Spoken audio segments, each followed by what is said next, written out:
and the Constitution of the State of California and the Constitution of the State of California against all enemies, foreign and domestic, against all enemies, foreign and domestic, that I will bear true faith and allegiance that I will bear true faith and allegiance to the Constitution of the United States to the Constitution of the United States and the Constitution of the State of California, and the Constitution of the State of California, that I take this obligation freely that I take this obligation freely without any mental reservation, without, read that, without any mental reservation. You may have some, I don't know. Go ahead. without any mental reservation Or purpose of evasion, or purpose of evasion, and that I will well and faithfully discharge I will well and faithfully discharge the duties upon which I'm about to enter. the duties upon which I'm about to enter. Congratulations, you're now a member of the Selma Unified School Board. You got to stand behind him, okay?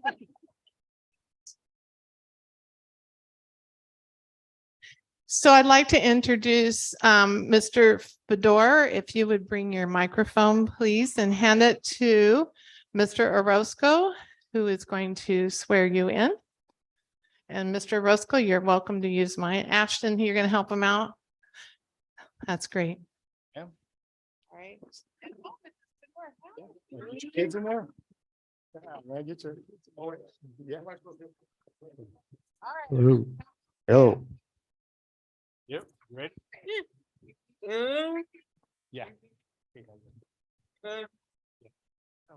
Yeah. All right, oath of office.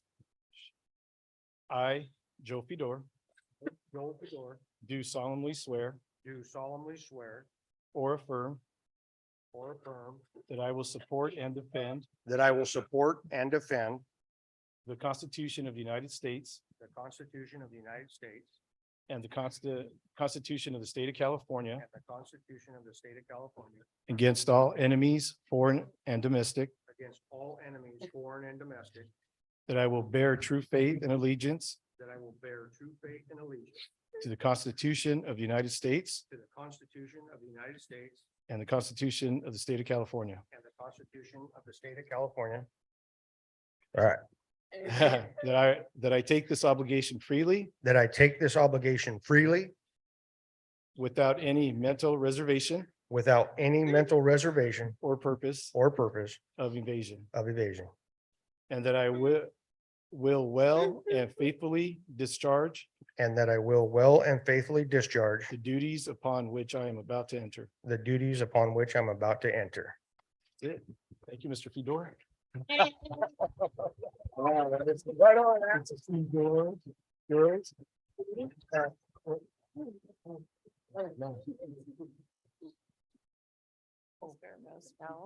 Good job.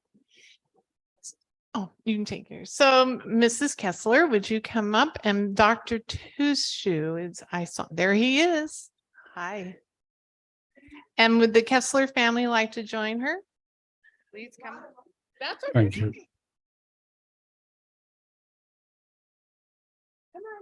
Come on, don't be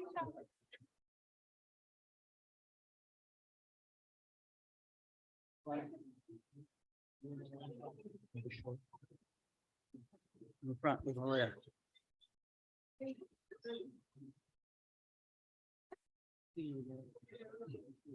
Good evening.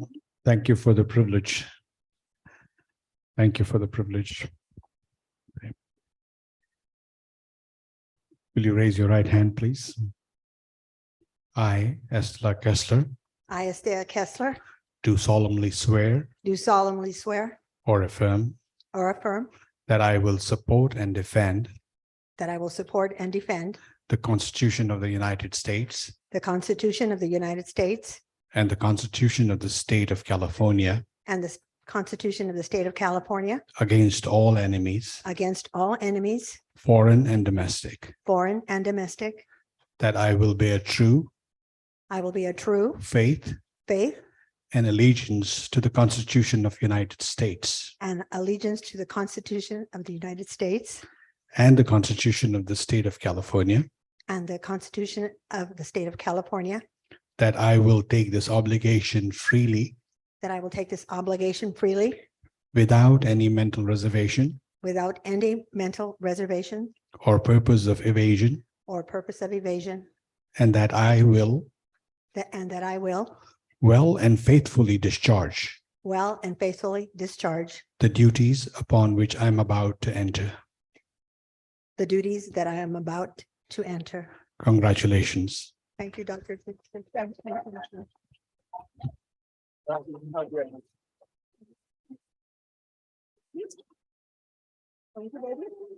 very much. It was. Huh? Okay. Thank you, baby girl.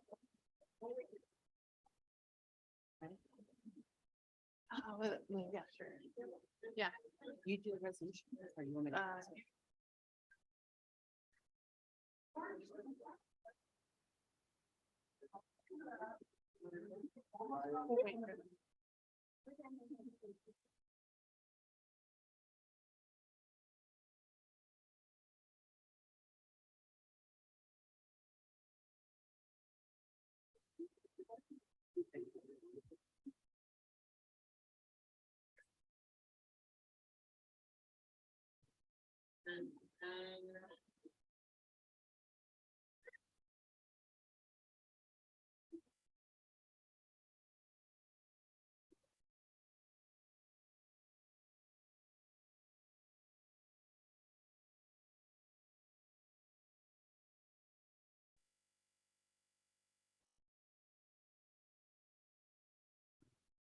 Rosemary, you have to pass.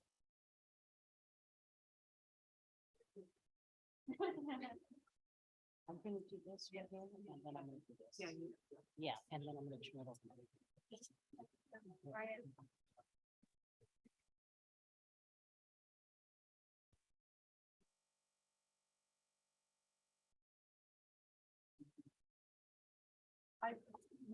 Alanis.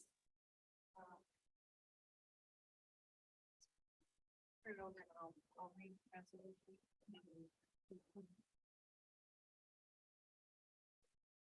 that.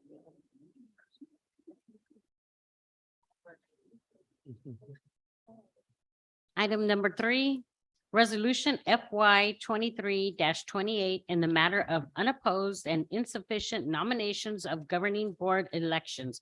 No election, seating at annual organization meeting. Dr. Shepherd? Thank you. Resolution FY 23-28. Whereas no governing board member election was held and conducted in the above named district on the last governing board member election date due to an insufficient number of persons nominated to fill the positions of or board member terms expiring on the second Friday in December, and no petition signed 10% of the voters or 50 voters, whichever is the smaller number in the district or trustee area, if elected by trustee area, was filed with the Elections Department of Fresno, California, at least 83 days prior to the last governing board election date requesting an election. And whereas Section 5328 of the California Education Code requires that those persons nominated to run in the election shall be seated at the organizational meeting of the board, or if no person has been nominated or an insufficient number is nominated, the governing board shall appoint a qualified person or persons, as this case may be, at a meeting prior to the day fixed for the election. Meeting prior to the day fixed for the election, and such appointee or appointees shall be seated at the organizational meeting of the board as it if elected as a board member election.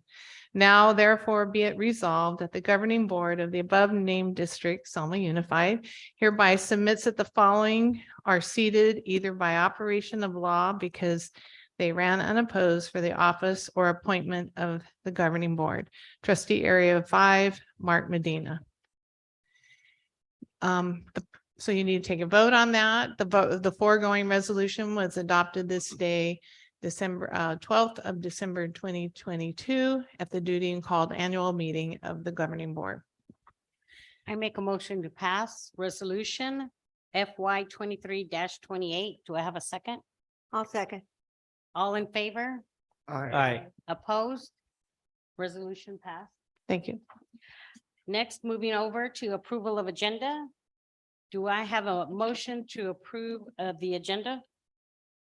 I have a motion to approve the agenda. Do I have a second? Go ahead, you do it. I'll second. All in favor? Aye. Opposed? Agenda approved. Next is election of officers, and I will be turning this over to Dr. Shepherd. I'd like to open the nominations for officers of the Selma Unified School District Board of Trustees. So we would like to open the nominations for president of the board. I'll make a nomination, Mrs. Elmy, to be a president of the board. I'll second. Are there any other nominations? Seeing none, I'd like to close the nominations time. Would all in favor of appointing Mrs. Alanis as president of the board, please signify by saying aye. Aye. Thank you. I'd like to now turn over the board back to newly elected President Alanis. So we're doing the president. Now you do the same thing, yes. So Mrs. Alanis, would you like to open the nominations for vice president of the board? I would like to open nominations for vice president of the Selma Unified School Board Trustees. I would like to nominate Nick Sahota as vice president. Do I have a second? I'll second. Do I have any other nominations? Seen as there are none, all in favor? Aye. Aye. Opposed? Congratulations, Mr. You do. Thank Sahota. you. Let's go ahead and move on to number 3. It was moved by member Nick Sahota and seconded by member Fedor that nominations for president be closed. Oh, I'm sorry. Nominations for president be closed, which we've already done, right? Okay, and by vote of the, Clerk. Now you need to open the nominations for clerk. now I need to do that. Open the nominations for clerk of the board. Okay, so we're moving to. clerk. Yes. Number 9. Wow, we're ready. Board, okay, so I'm opening the nominations for clerk of the Selma Unified School District Board of Trustees. Do I have a nomination? I'll make a Joel Fedor as a clerk. I second. Hey, man. Do I have another nomination for clerk? Seen as there are none. All in favor for Joel Fedor as clerk? Aye. Aye. Aye. Aye. Opposed? Congratulations, Mr. Fedor. Thank you, I Being a think. clerk. It's easy job. Moving on to number 10. Secretary of State Registry of Public Agencies to file a statement of facts regarding the new elected officers of the governing board of the Selma Unified School District with the Secretary of State. So this, we need action on this that files each one of you as a member of the board with the Secretary of State. So I just need you to approve. And each of your names are listed on this document to the Secretary of State. Okay. Do we need to Need make a notion? Do we have a motion? I make a motion to number 10, make a Statement to of facts. statement of facts. I second. All in favor? Aye. Aye. Opposed? Motion passed. Approval of authorized signature. I make a motion to approve the signatures. Do I have a second? I'll second. All in favor? Aye. Aye. Opposed? Motion passed to approve the signatures. Mailing permit. So this authorizes that Andrea Fronti receive the correspondence and financial mail for the district. I make a motion to approve Ms. Affronte. Do I have a second? I'll second. All in favor? Aye. Opposed? Motion passed for mailing permit. 13, designate authorized client agents. The district superintendent, Dr. Marilyn Shepherd, Assistant Superintendent Business Support Services, Miss Andrea Frente, Chief Human Resources Officer, Mr. Wayne Dixon, and Interim Chief Academic Officer, Dr. Jennifer Wildman, be designated by the Selma Unified School District as the authorized agents for state, district, and federal programs. It's an action item. Do I have a motion to approve? Motion. Do I have a second? I second it. All in favor? Aye. Aye. Opposed? Motion passed. 14, finances, that the Assistant as Superintendent Business Support Services be designated as the authorized agent for matters dealing with finance. Do I have a motion to pass? Motion to pass. I second. All in favor? Aye. Aye. Opposed? Motion passed. Revolving cash, item 15. That any two of the following personnel be authorized for revolving cash and clearing account fund signatures. Dr. Marilyn Shepherd, Andrea Frente, Wayne Dixon, Dr. Jennifer Wildman, and Yvette Alves. Do I have a motion? I make a motion. motion. Do I have a second? I'll second. All in favor? Aye. Aye. Opposed? Motion passed.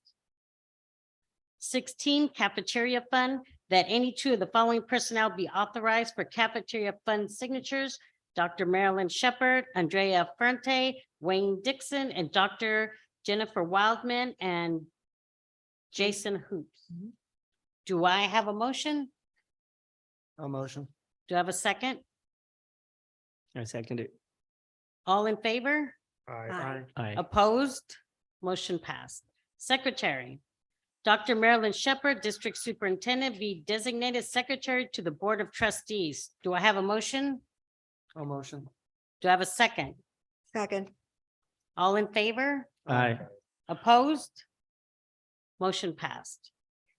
18, California School Boards Association, CSBA, and County Trustees. So we need a representative to the California School Boards Association if someone would like to volunteer. And it's also representative to the Fresno County Association for School Boards. Anyone? I would like to. volunteer. Rosemary? Yes. Anybody else? Okay, you'll need an action item, please. Do I have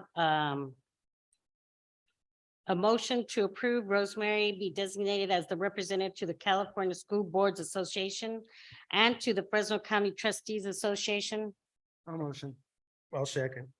All in favor? Aye. Aye. Opposed? Motion passed.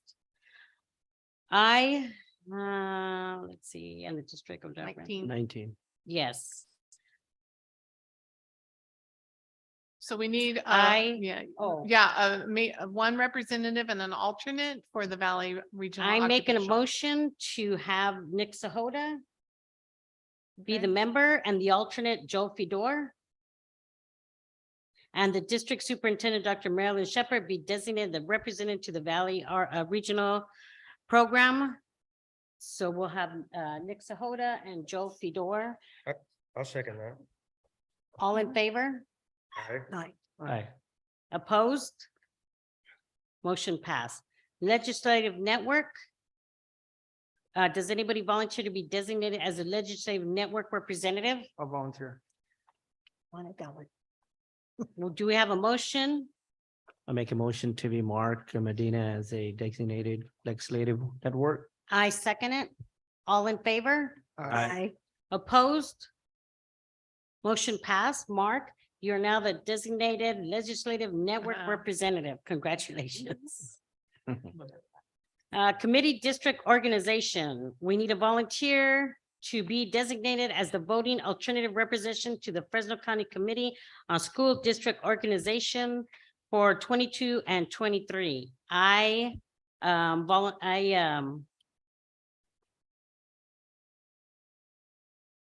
nominate Joel Fedor. Oh, that's what that look was.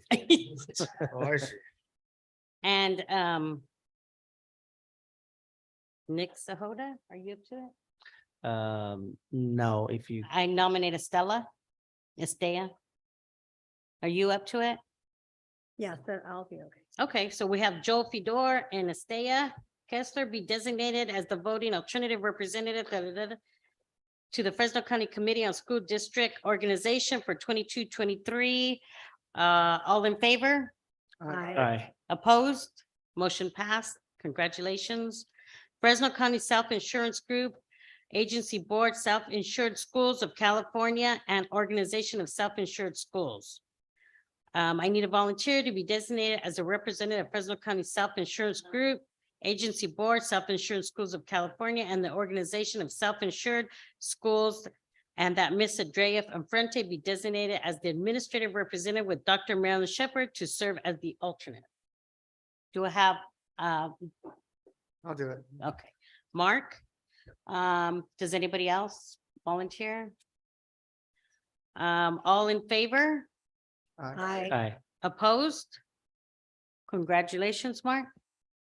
California Interscholastic Federation, CIF, volunteer to be designated to serve as an alternate district representative to the California Interscholastic Federation. I'm interested in that. I'm sorry? I said I would be interested in that. Okay.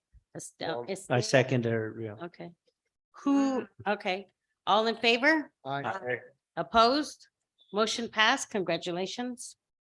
Board schedule of meetings, the schedule of meetings of the Board of Trustees of the Selma Unified School District for the 2022-2023 board year. Do I have a motion to approve the schedule of meetings? Motion to approve. Do I have a second? I second, Oh. Yes. All in favor? Aye. Okay. Opposed? It was approved for the board schedule of meetings. And at this time, Take motion to adjourn the organization. I would like a motion to adjourn the Board of Trustees organizational meeting. I'll make that motion. I second it. Okay, do we, all in favor? Aye. Opposed? Okay, motion to adjourn was approved for the Board of Trustees organizational meeting. The time is 5:58.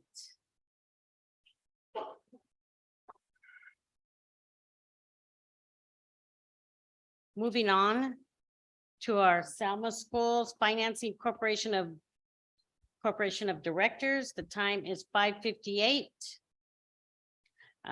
Call to order at 5:58. Roll call. Estea, Here. Mark, Here. Joel, Here. Nick, Here, Rosemary here.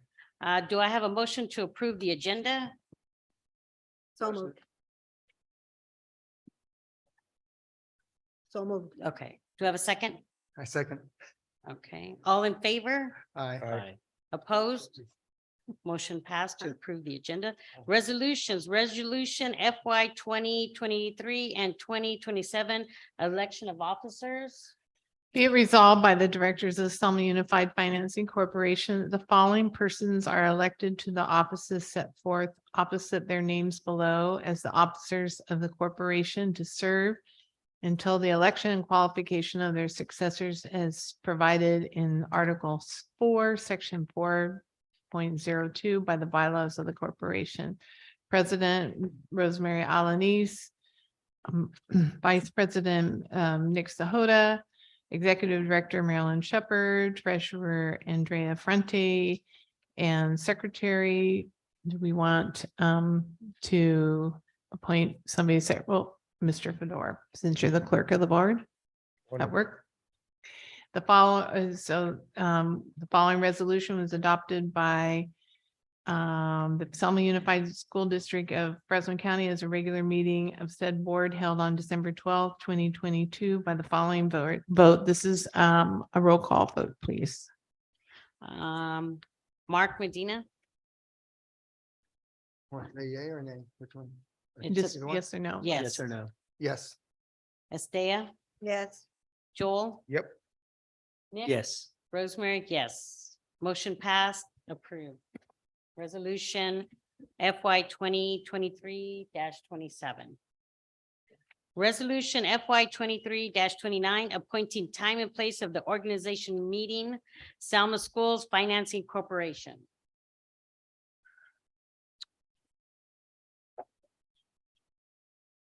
Hold on one second. Is this the 23, 29, huh? It's this one. I just read this, right? Okay.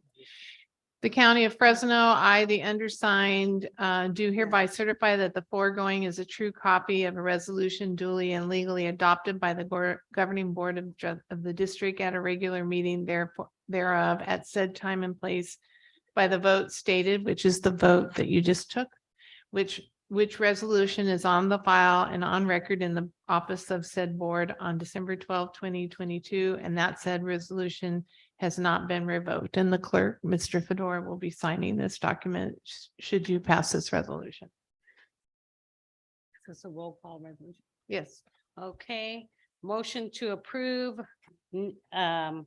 Medina, I approve. Yes. Estea, Yes. Joel. Yes. Yes. I mean, yeah. Rosemary Alaniz, yes. Motion, all in favor? Yes. Motion passed to approve resolution FY 23-29. We have other business? Mhm. No other business. Do I have a motion to adjourn the Selma Schools Financing Corporation of Directors?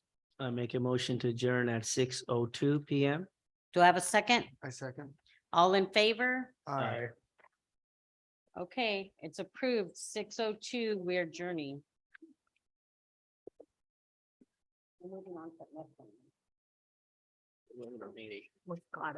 Moving on to our Board of Trustees regular meeting. It is now 6:02. Regular meeting, 6 PM, call to order. Mr. Medina, Oh, roll here. call.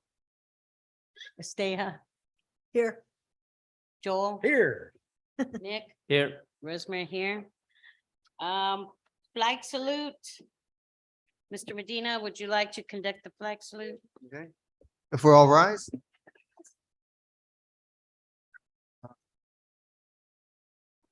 Ready? Begin. I pledge allegiance to the flag of the United States of America and to the republic for which it stands, one nation, under God, indivisible, with liberty and justice for all. Thank you. Thank you.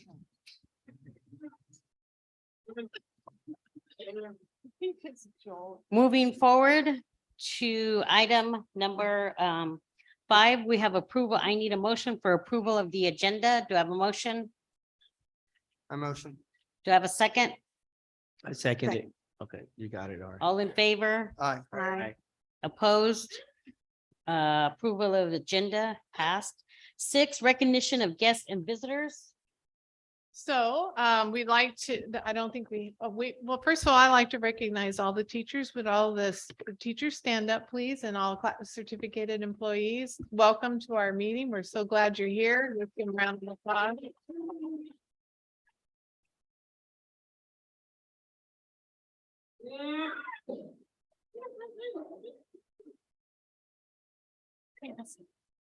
That's it. Mhm. 7, school reports, student representative. Is Adam here? Adam, Yes, he's here. you ready? Yeah. Good evening. As we are wrapping up the fall semester, I'd like to thank my activities director, Mrs. Garcia, as she did a great job as this is her first year as activities director. And I was very impressed to watch her take on the challenge that is her position. It's a very hard task to be a leadership teacher and to direct all the activities that we have to do. There's a lot of paperwork that, she does so that we could have a good time at Selma. These past months, events couldn't have been possible without a teacher like her. Winter Formal was a success with over 200 students in attendance, and it was a great way to I'm conclude. sorry. What teacher was this? Mrs. Garcia, Is she's she here today? no, she has school. Okay, we'd Yeah. like to congratulate her and thank her for all she's done for our students in her school. Thank you.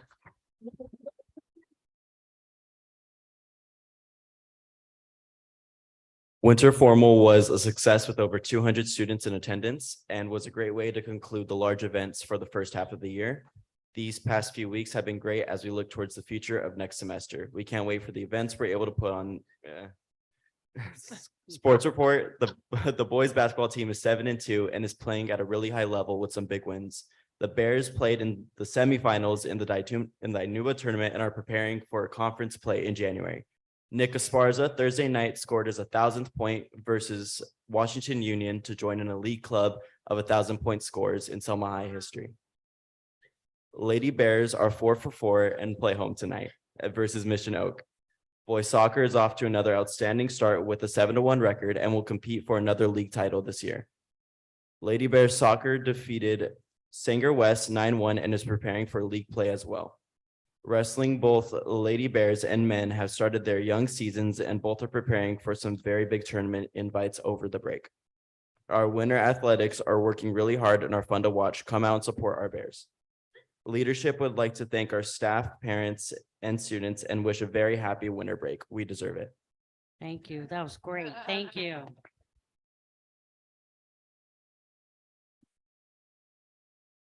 Next, we have Charisma and Mariah. Are they here today? Okay, I'm sorry. Okay. Let's move forward with special recognition to the Selma High School Band. So we wanted, at our last meeting in the fall, we talked about the great work that our high school band students have done. And so I'd like to invite them in and they are going to perform for you this evening. Students, and let's welcome them.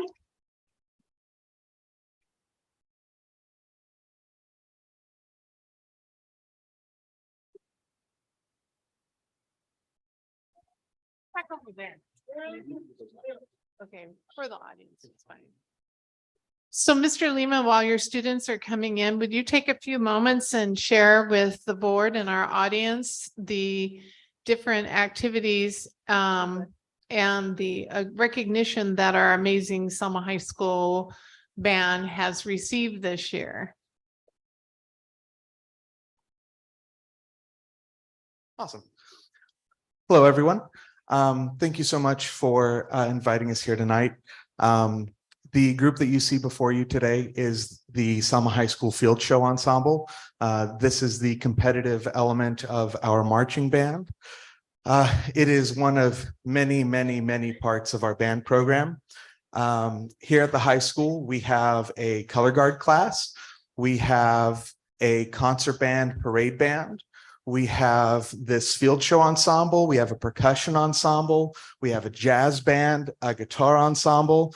And we are also introducing this year for the first time, solo and small ensembles across the whole program. So we have a really well fleshed out program, and this is a really awesome group. These kiddos for the second year in a row went undefeated in the regular season.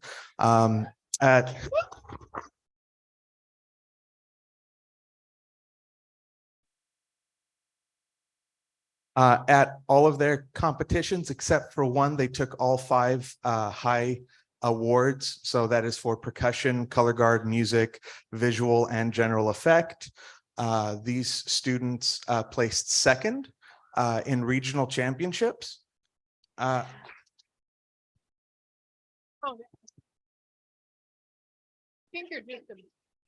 And for the first time in well over a decade, they actually traveled to Southern California to compete in state championships.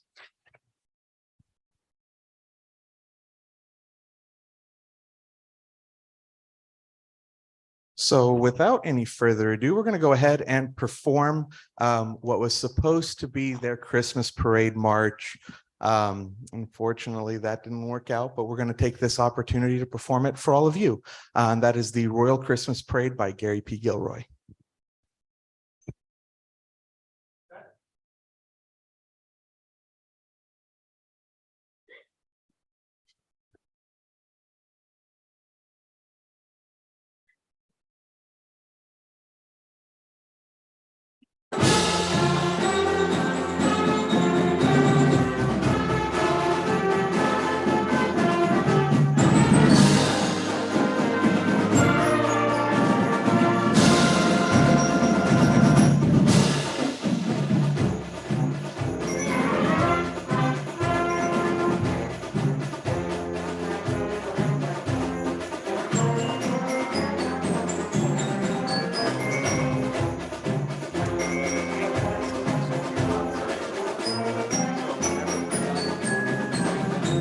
Okay, do they want to play too?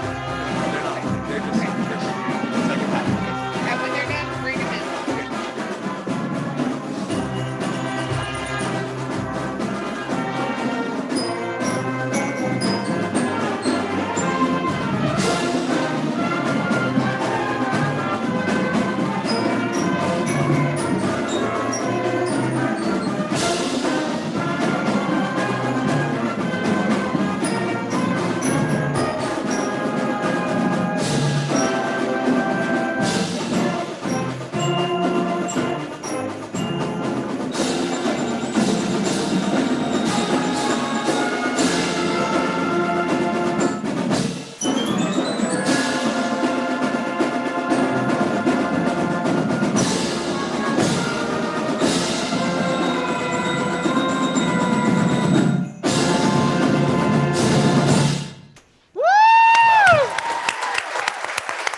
Awesome. Excellent.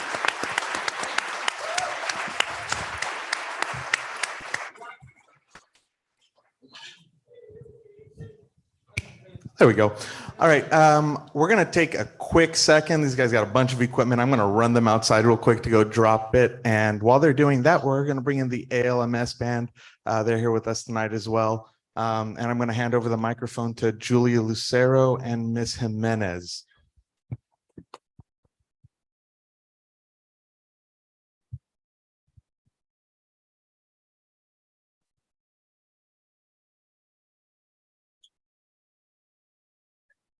Okay, high school, a little faster than we do at competitions. We gotta go. All right.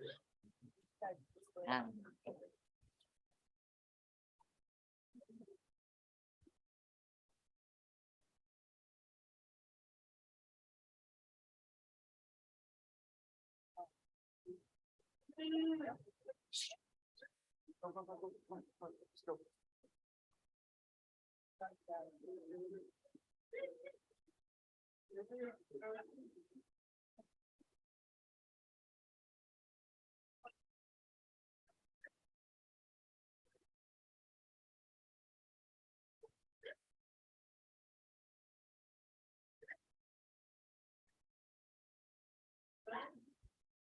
All right, go ahead.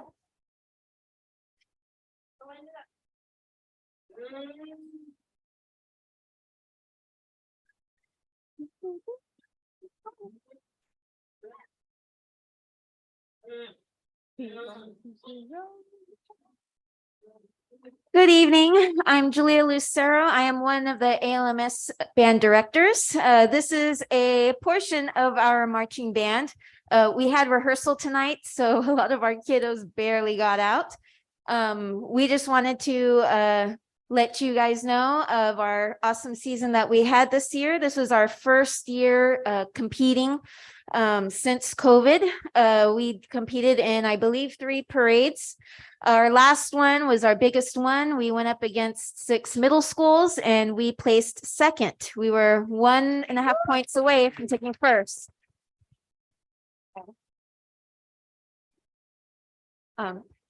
Our color guard and our percussion both placed first for that competition as well.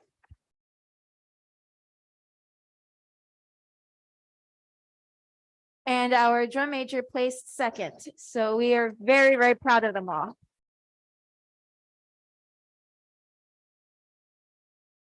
So we definitely grew from last year. We had a much bigger band. We are looking forward to our winter season. Again, we're expanding in our winter season as well, with winter percussion already getting started. Today we were getting our winter guard going with their first rehearsals. So we are very excited of what we have in store for them, and we look forward to the next competition season. We have a good feeling about this year. Let's give them another round of applause.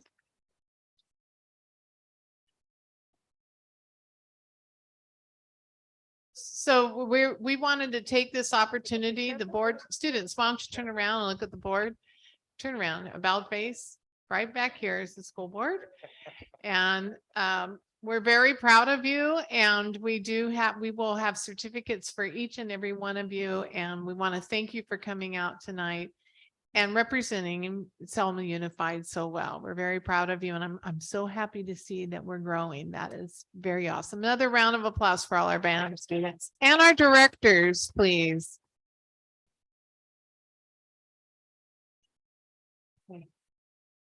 Mrs. Luna has some treats for the students, right? So we'll bring them to you. So anyway, thank you again for coming tonight. And parents, if you're here, we really appreciate you. We could not do this without you as well. Yeah.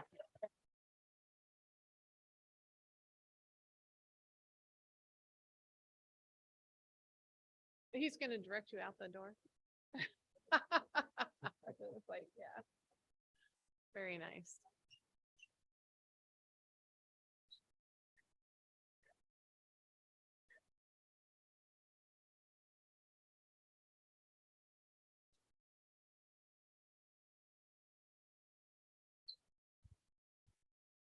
That's awesome. That's why I do it, right? I feel a lot. So we wanted to take this opportunity to really reaffirm that our students are doing well in these areas and growing, and as they've had a lot of recognition. And if you hang out here at night, you will hear that going on all the time. So we are just very proud of them. Wanted you to know that your hard work also contributes to the success of our students.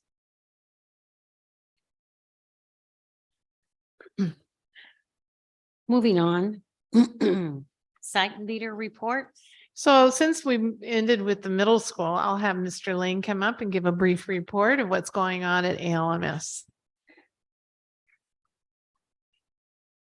Good evening. Welcome to the 3 new board members. Good evening, President Alanis, Vice President Sahota. Great to see all the SUSD staff here this evening. We'll keep it fairly brief. So in the last month or so, since our last meeting, we had a joint folklorico performance at ALMS between the high school and ALMS. 2-night performance because it was just so popular. Well over 1,000 people from the community attended that event. They put on a 2-hour show both nights, and it was something really exciting to see. We also had band and choir performances last week, and we had huge turnouts for that.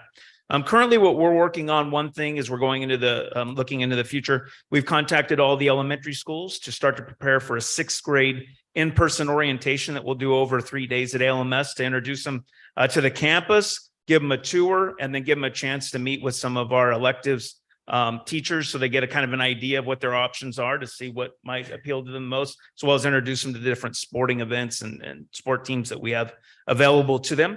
Last Friday, we had our student character lunch. It was for 8th grade this time, and we had a large turnout of parents, teachers, as well as students. These are students that stand out because of their character, and we wanted to honor them and their parents and thank you and thank them for being part of the culture there at ALMS. And then the last thing we'll talk about is semester grades are coming out very soon, and we've been working together as an admin team and a staff for what are our plans for any of our students that unfortunately have fallen below the 2.0 despite the best efforts of our dedicated teachers and as well as the admin team. And so we're putting together a plan where all of those students will have the opportunity to meet with their at-risk counselor. They'll meet with me personally, and then we'll be meeting with the families as well and giving them a lot of information to help them benefit their child and to introduce them to all the resources and make sure they're aware of tutoring that we have available, as well as other resources that we have available to help ensure that they have the best chance to walk across that stage in June. That's what we have going on at ALMS. Thank you so much. Thank you, Mr. Lane. Hold on. I have a question. You can't get away that easy. Okay. How many, what's the percentage of children do you see not walking across that graduation line? Yeah, it would be impossible to speculate at this point, Okay. simply because we're halfway through the year.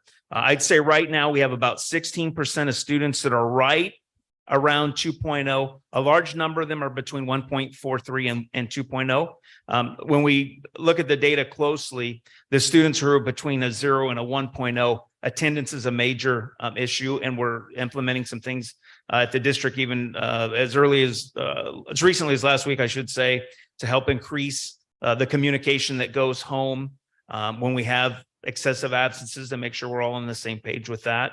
But, you know, obviously the goal is 100% to walk across the stage. But I'd say right now it's about between 13 and 16% are in that area. And our teachers have been going to great lengths. We've been doing a lot of visits, and they all have their dates on the board last, day to get your late work in, and encouraging the students to do that. So I'm hoping that final push will really reduce that number here at the midway point.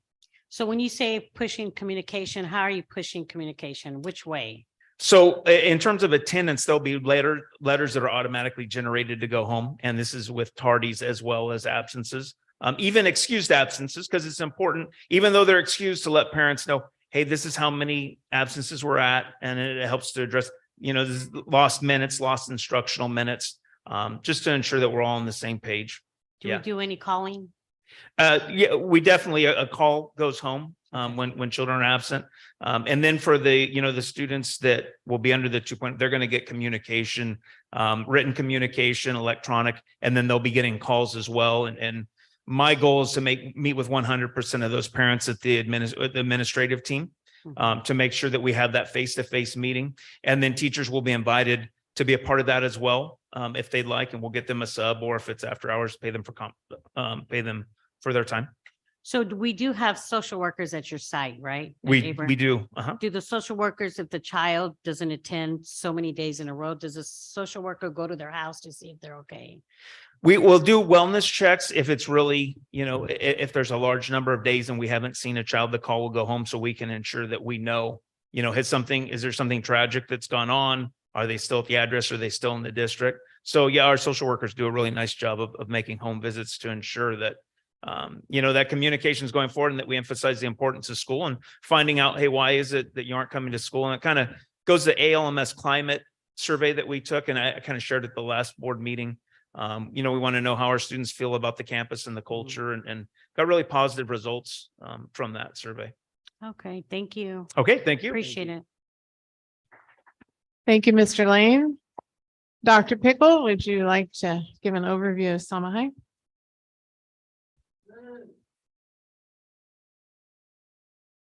Good evening. Thank you, teachers, for showing up tonight. Appreciate you being here. Welcome to our new trustees.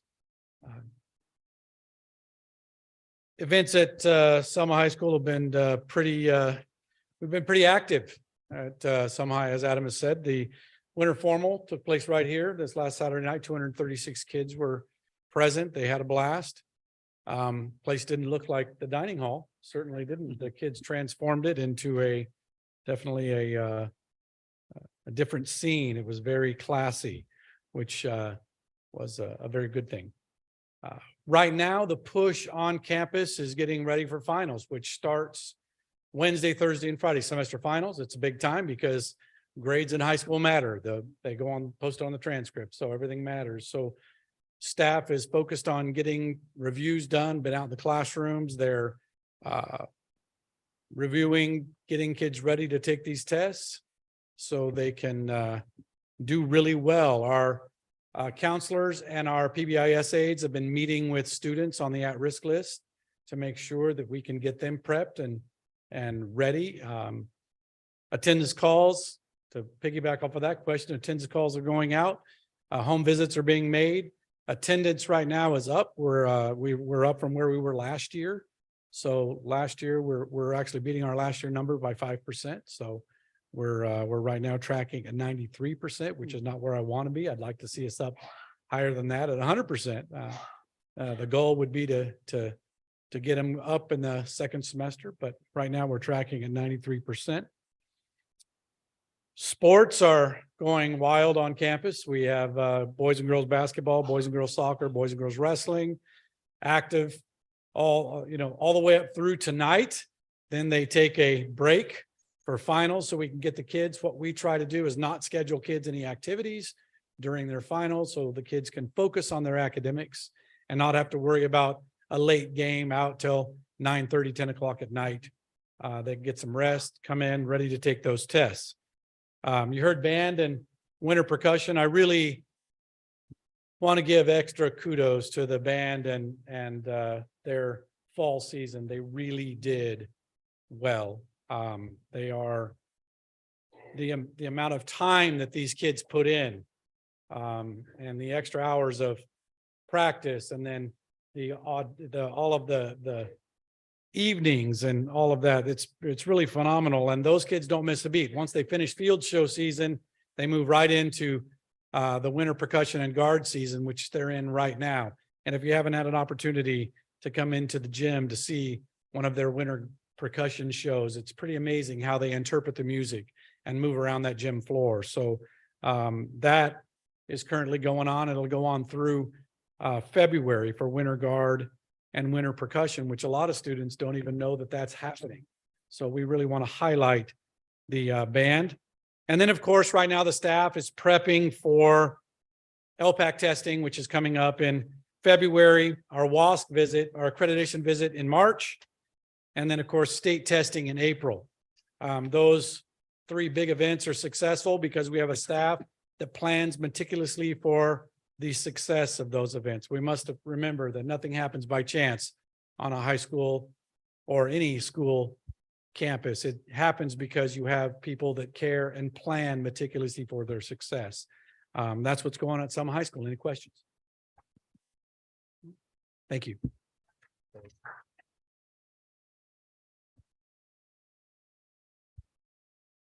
Moving forward, public input. Members of the public wishing to address the Board of Education on matters within the jurisdiction of the board, but not on this agenda, may do so during the public comment period for up to 3 minutes.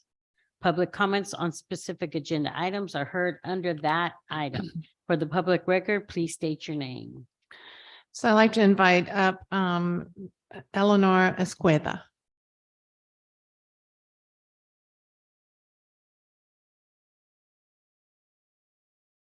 So I won't take up too much time, but I wrote it out so that I can honor my time. So good evening, members of the board, Dr. Shepherd, Mr. Dixon, Mrs. Affronti, and Dr. Wildman. Thank you for allowing me the opportunity to speak before you this evening. I just would like to begin by saying congratulations on your swearing in this afternoon. I'm glad I got to be a part of that. If you know, those of you who don't know me, I'm Eleanor Esqueda. I'm a reading intervention here at the high school. And this is actually my 22nd year in the district and serving the community. I live in Fresno, but I have a long-standing connection in the district. I have family and community roots here in Selma. And my eldest daughter actually attended Selma schools. You'll notice a lot of my colleagues here tonight. You know, over the years, we teachers have worked through a gamut of events, most recently COVID, and we've seen a lot of changes. We've had some really good times together, and we've bonded and worked through some really lean years. And one thing that I can tell you about all my colleagues is that they are committed to this district. They're committed to Selma as a community, and I think even more importantly, they're committed to the profession. For me personally, I view us all as essential stakeholders in our students' education. I see your swearing in tonight as really the beginning of a new chapter for our district, and a very exciting time for us here in Selma overall. You know, unlike previous governing boards in the past, you're actually beginning your term under a very healthy reserve and you have the opportunity to really redefine what it means for us to work in a district that provides student-centered instructional programs, which our district espouses to be. And I'm just so excited for you. I look forward to collaborating with each and every one of you. In January, I'll have a new room. I'll be in room 1304. And I would love for you to take the time to come into my classroom. I'd love to be able to chat with you and have you meet my students. But I just want to thank you so much for your dedication and your commitment to our students. Have a good evening. Thank you.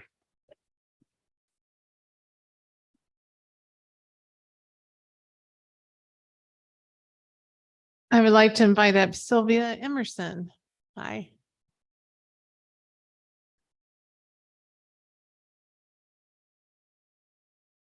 Hello, my name is Sylvia Emerson, and I'm an elementary teacher over at Indianola School. This is my 33rd year, 33 years in primary, so I'm still standing.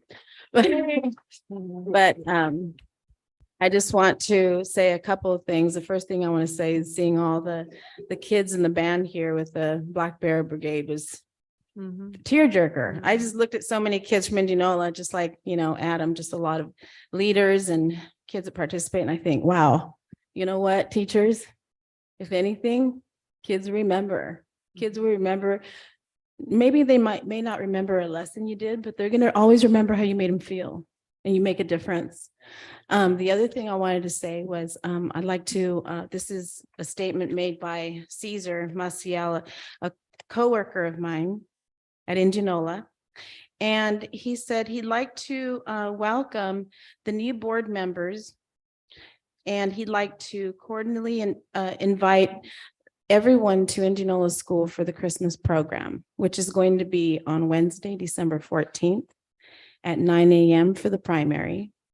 And for the upper grade, it's going to be at 10:15. This is at Indianola School on Wednesday. We'd love to see you there. We'd love to see you visit the classrooms so you can see what we're up to. The teachers work very hard. We're very dedicated, and we love our kids. And I just want to thank you for your dedication as well and your support, because we count on you so we can do the job the best we can. So thank you.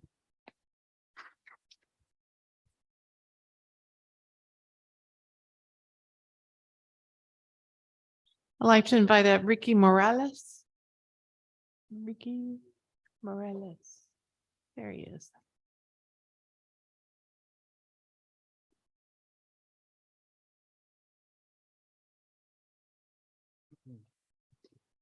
Hello.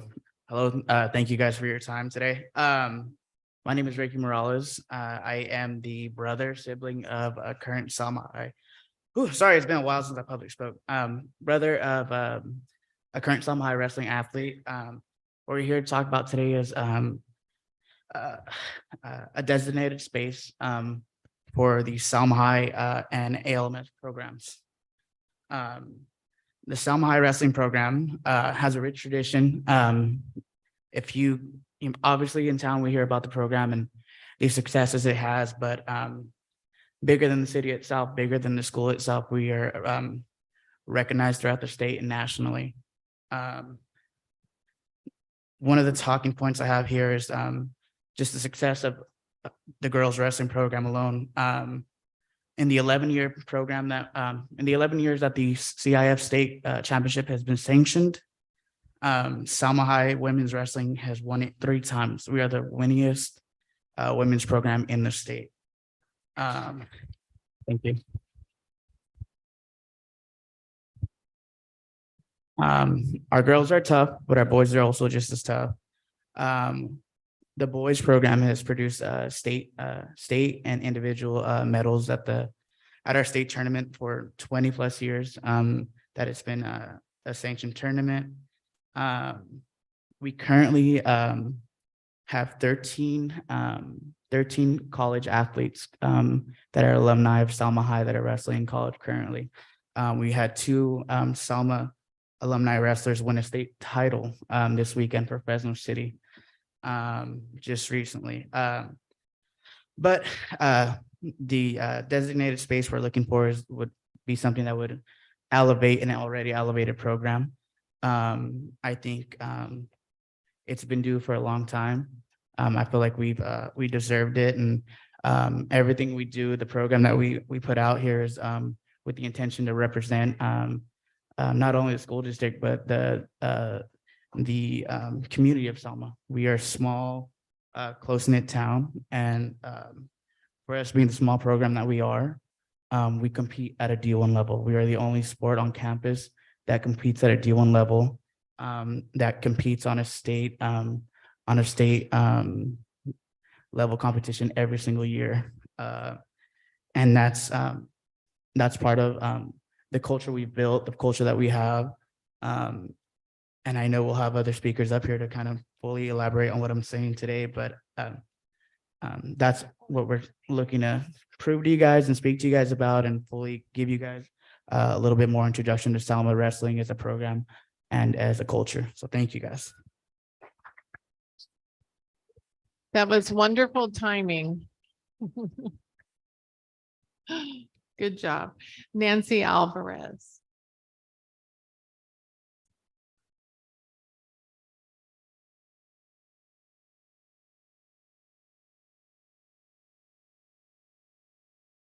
Hello, good evening. My name is Nancy Alvarez, and my son is a current junior, and he's also on the Selma wrestling team. And I'd like to thank everybody here tonight for allowing us to speak. And again, like Ricky said, I'm a little nervous. I haven't done this in a while. But I just wanted to touch on some points that are really important so that we can encourage our children in our program to do better and to achieve their goals. And I think what we have right now is something that we've been trying to do. I've been part of the wrestling community now for 10 years. And my son, I also have a fourth grader in the youth program. So it's really important for us to have a designated space for our junior high and our high school. And we've never had one. And it's something that's really important to all of the parents and to the team, just so that we have our own designated space so that our kids can actually improve and they can show our community how great they are, and our parents as well. But I just wanted to touch on some points regarding the mats that we currently have at the high school. So every day for the mats, they have to be rolled up and they have to be rolled back up and they're done every single day. The mats that we're currently using cost thousands of dollars, and they're not meant to be rolled up as often. They are meant to remain flat. When the mats are rolled up, it causes wear and tear on them. One of the mats that we have is from 2016 or 2017. And right now it looks like it's about 10 years old. The second mat we've had since 1998. And that mat, it looks over 10 years old now. And it does seem that it was resurfaced, which does help extend the life a little bit longer. But the average expectancy of these mats are only 7 to 9 years. But when we have to roll them up every day, the life expectancy goes down. These mats range from $15,000 to $18,000. Having to spend the amount every few years does not seem very cost efficient. We can probably use the money to use something else for the program instead of having to replace mats so frequently. Our mats also have to be cleaned and sanitized every day. However, because of the wear and tear of rolling them up every day, they do tend to cause creases that can trap dirt and also cause bacteria that can affect our wrestlers. Because the mats do have to be rolled up every day, the mats cannot be taped. Therefore, it makes it difficult for our children to practice due to the risk of falling on the basketball floor or on that multi-purpose room where we're currently practicing. Rolling up the mats takes practice time away from our children. So each day when they come in, they have to roll them out, they have to sanitize them. Then when we're done with practice, our kids also have to make sure that they're swept, sanitized, and re-rolled back up and put against the wall. So thank you for your time, and I hope this helps us get some support for a designated area. Thank you. I have a question. This has been a subject since I've been on the board. Have you talked, the family, have you guys brought it up to the principals or the site leaders for your schools? I believe, and I can't speak to who particularly, but I believe that several people that are on campus are aware of the situation. And like you've mentioned, this is something that we've been asking for for many years to have just a designated area for children to be able to practice at both of the schools. Right now, the junior high practices in the cafeteria, so they have to move tables around and have to go under their stage to actually bring out the mats there as well. So it's a problem in both of our actual schools right now. Well, you have two new principals, and have you discussed it with them?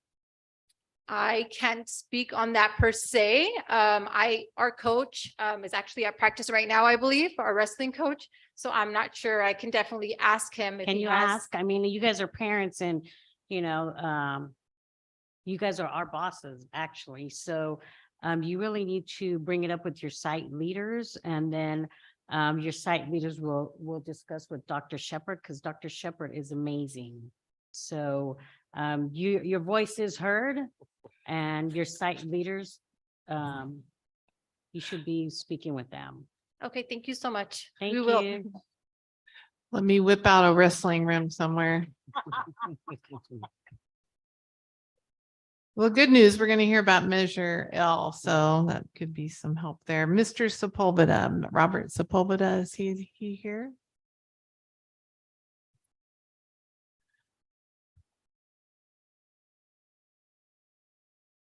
Hello, I'm Robert Sepulveda. Thank you for your time. I'll try to make this quick, but thank you, Ricky Morales and Nancy. You guys covered some great information there. The reason why I'm here is I'm a former alumni. I'm also ex-wrestler. I wrestled here when I was in high school. I also wrestled at Fresno City and Fresno State. During that time, I learned a little bit about sports, and I always wanted to give back to kids. My first chance I got, I helped come back to this community and help develop the youth wrestling program. So I've been involved about 17 years with the team that we know as Team Selma Wrestling. A little bit about that. You've heard how successful the high school is. This high school is successful because of that youth wrestling program. We have several people involved in that youth program that donate their time and help these kids develop to an elite level.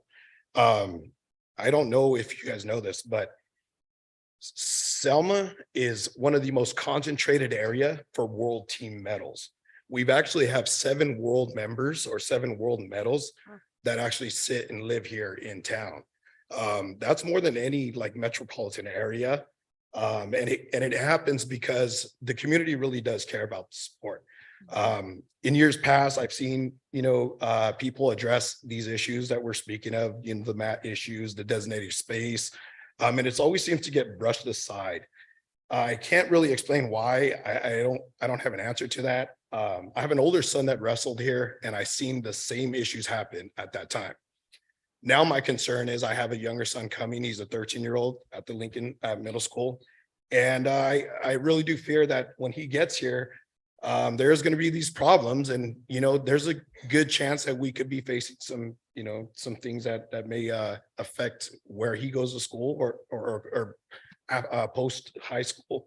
Or even if he has a chance to make a world team, if there's dangerous elements like mats that are not going to pass impact tests, skin diseases that could end a career, any kind of ankle injury can affect, his performance. That's something that's a concern of mine.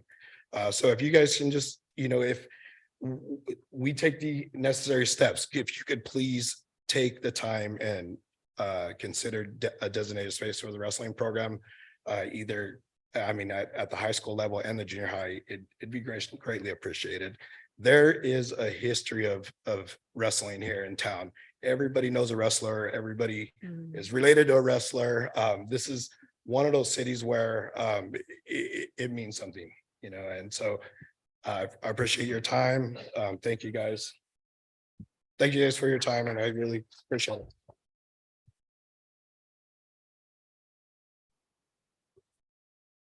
Belinda Arias.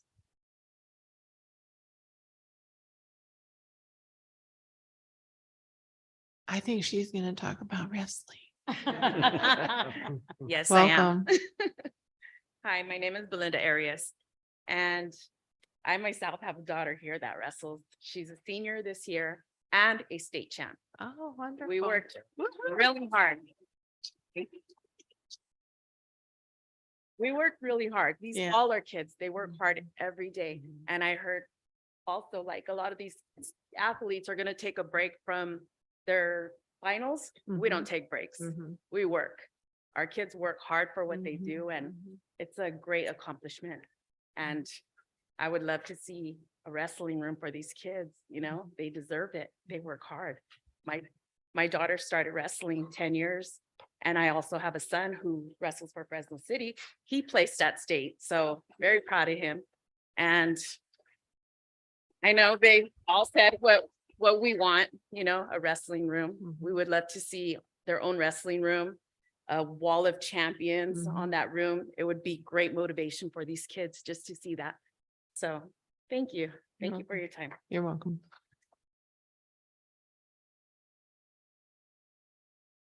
Misty Montez. Well, Misty's coming up. I'd like to share. I don't want to age myself, but I went to high school with Diego Quintana, who that guy rocked. And then my daughter cheered with Gracie Figueroa, I guess, who's the coach now for Fresno State. And her brother's like totally awesome. He's a killer out there. Oh, it's wonderful. Yeah, she's awesome. I love that whole family. Yeah. Okay, so my name is Misty Montez. I am the secretary for Team Selma Wrestling Club here in town. We have probably between 80 to 100 kids out there. They're between the ages of K through 8th grade. Those kids are coming in. They're coming into ALMS. They're coming into Selma High. So this club, this group, this family of wrestlers is going to continue to grow. The schedule conflict that we have with the room that we're in now, you know, we share the multi-purpose room. It's multi-purpose, so it's not just for us. We have the band that was just here performing, color guard, you know, when there's testing, we have to share that room. We roll up those mats. There's a chance that the kids are jumping on those mats, climbing the ropes. We have ropes in there. So having a space for ourselves for our wrestlers would really help with not only our group, but the band, the chorus, the testing, where we don't have to cut into time with our wrestlers being in there. And, you know, the PE teachers as well don't have to worry about the kids climbing ropes, jumping on those mats that are thousands of dollars. So if we could just, you know, get that little bug in your ear. I know we have to talk to our site managers or who are the principals and, you know, go that route as well. But we just really appreciate you guys listening to us and our concerns. So thank you. Thank you.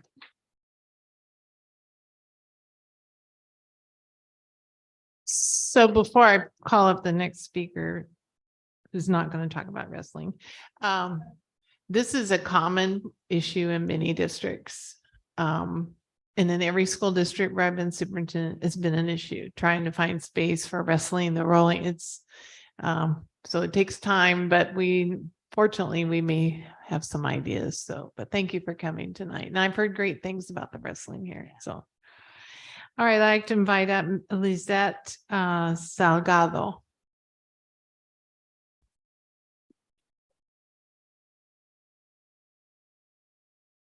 Good evening.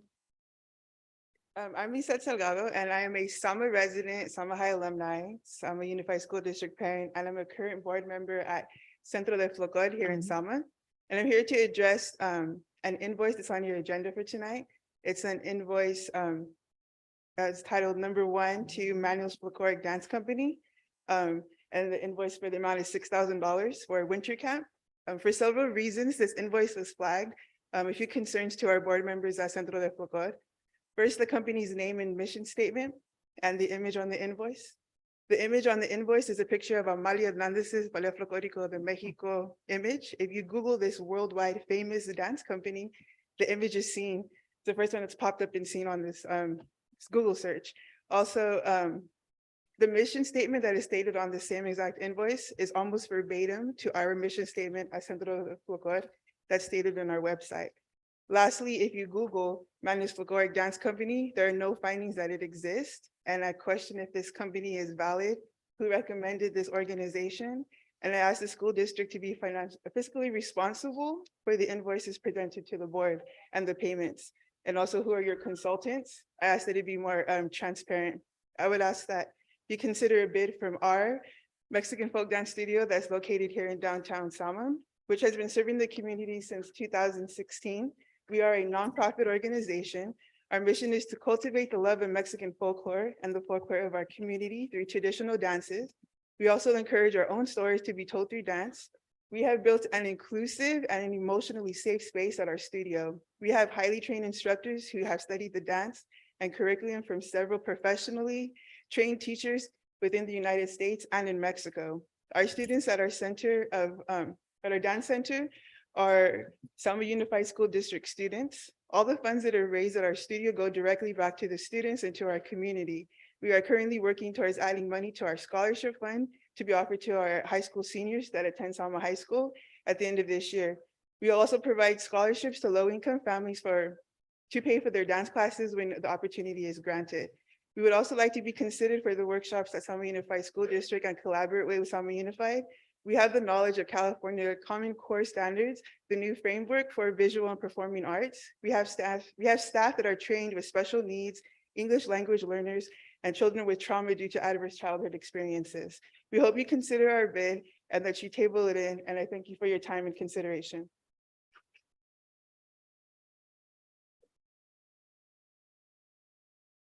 So just to be clear, it's not an invoice. It's on later on the agenda under ELOP, and Dr. Wildman will be able to address that. And then last but not least at all, Roxanne Garrigus Case. Welcome to the podium, Mrs. Case.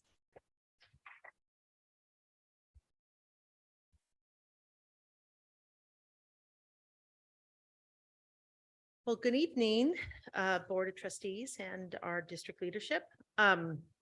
My name is Roxanne Garrigus Case. I'm the president of the Selma Unified Teachers Association. We represent 331, it changes, bargaining members. Many of whom are here tonight. Our bargaining unit represents the teachers, nurses, psychologists, librarians, and the speech and language pathologists who work with your students every day. We are here tonight both to congratulate our new board members and welcome you here, as well as, and we're also here tonight because we're excited for the opportunity that a new change in leadership can bring to this district.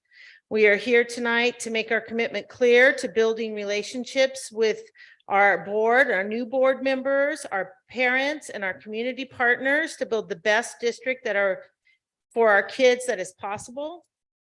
We are committed to building a positive and collaborative culture with our district leadership and our CSEA partners to create the professional working environment people are excited to work within and to join. We are also here tonight to show support for the SUDA bargaining team and the offer that they have put together that is fair and affordable for the district. It is an offer that will ensure that Selma Unified has a future that enables it to recruit and retain highly qualified educators essential in today's highly competitive employment market.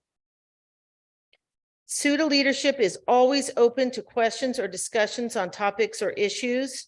We look forward and we welcome to hearing from you as we move forward to improve the district. So welcome, we welcome you, we welcome your ideas, we welcome your visits, and we welcome to moving forward. Thank you.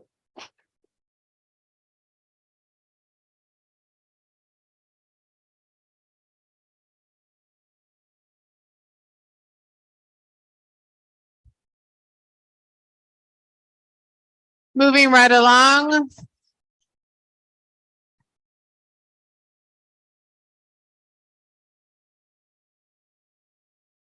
Thank you very much. Denise Wall, please.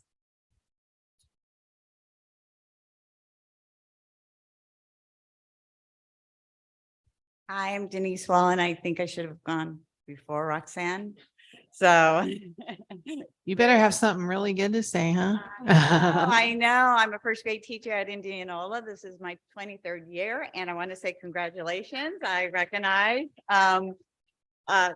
plenty of the board members, and I also want to, when you were doing the oath, I was like, I love the Constitution. I love the Constitution because of the democracy, the representation from the people who, of course, we value. As this board member said, you work for the people. And I remember, how did I end up in Selma? I ended up in Selma because I'm Fresno Unified product, that I was going to be a Fresno Unified teacher.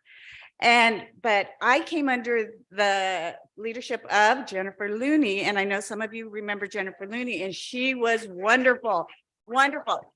This is how I ended up in Selma Unified. Jennifer Looney would go out and she would find the best and the brightest teachers. And she would say, we offer the best package. We offer the best salary. We need you to come. We're only 20 minutes away and we need you to come to Selma because we are building the strong teacher staff. Because she knew that if you have the best and the brightest, you value the community. And when you value the community, it is going to just, the administrators and the board it's in tandem that it is going to be successful. It is going to be successful. And as at that time, I was not a parent, and I am a parent. And what I want the smartest teacher teaching my kids. And yet, and she knew that the smartest teacher would go to a different district if they offered that smartest teacher the best package. And I know that this transition is going to be a good one for Selma and for Selma teachers. And I'm excited about it. And God bless you, because I know it's going to be a lot on your plate, but thank you. Thank you so much for taking this job, taking it seriously, because when you do value teachers, you value the community. Thank you.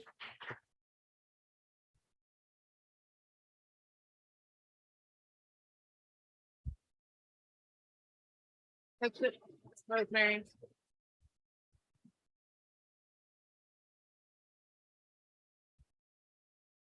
That's all the speakers, Mrs. Alanis. Okay, let's move forward. Thank you, everyone who presented tonight.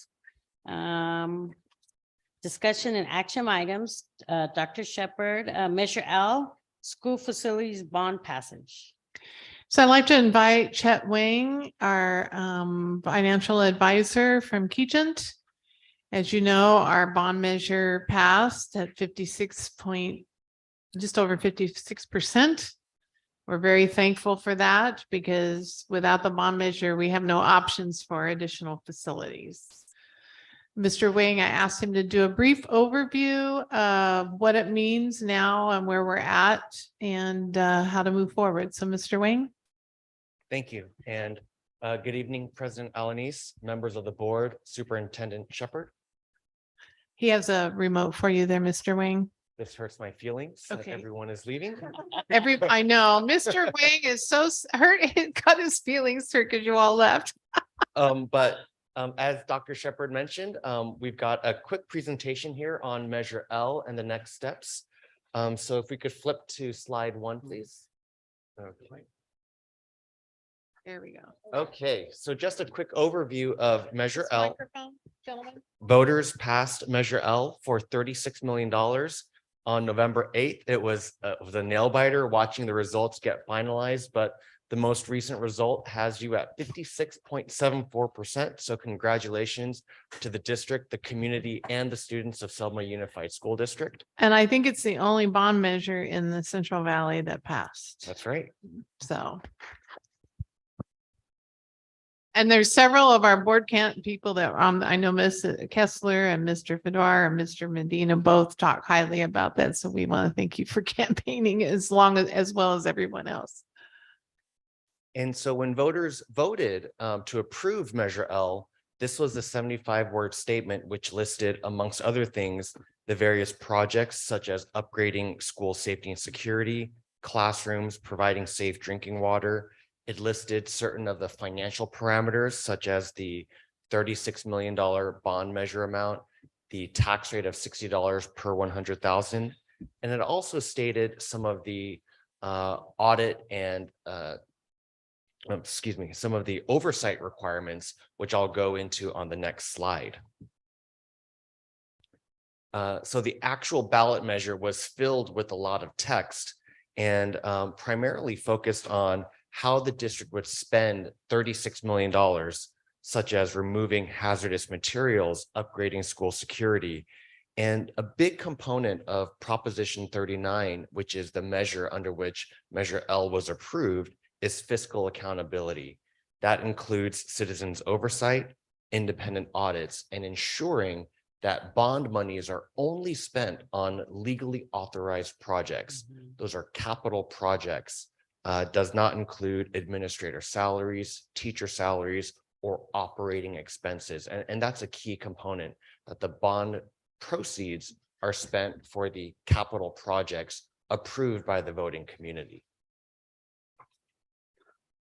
So a quick recap on some of the economic variables. This week, the Fed is expected to raise interest rates about 0.5%. That has been priced into the market. And you can see on the chart to the right, interest rates have risen over the past calendar year from the pandemic lows. But in looking at interest rates from a historical perspective, we are still near 50-year lows, as you can see on the chart to the right, going back to 1962. The district's assessed valuation, which is the value of all residential, commercial, agricultural properties within district boundaries, remains quite strong. Since the last time I visited the district, prior to the new assessed valuation, the district has another year of growth at 8% year over year. That's a significant growth rate. So really speaks to the desirability and continued growth of your assessed valuation. Graphically, you can see since the Great Recession, a little over a decade ago, the district's experienced very strong consecutive growth. So one of the things that we have to take a look at as we proceed with the bond issuance, now that it has passed, is the district's statutory bonding capacity. And this is a limit that the state has on how much in bonds any district can have outstanding. It's your current assessed valuation multiplied by 2.5%, and you subtract out your outstanding bonds. So currently, if you were to issue bonds today, you could only access about $7.8 million on the bottom right of your $36 million measure. The State Board of Education does allow for a waiver of the debt limit. Certain of your neighbors have also taken advantage of that process, including Sanger Unified and Fresno Unified School District, that has allowed them to issue their successful bond measures as well. So the steps involved in the bonding capacity waiver is a 3 to 4 month time frame where there's a public hearing held at the district.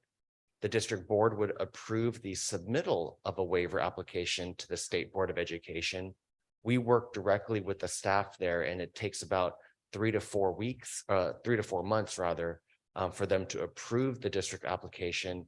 And it's very procedural, where the application is approved by the state board as a consent item.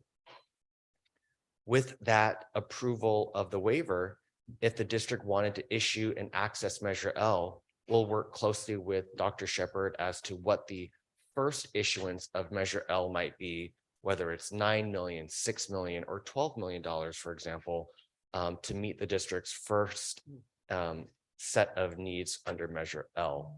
We could achieve all of the issuances under the same $60 approved by voters.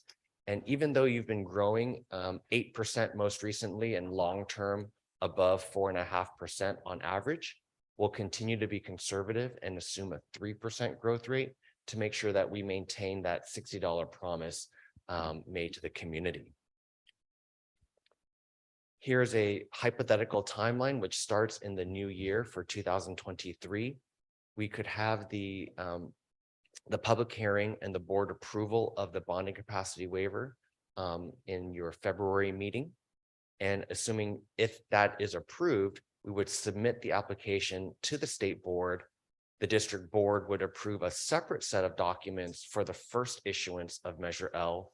That could happen in the May timeframe. And if the Board of Education also approves the waiver, bond proceeds could be available before the end of the fiscal year. So with that, welcome any questions that you may have on Measure L, the economy, and the first steps to accessing your funding. Yes. Does anybody have any questions?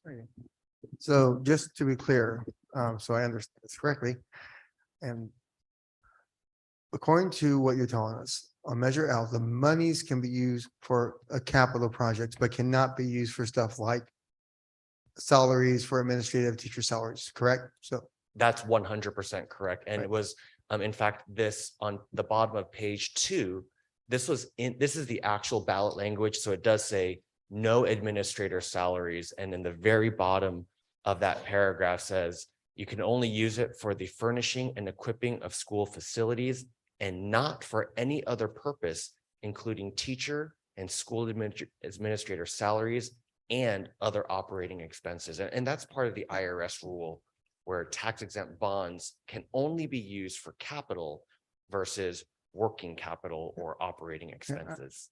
the reason why I asked the question is I just want to be perfectly clear that the money with Measure L is not like a pot that we can just spend on whatever. It has to be for these capital projects. That's 100% Okay, accurate. so as a board, when we make our decisions, that's what we're going, at least for me, that's what I'm going to be looking at.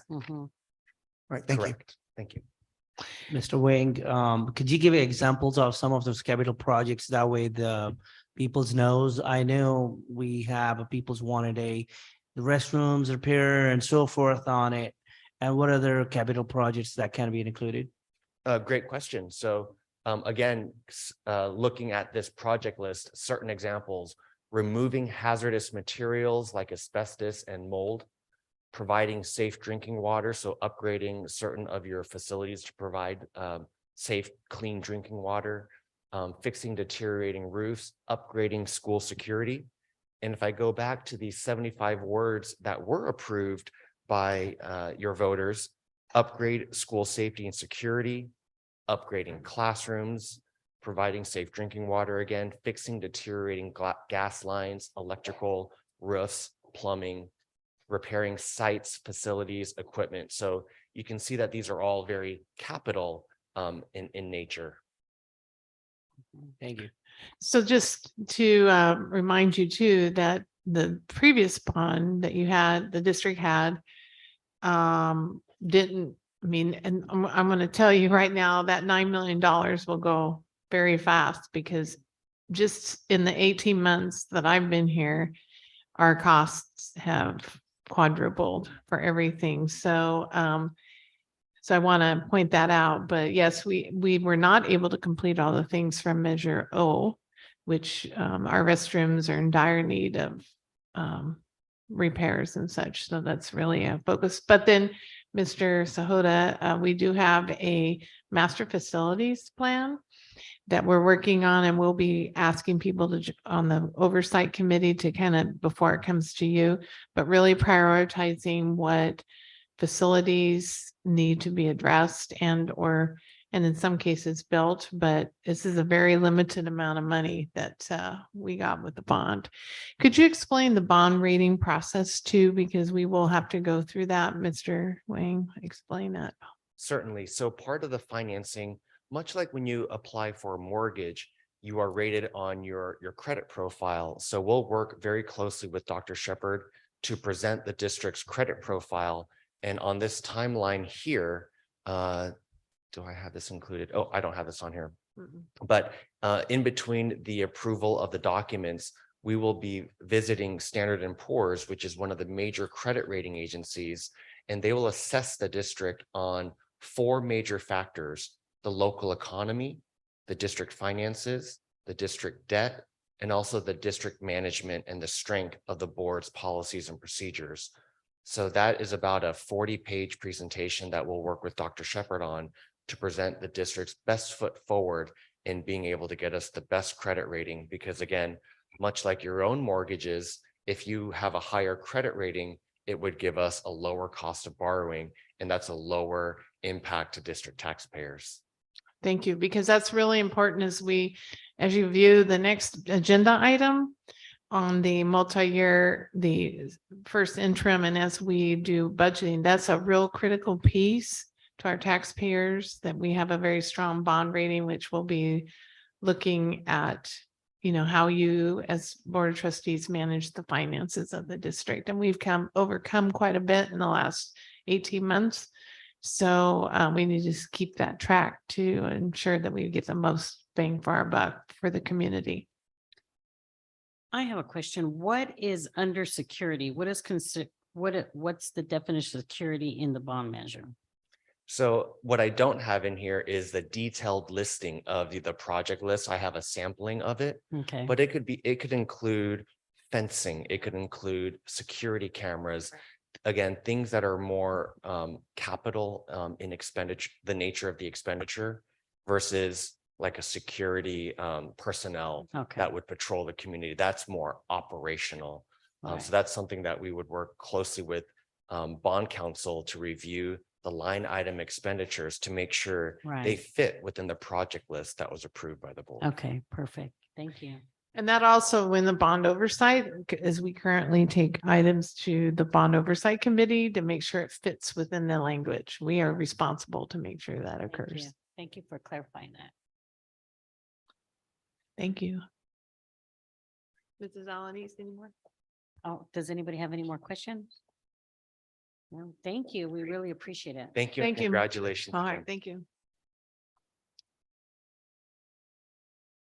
Moving forward, number 2, 2022-2023, first interim financial report and certification. Good evening. I'll be presenting the first interim report for your reference. I'm doing a shortened version. The full 118-page first interim report is available online. And this information was pulled from that report. So on, let's see. Is this one?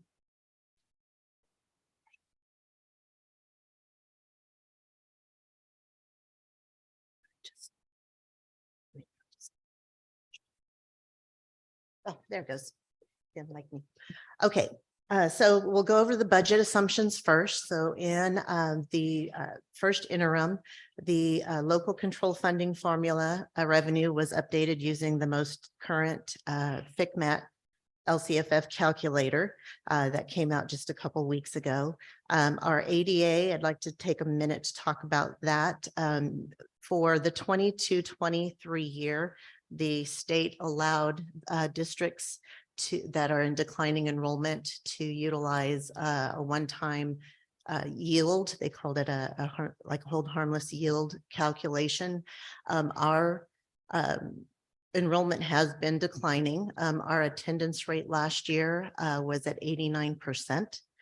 So it came in at 5,320 ADA. Because of the one-time allowance for this year, we are actually able to budget at 5,721. So we are able to get 401 more ADA than we would have if we would have been paid based on last year's attendance. Also included, I would like to update on this slide. It shows that our preliminary enrollment for CBEDS was 5,902. I did receive this afternoon the report that will be going to the state as our certification for CBEDS, and we are actually at 5,936. So instead of 99 down, we are only 65 down. I'd also like to share with you that our unduplicated counts, which is where we they determine what amount of supplemental and concentration funding we receive, which is part of the LCAP budget. Our unduplicated counts last year was at 88.5%. I'm happy to share that for this year, it's up to 92.8%. So that will bring us additional funds for our local control accountability plan. Also included in that LCFF base, there was an additional augmentation of the base amount for the calculator of 0.14%. So that was also added on there. Revenue changes. So some of the changes that we updated, carryover balances with unaudited actuals being completed in September. Any carryover was updated. We received updated allocations for some of our different pots of funds, such as Title I, Title II, then some of our new funds. Continued funding our expanded learning opportunities program. Dr. Wildman will be sharing a little bit more information on that. New funding. So we did, for the first time since 2012-13, we are receiving some transportation funds that will help offset the costs of our transportation department. Learning recovery grant, that is a new one-time pot of funds for this year. There are each of these funds has documentation on what can actually be these funds can be used for. And I'd be happy to share it with any of you if you would like that information. It can be found on the California Department of Ed's website as well. Arts, music, and instructional grant was also another one-time fund that we will be receiving. The literacy coach, we did receive some one-time funds for the students of Eric White and Washington. So Washington students moved to Eric White. So the funding will follow those students. And then a small one-time pot of funds for ethnic studies. Expenditures included for salaries and benefits. We included step and column, the new positions that have been added since unaudited actuals, any of the increases that have been approved since unaudited actuals. And then what's not included is the proposed or tentatively agreed increases. And I do have a slide on what the budget will look like with those included later in this presentation. Material services, capital outlay, those were updated to reflect the carryover funds and the projects that are still in progress that carried over from last year. And then of course, any new funds we had to budget for those as well. So your total general fund, so our total revenues are 152 million. Our total expenditures are at 160 million. So we have a net decrease of 7.7 million. And you can see there in the corner, that is because we have carryover of in LCAP of 6.3 million. ESSERS is 20.5. And then the ELAP, we had a carryover of a little over 2 million. So for the ESSER funds, those will be spent. We have all of our HVAC and shade structure and some of the other health purpose capital outlay projects that didn't get completed last year. The LCAP funds, we do have to spend those because our carryover, we should not have that much carryover from year to year now that the carryover has to be included and carried over within the fund. Did that make sense? So it makes sense to be spending down because we're trying to spend what was carried over, what wasn't completed. Right. In LCAP, we had some playground equipment that didn't get completed until this year. So those funds had to carry over to pay for that sort of thing. In the past, LCAP funds could be any carryover like the 6.4.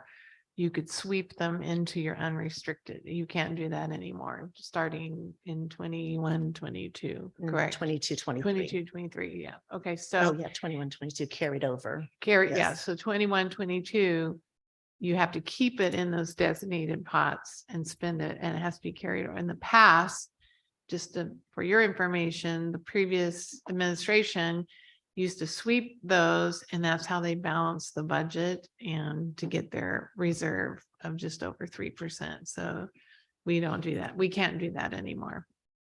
Okay. Okay, on the next slide, it breaks it up by the restricted resources and the unrestricted. So on the restricted side, you can see that we're projecting to receive 71 million and have expenditures of 74 million. The restricted side includes things such as the ESSER funds, our Title I, Title II, Title III, our expanded learning, and our learning recovery, arts, music, instructional grants. And there, again, you can see that some of the deficit there is from carryover. For the unrestricted side, 81.4 million, and then expenditures of 85.8. And on the restricted side, the LCAP is actually included on the unrestricted side. So that would be where we are paying for some of the playground structures, the safety, the fencing at some of the school sites. So as a board, you should be wondering why we're deficit spending. Do you understand why? Because we have the carryover. The carryover causes that flip in your, but normally you would not want to see more expenditures than your revenue. But because we have the carryover, that's why you're seeing the deficit spending. It's really not deficit spending, but okay. Right. Yes, so if you ever have any questions, that we should be able to explain why there is a deficit, and I have a list of projects that I can share out with anyone. The multi-year projection assumptions. So in year 23-24, the one-time funds that are included in the 22-23 year are eliminated because you can't, even though it'll carry over, you can't count it as additional revenue. So that's why there's a big drop in the revenues in the outgoing years. The salaries and benefits sections of the budget for the 2 out years include step and column, the current year's new positions carried forward, and then any new funds that apply to those. And then again, material services, capital outlay, all of those updated to reflect what was in what was continuing over. Enrollment and ADA comparison. So this gives you a glimpse of what our enrollment has been over since 2019-20. You can see we were well over 6,200 in 1920. We dropped down, it was 6,050 in 2021. 21-22 was 6,001. And then as I mentioned earlier, for 22-23, it's 5,936. So we have continued to decline. For attendance, you can see that in 21-22, we had a real issue with our attendance, getting students to school in 21-22. So our attendance rate, usually if you compare your October enrollment to your ADA rate, it's usually about, for the district, it's about between 95 and 98%. And it was at 89% last year. So a huge decrease. And for 22-23, that ADA actually includes the yield. So that's why it's at 5,700. And then for 23-24, projecting to be a little over 5,500. What's your and the per pupil revenue limit? So when we lose a student, what are we looking at? It was a little over 14,000. I have the new number. So it's I can around send that. 14,000. Yeah. That includes the supplemental and concentration funds all averaged out. Okay. So our multi-year projection for first interim. So you can see the beginning balance there from last year was 26 million. Revenues of 152 million, expenditures of 160. Our ending fund balance would be 18.5 million. And of that 18.5 million, we have 9.3% in reserves. For 23-24, we're projecting 13.45% and 14.27 in 24-25. And So this was from our adopted budget, correct? this was actually from the first interim, so you can Okay, find, so it's adjusted, adopted. yes. Yeah. So you can, yeah, this has been adjusted since adopted budget and then even what was presented in on unaudited actuals. So you can find this information on pages 81 through 86 in the large packet in the full document. So what I've done here is the proposed increases that have been either proposed or tentatively agreed to. I have included those. So including both bargaining units proposals, the revenues or the reserves are looking to end at 7.97%, 8.36, and then 7.04 in 24-25. That's with the 1% retro and then 7% ongoing.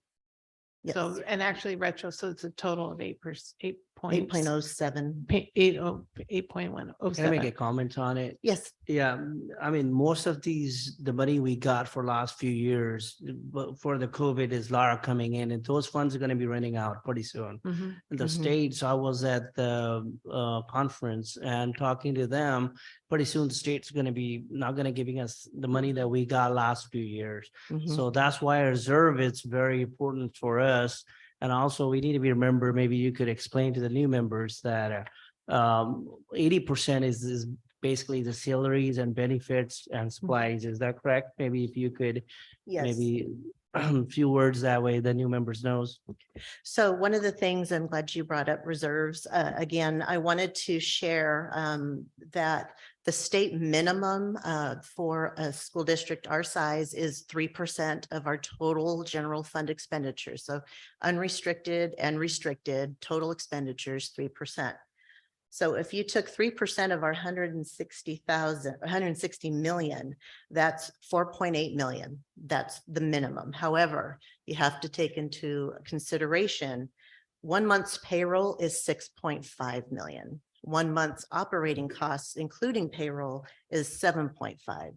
So if we kept the bare minimum 3% and we ended up going through another time of deferrals, as we have before, we would have we wouldn't be able to make our payroll for 1 month. So it's really important.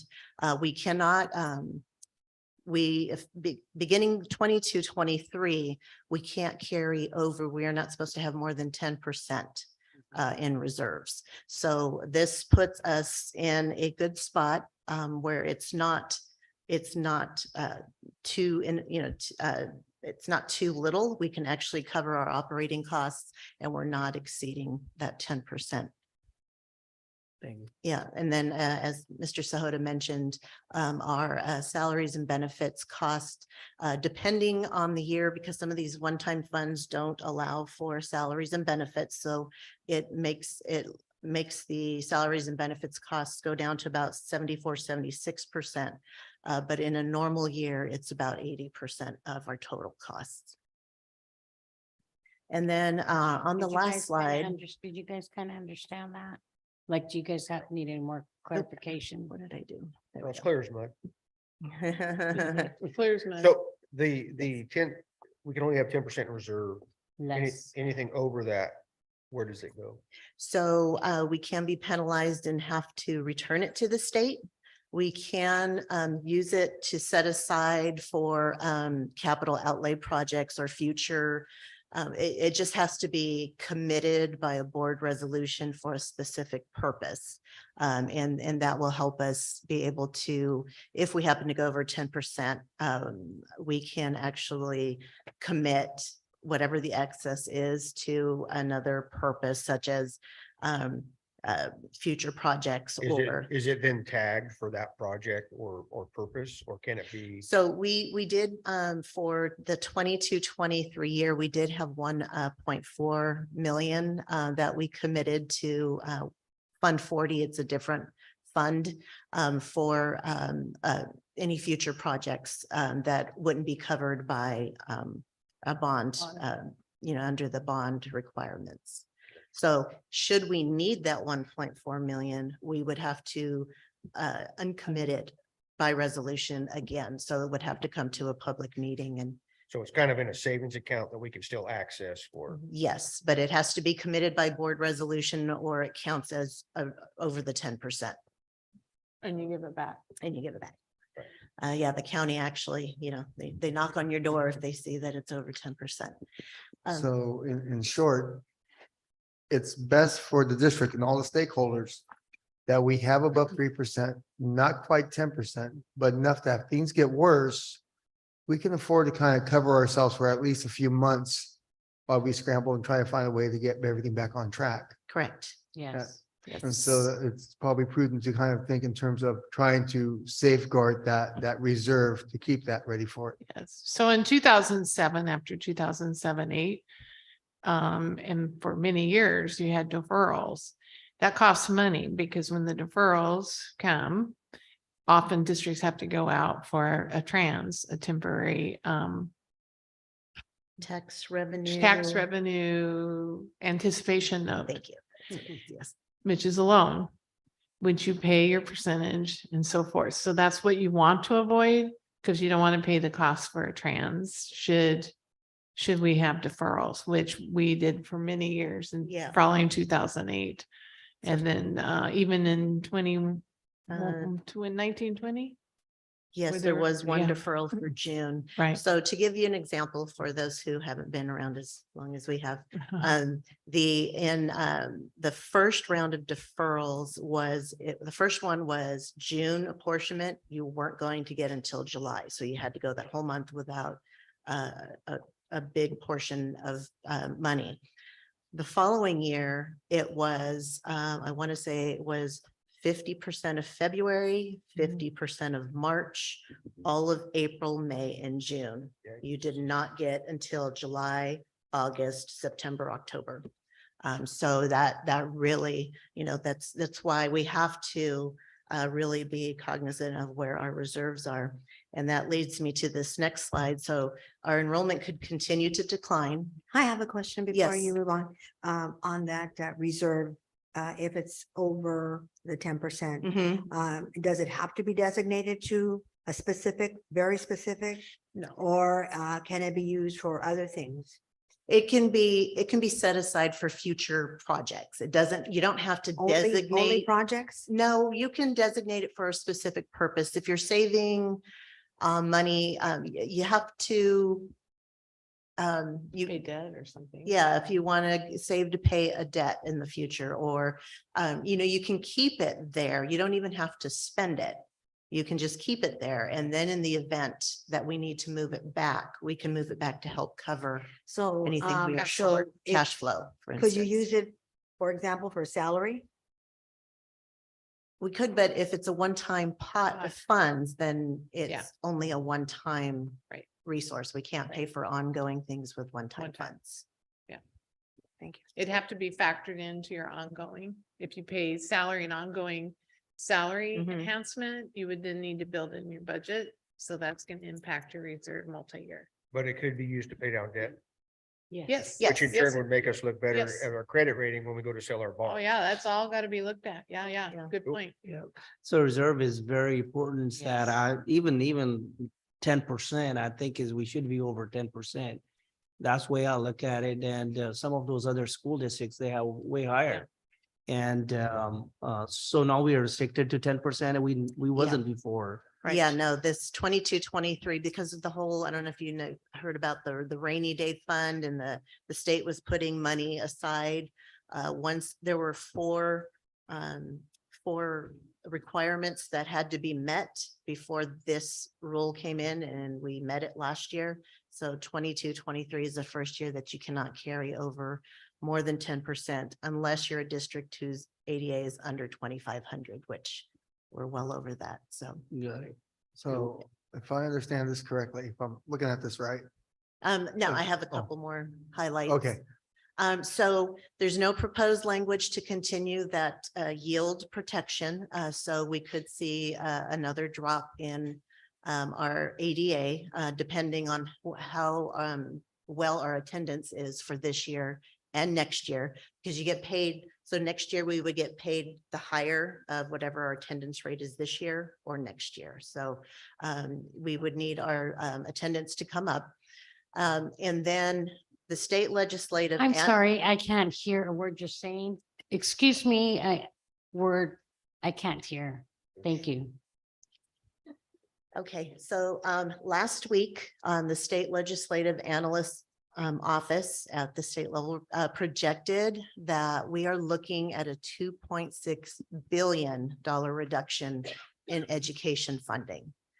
Because the state right now is projecting to be $25 billion short at the state level. So 2.6 billion of that would be impacting school districts. So we have to keep That's that a in lot. mind because that, that's going to have a significant impact. The governor's budget, which is the first draft of the budget for 23-24, will be presented in usually around January 10th.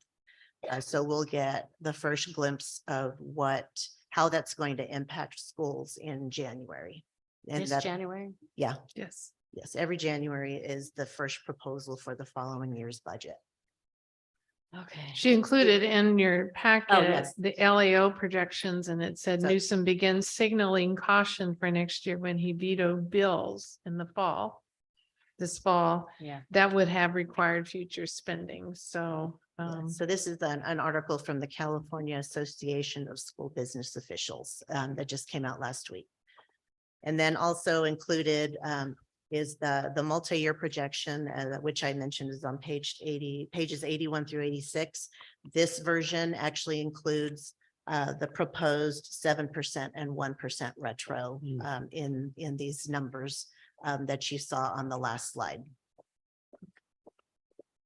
So he also, Dr. Shepherd was reading in the LAO predicts reduced funding in 2023 with our state facing lower than expected revenues over the first few months of the fiscal year. It's important to remain disciplined when it comes to spending, particularly spending that is ongoing. So we are elected to be the gatekeepers, the trustees of the monies to ensure that our children get the education that they deserve.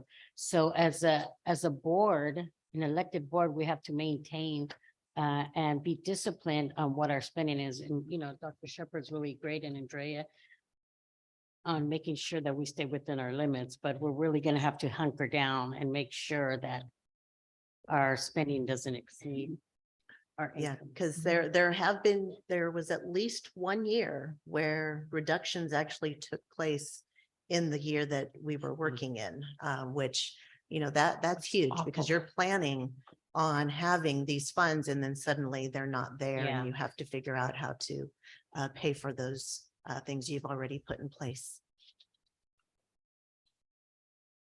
So, so if I'm understanding right, then what we're looking at is there could be a possible storm that we're going to have to weather. Yes. And so we might want to start looking at batting down the hatches and kind Yeah, of prepping for that to kind of keep this boat and everybody in it Mhm. safe. Correct. Yeah. Also, I'd like to, just so you know that there are some early tail retirement incentives coming up. Any retirements have not been included in this.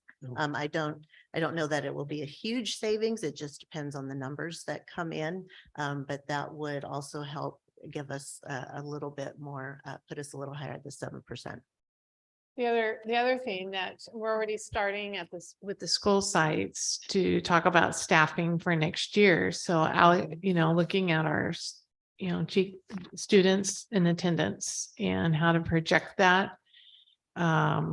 So this is when we really start looking at when there's a vacancy, whether you whether you fill the Yes. vacancy. So that's something that we'll be monitoring. We'll do projections, but really tightening up and looking at class size and stuff. So Yes, so last year, the early tells actually helped Yes, us we from didn't do any of having to that. do layoffs. Right. Because we just didn't fill those positions and we were able to keep people employed. I make a motion to. approve. Excuse me, Mrs. Alanis, we have one speaker, Nicole Klein.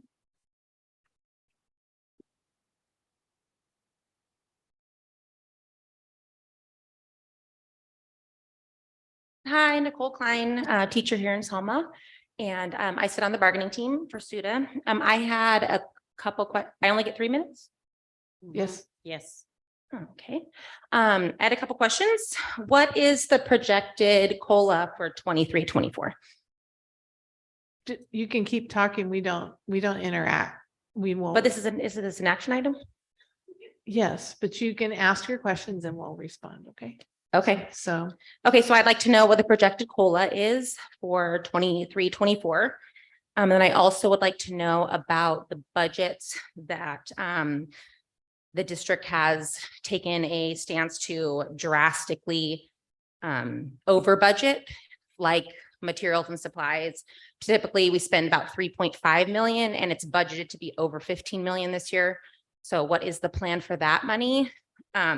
Because right there's $12 million that is extra, could be in the reserve. It's over the average. Same thing with the consulting line item. It's typically around 5 million. It's budgeted this year for 12.4 million. And then buildings and improvements is typically around, kind of varies. One year it was like 50,000 and then last year was a little over 3 million. And this year it's projected to be 17.4 million. So I'm curious about the drastically overly budgeted line items and then what the COLA projection is, because we're talking about this, terrible storm that's coming, yet what is the COLA that the state of California is projecting for next year?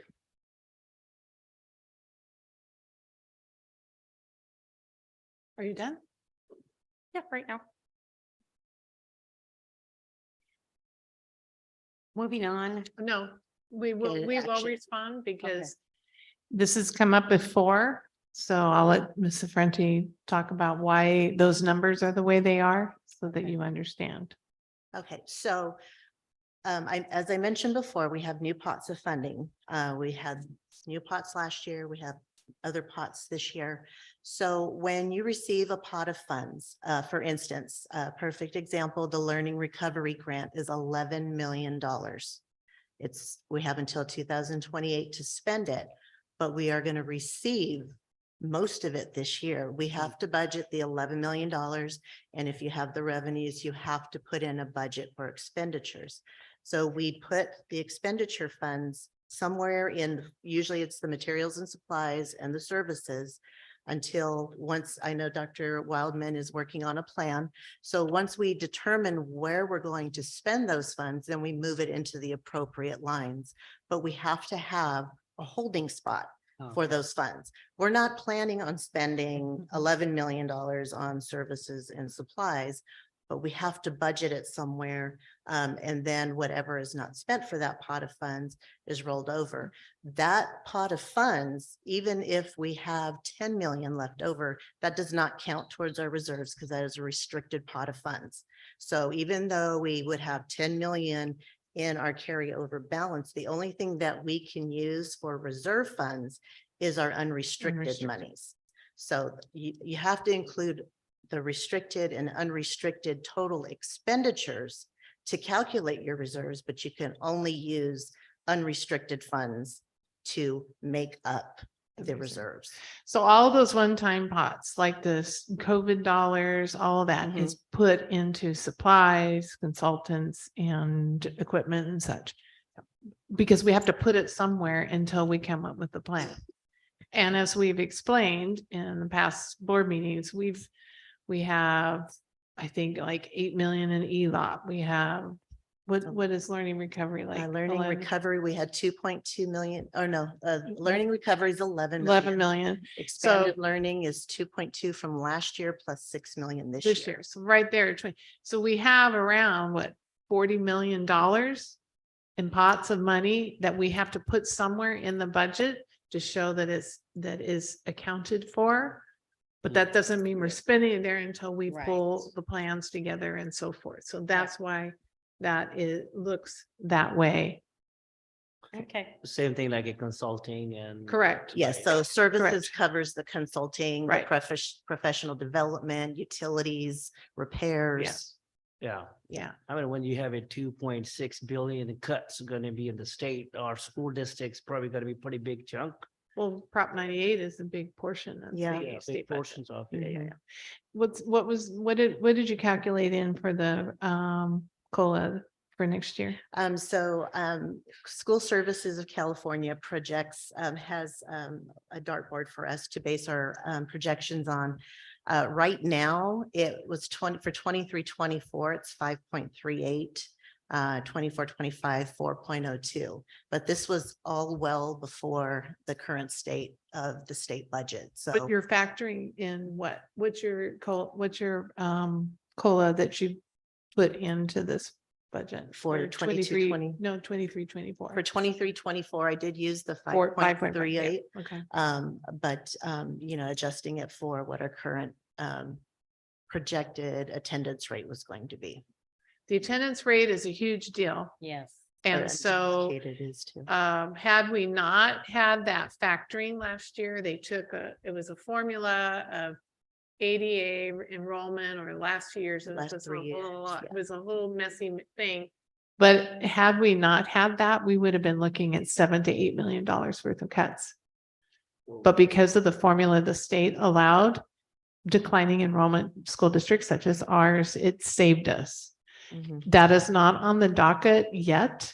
I think that we as superintendents and CBOs really advocated state leaders about that, giving that last year. So, and California is still massively declining enrollment. We are a unique little pod here in the Central Valley. Everybody else is growing. We aren't. There's only one other little tiny district that is losing, but Selma, and there's a lot of factors for that. And a lot of it's the housing industry.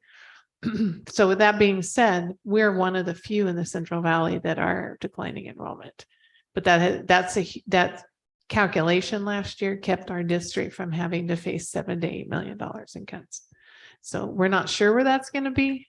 And then again, the governor projected, when he gives out his projections, there is the 5 point something came out of the governor's budget.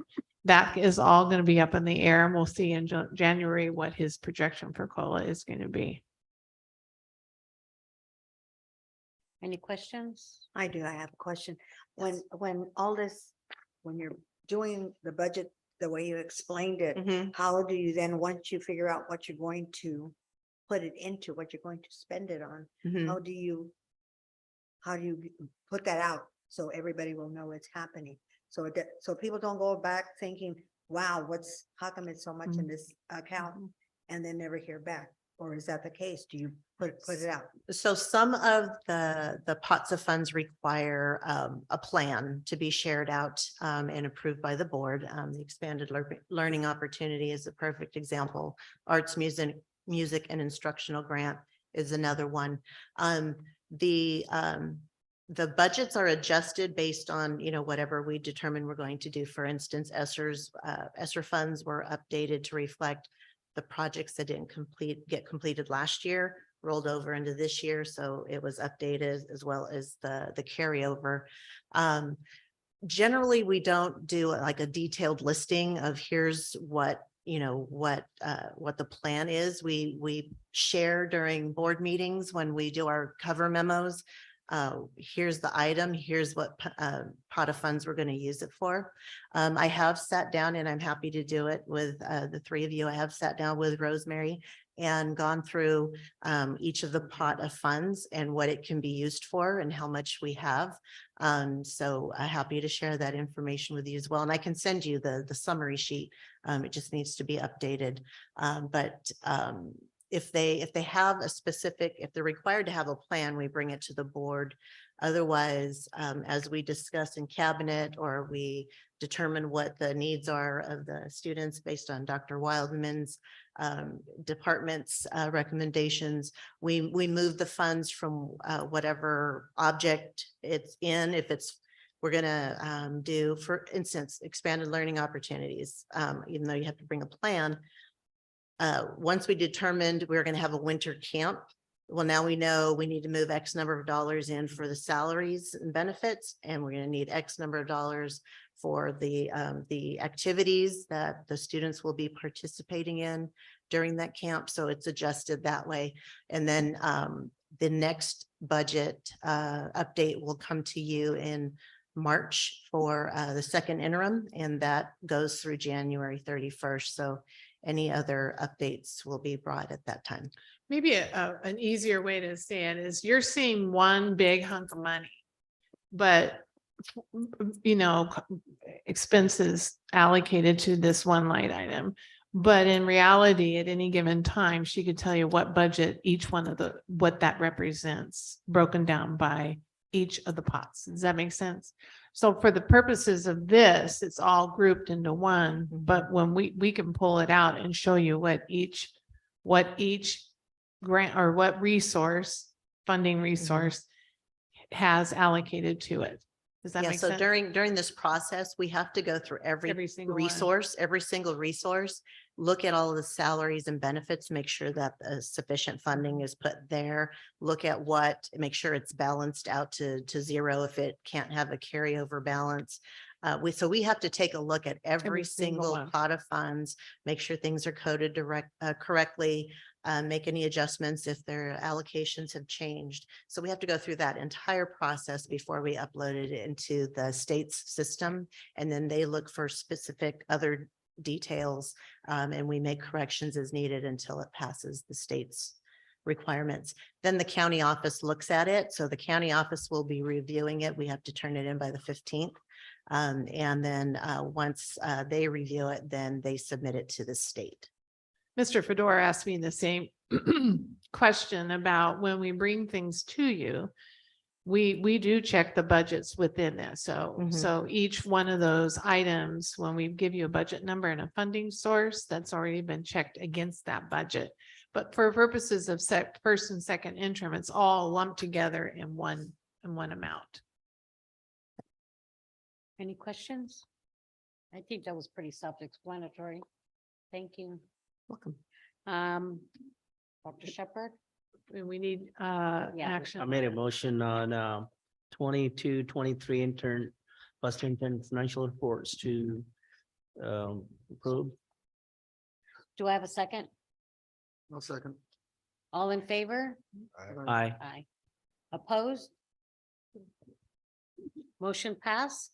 To approve the 2022-23 first interim financial report and certification. Moving on, English Language Arts, ELA Board Presentation Information. So I'd like to introduce, invite Dr. Catania up. And so as per our board policy, we are bringing forth academic achievement data monthly, and our team has pulled together some information regarding ELA. We haven't talked a lot. We've talked a great deal about math. So this is our, at this point in time, information. Thank you, Dr. Catania. And who's your sidekick over there? Oh, We know you hop have- along. We'll know you have some questions, but we're happy to have back Raquel Hammond, who had a little surgery on her foot, but she's persevering tonight to talk to us. And then we also will have Elizabeth Gamino and Michelle Saucedo and Nate and Scott that'll talk about, answer your questions at the end of this. You brought all the big wigs over here. They're the people with the answers. So as Dr. Shepherd said, we are following through on your goal of having academic data brought to you on a periodic basis. So besides all the financial things that you're responsible for, that you're also being updated on the academic side of life that you're also responsible for as the Board of Trustees. So we're here tonight with the ELA data. All right. Raquel's going to talk about our data, just like if you remember from math, we went through and talked about what is the data and then what does it mean. So Raquel's going to talk to you about the data you're going to see is reported in the reading lexile level of the students. Thank you. So one of the questions as we start looking at the data disaggregated by school site is what were we going to use to measure how our students are doing in reading? And what you'll see in the future slides is that we use Lexiles. Lexile measures are really the gold standard. They are the gold standard for career and college readiness. So next slide. It's basically a number that gives us the ability to measure a student's reading ability. On this slide, you'll notice that there are some career-based Lexiles. So looking at this slide, you'll see that to be a welder, the Lexile recommendation is at 1175. Now, if you're a scientist, the Lexile should be at 1480. That would be the Lexile or the reading ability that would make a person successful, enable them to be successful within that career. On the right side of this chart, you'll see that there are some adult reading material Lexiles. One of the ones that I'd like to point out at the top, which I can't really see because of the screen, is the driver's manual. And the driver's manual off the top of my head, I think is like 1090. So you have to have that Lexile, that reading ability. So Lexiles are not only measure the reading ability of students, of people, but also of text complexity. Next slide. Slide, please. Okay. So how will we be incorporating Lexiles into the work we do in Selma Unified? School districts across our valley, across our state, across our nation have been using Lexiles for some time now, in addition to computer software programs that are starting or have added Lexile measures to their programs. So in Selma Unified, you'll see four different tiles there. The first one is progress monitoring. Lexile measures are a good way for teachers and students to have goal setting conversations about where they are, what reading ability, what level they're at, and how to then move forward to increase their reading level. The second one is libraries. I'll be talking a little bit more about this in a future slide, but really having our students know what their Lexile is to then be able to select books in our libraries that are really within their zone of proximal development. So there's a Lexile range that students would be able to then go into our libraries to select those books. The third one is reclassification for our English learner students. We are currently finalizing our draft form that will also incorporate Lexile measures as a move to continue to grow in our district and align with other places outside of our district. And the fourth one is accountability, which we will be going into different reading levels and the progress that our students are making. Here's an example of how the California Department of Education is also using Lexiles and quantiles, which is in math, to report out to parents how students are doing based on that Lexile measure. So you'll see that everybody is moving to this measure. Here's an example of a student whose Lexile measure is 1240. So we know that if we had the capacity to be able to label all of the books in our libraries, that student would be able to go into the library and select books anywhere from 1140 to 1290 that would be appropriate for the Lexile measure of that student. Okay. We've already also started to have conversations with our library staff regarding what this could, how it could enhance our library program. And finally, I mentioned that computer-based software programs are moving to the use of Lexiles. And we in Selma Unified are currently using Renaissance Star. And here's a list of all of the reports that can be found that incorporate Lexile measures into the data that they provide for us. Thank you.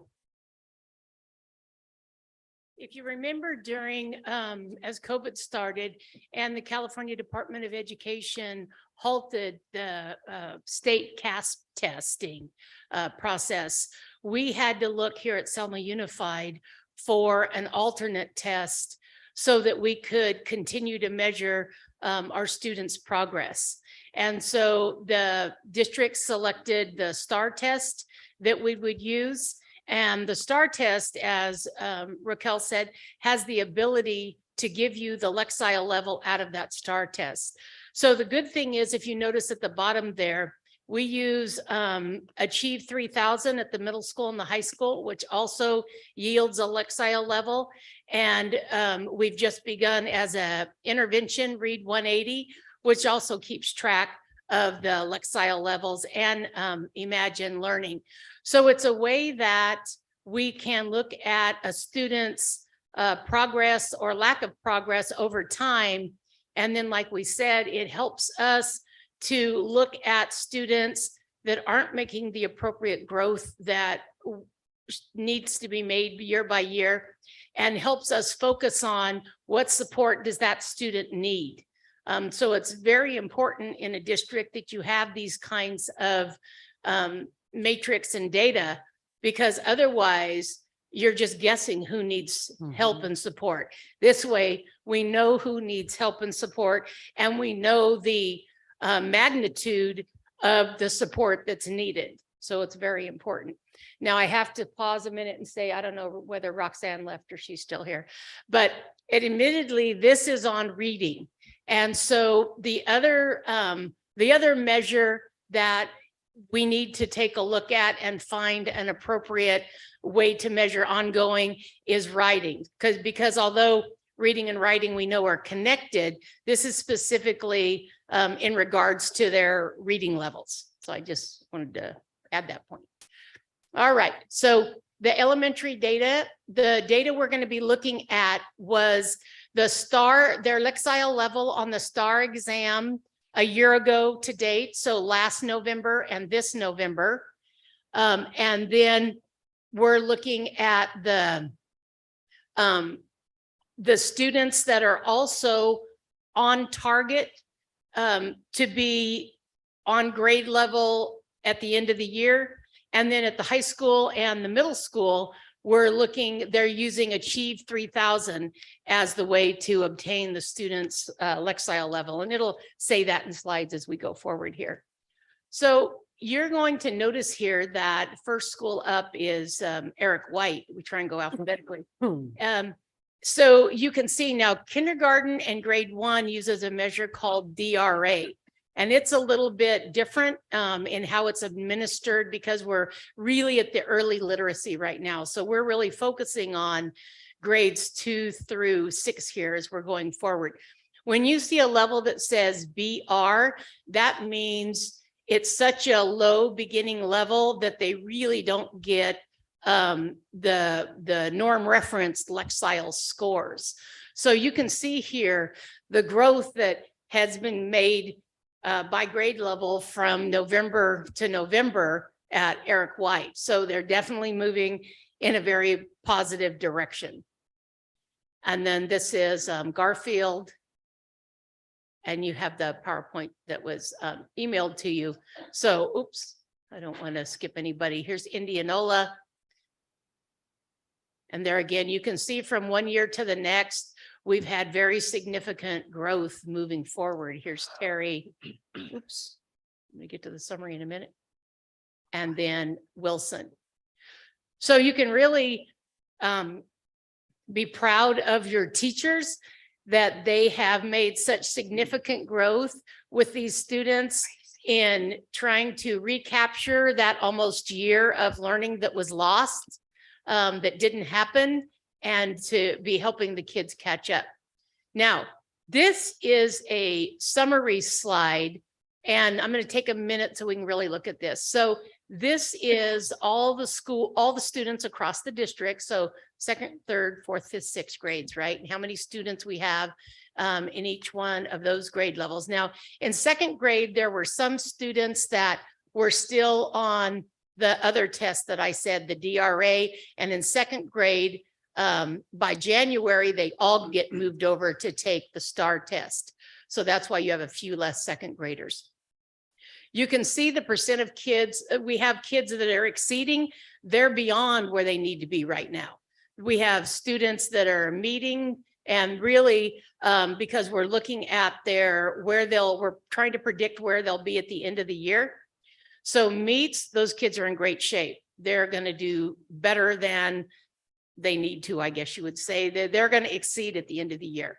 The ones on target are the ones that we know are progressing at the right levels so that by the end of the year, we fully anticipate they'll be where we need to be. So let me see if my animation came up. Yeah. So the ones that as a board and as the school staff and the admin team, the ones we're really concerned about, of course, are the students that are far below basics. These are students that are not on target to be where they need to be at the end of the year. These are students that they really need extra support and extra programs and approaches because we really have to accelerate their ability to read and write by the end of the year. Now, one thing I want to point out, because 301 students is a pretty shocking number right now, and 267, et cetera, is that I want you to notice the percentages, because in second grade, and we looked back through the history of the last 4 years, and it follows this trend that second grade, you've got 82% far below. Third grade, it rises to 64, then fourth, 52%, then fifth, 45%, and then sixth grade, 34%. That tells you that when you look at data like that, that your students, and of course, you know, we have high English learners, we have high percentages of Title I students. And so that shows you our kids coming in are very, very low. They really have a lack of language. And, you know, we've seen from all the research, the students' vocabulary coming in, that, you know, students in a very wealthy area are coming in with 10 to 15,000 words in their vocabulary. And in Title I areas, Selma, Firebaugh, Mendota, I know those quite well. You're having kids coming in with 2,000 to 3,000 max words of vocabulary. So that really shows that your teachers and your whole staff have a good program that is accelerating those students as they're coming along in the grade level. And you'll see here in a minute that the middle school staff is continuing to build on that, as well as the high school. Because otherwise you would have 82 sixth graders that are still far below, and we don't. And we're going to have some of the staff come up in just a minute and talk about what are they doing for those students that are far below.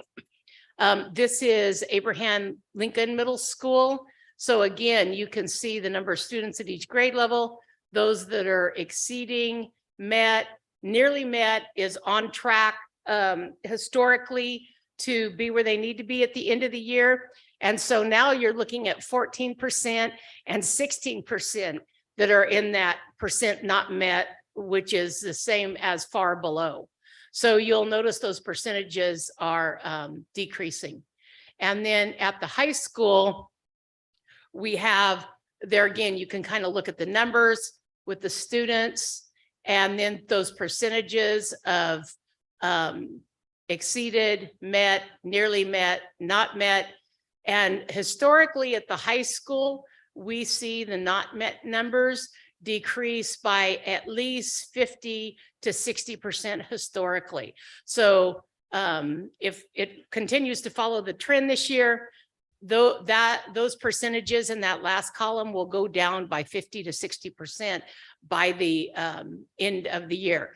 But there are still a significant, you can look at the numbers there, you know, approximately 100 per students, ninth graders, 10th graders, and the juniors that really need additional support. And we need to thank the board for last year. If you remember, you approved additional funding for reading intervention teachers.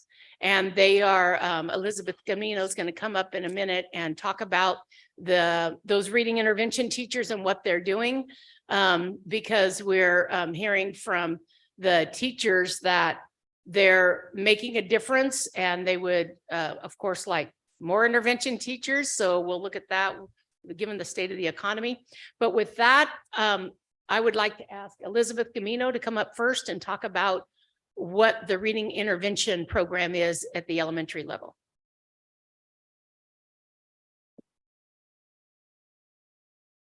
Hi, I'm Elizabeth, and thank you for having me. At the elementary level, we currently have 12 reading intervention teachers. And as you can see in the data up there, we could obviously use more. But our reading intervention teachers currently are carrying a caseload of anywhere from 30 to 40 students. And that's what they see per day. Every trimester, what we're doing is we're looking at the data and we're seeing who can move out of reading intervention and then who do we need to bring in, because we know the numbers are very high. Currently, our teachers are working on phonemic awareness. They're also working on phonics. They're working on fluency and comprehension. And they do try to get some writing in there, but we're really focusing on the reading, excuse me.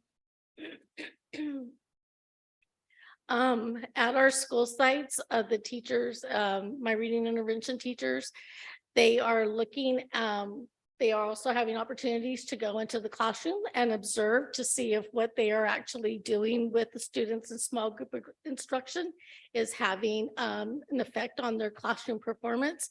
And they are seeing that that is happening. They are very excited to be working. Sorry. They're very excited to see the transition. I actually have water over there. I have one over there, sorry. Sorry. I have been fighting a cold for a long time. I was saying they're very excited to be going in and seeing that their work is having an effect. And what we are finding is that our teachers are now beginning to have conversations in their PLCs with other teachers and sharing their strategies and what are the instructional supports that they're providing their students. In our middle school, we do have one reading intervention teacher, and she is using Read 180, and then we'll be able to talk to that a little bit more.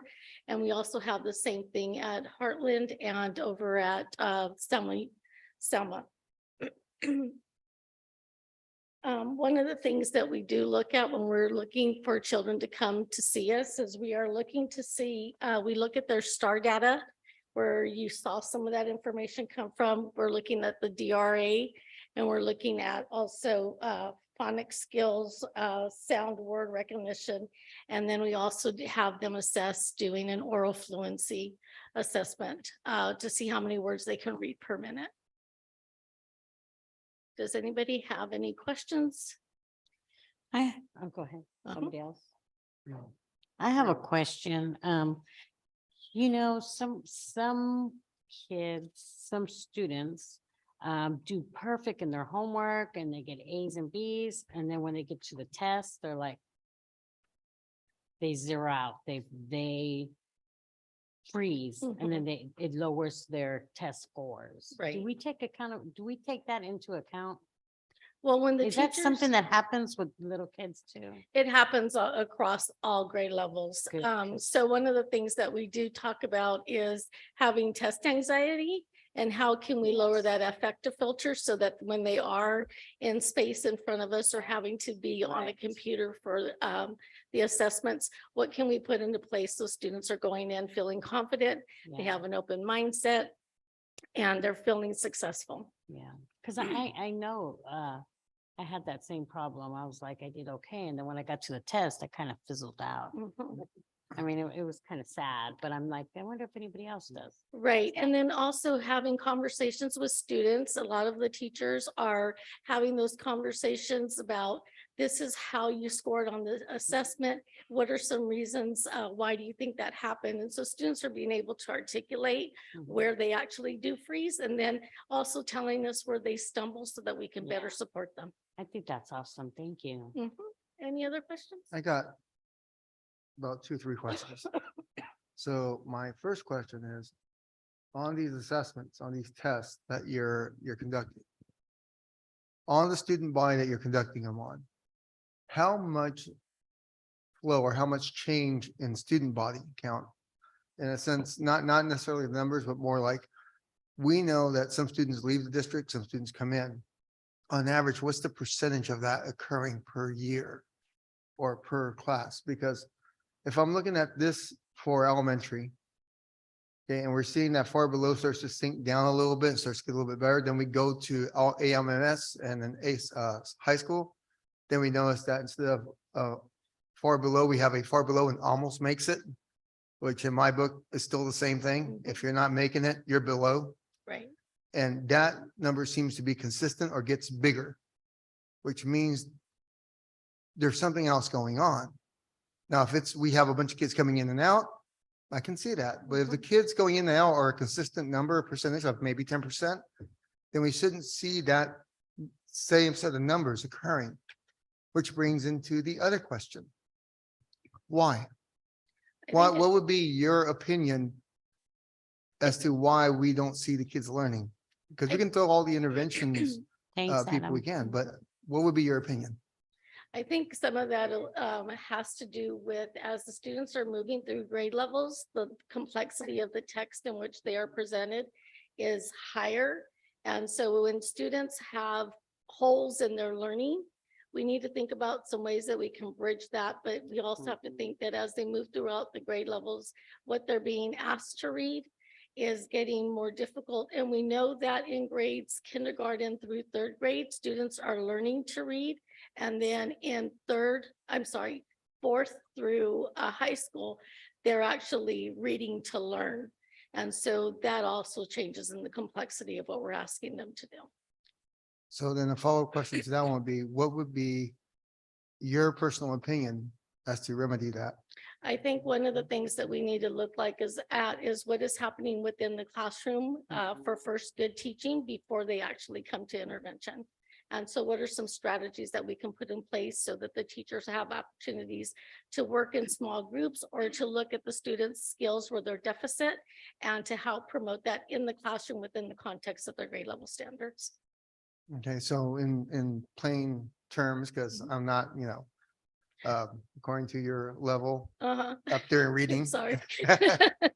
So what that would mean is that in your estimation, what I'm getting from you, what my opinions of what you just said, to summarize, would be that you're saying that the problem, like from 1st to 3rd grade, they're learning to read. Right. After that, something happens that there has to be something with the process and system that has to be put in place to help them transition over to reading to learn. And that there is a missing component. And right. And so one of the things that we're really working on right now is our focus in elementary is looking at students between the grade levels of 2 and 4. That's where we're honing in. Does not mean that we're not seeing students who are in 5th, 6th grade, but what we're really trying to do is to solidify their reading comprehension and fluency so that as we go through the grade levels, the gap becomes smaller. And this is the first year that I really think that we have been looking at this as a more systematic. And so it's having those conversations and talking about what are we doing inside reading intervention, and then also what is happening within the classroom instruction so that we can bridge and not fill gaps, but to bridge the gaps. Okay, thank you. Any other questions? No, you answered my questions already, so. Okay, if you have any other questions, feel free to contact me, or I would love to have a conversation with you individually. So thank you.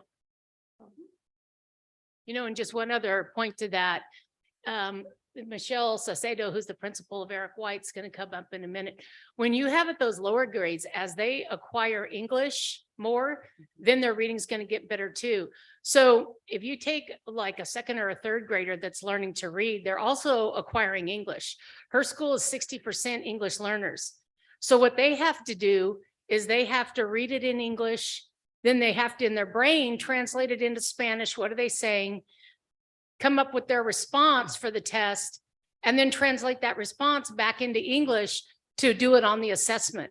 Oh. So that's a lot more that those kids have to do. So you can see part of that is the more we can help them acquire English, and Efren would say, and help maintain their Spanish. So I got you too. I got Roxanne, I got you. The more we do that, then it's a matter of all kids can learn, but it's accelerating their learning. Well, as I look at this, and I understand that, as I look at this, and this is from second to sixth grade, it's a testament to the kids are learning to adapt both in language and both in reading. Okay. But my question is really about the higher grades, 7 through 12, because what you see is the opposite. You don't see that nice sloping down of getting from reducing far below and getting back to on target. You see the opposite, or you see a stability. That's where my question comes into. I'm gonna ask Nate and Scott to step up, and they'll talk about I don't think it was mentioned that, especially as you get to high school, you're going into 2 and 3 pages that they have to read, remember what's read, new vocabulary words, interpreting poetry, interpreting things that are read that aren't as specific and concrete. And so the learning we'll bring for fun. The next time we do ELA, we're going to bring for fun a couple of high school questions for you guys to read. It isn't, I went through high school in 73. Believe me, it wasn't at all what we were, tested on. It gets, like, as Elizabeth said, it gets very complex. And especially when you're an English learner, I don't care, even after you acquire English, it's still their tendency to do this translation in their head. It's just part of who they are. And it gets very difficult. So Scott and Nate, do you want to come up and talk about the middle school and the high school? Whoever's going to go first. And then Michelle's going to come up and talk a little bit more about the elementary schools, kids that aren't intervention. What is their program? Yeah. Thank you for your question. The direct answer, in order to avoid any of these percentages, the direct answer is to read more.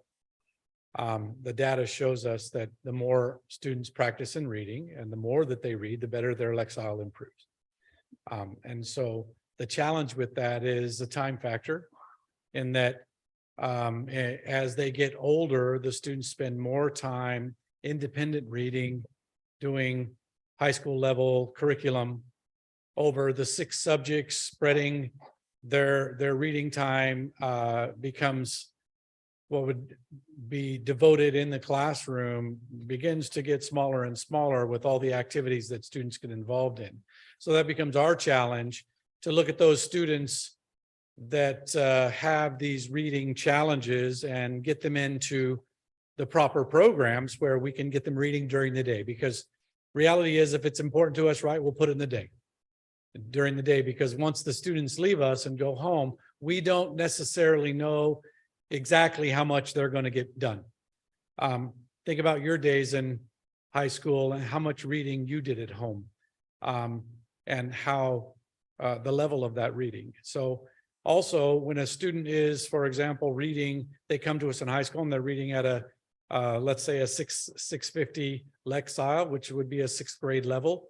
9th grade reading would be 1050. That student is way below grade level. They're getting work that's on grade level. So it's more of a challenge for that student to read that reach.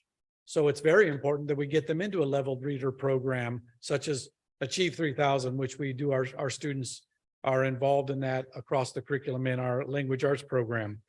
Then we have our lowest readers in our intervention class with our intervention teacher. The lowest 85 readers are there. And these are our lowest 85 non-duplicated students. So if they're not in an EL or a SPED program, because they get their reading intervention in their SPED class and or in their EL class. In the EL program at Selma High School, we have one program that's for the LTELs, the long-term English learners.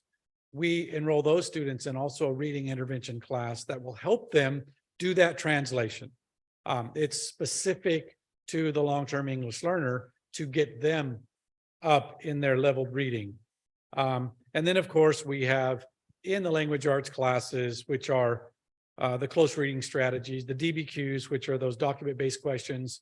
Students are given a document to read, and there's questions to answer based on that reading and or multiple readings where they have to compare and contrast.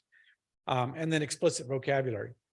Very important to have, and I think I've talked before about explicit vocabulary and how important that is, because if a student doesn't understand the words they're reading, right, then it's very difficult to get to level reading. So as we get up in age, it's very important for students to not only continue their reading, time on task is very important, very important. Then we can never substitute that. It's that practice makes perfect. And so the goal here would be to spend more time in reading, but then we had that limited amount of time as we move through the curriculum in high school. Answer your question? Yeah. Any questions for? Thank you.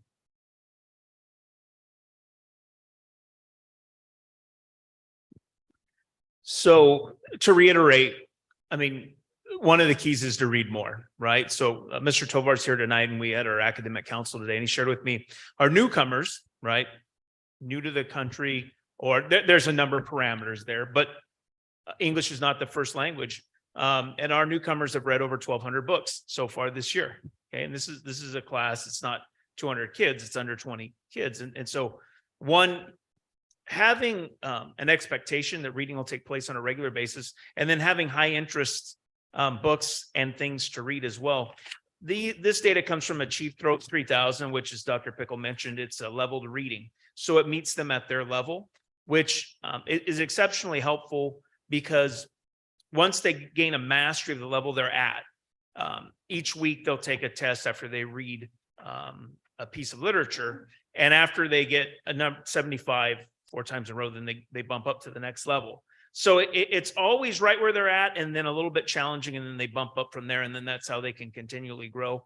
And I've been in the ELA classes when they're using the Achieve 3000. Oftentimes there's a video that goes along. One was, roller skating. They had professional rollers. These things that kids haven't seen, and it's got a high interest level to it. So that's one of the biggest parts of it. And then I think our ELA teachers do a really good job of bringing a level of energy and passion. And people can tell when you're passionate about what you do, and passion is it spreads, and it's contagious. And so I think there's a level of enthusiasm that we have in that department. We had great growth last year. That gets mentioned to them pretty often. Really proud of that. I think this program played a role in that, and then as did our teachers and their enthusiasm that spreads to the students. Any specific questions? When I looked at this data, I was very pleased with where we're at. I'd like no one to be in the not met percentage, but when I look at the trend line for elementary, which was great, each year it got lower and lower. And then looking at where we were at in this very specific element, I was very pleased where we're at this point in the year. Okay, thank you so much. The other thing, that needs to be, because we look at root causes and what we see, we notice that at ALMS, we have fewer students, and they have certainly fewer students in far below not met in ELA than in math.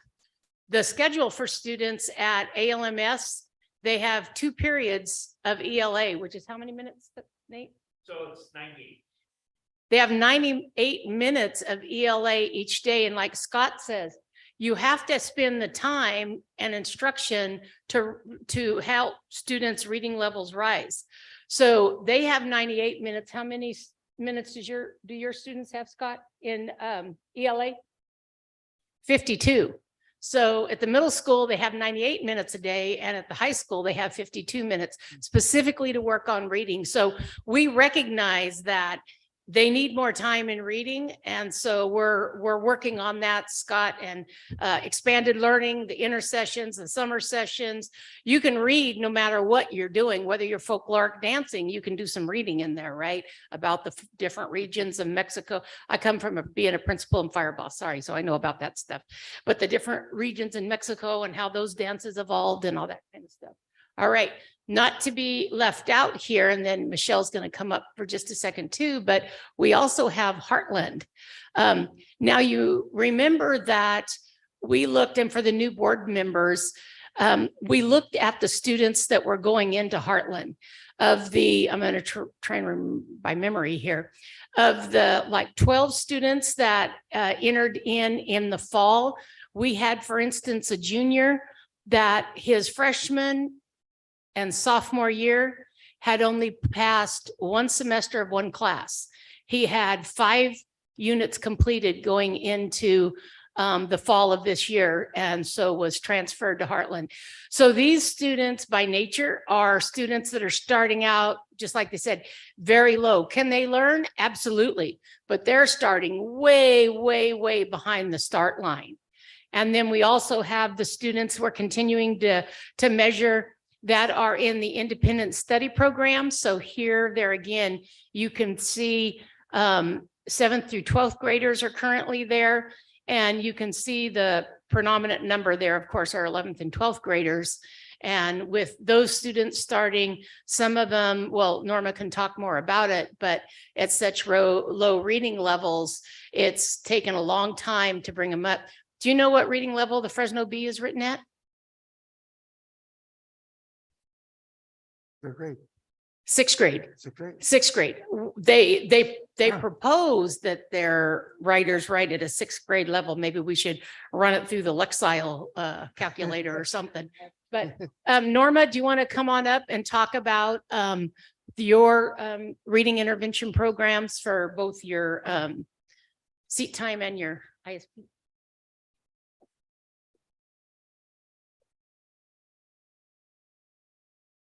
Good evening, board members, Dr. Shepherd, Executive Cabinet. Dr.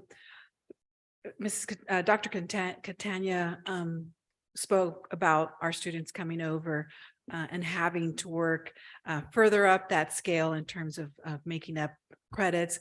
We also are working with students who are hard workers.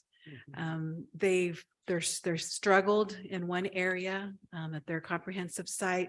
And so part of what we're doing for our students is working on that motivation and helping kids feel excited about being in school so that we can then just open up and absorb the instruction that's happening. So in addition to implementing Read 180, which we will be using with our students, we're also going to add an additional assessment between the district assessments because I think somebody, Mrs. Alanis, you mentioned, sometimes taking that test doesn't give us the best measure of where a student is at.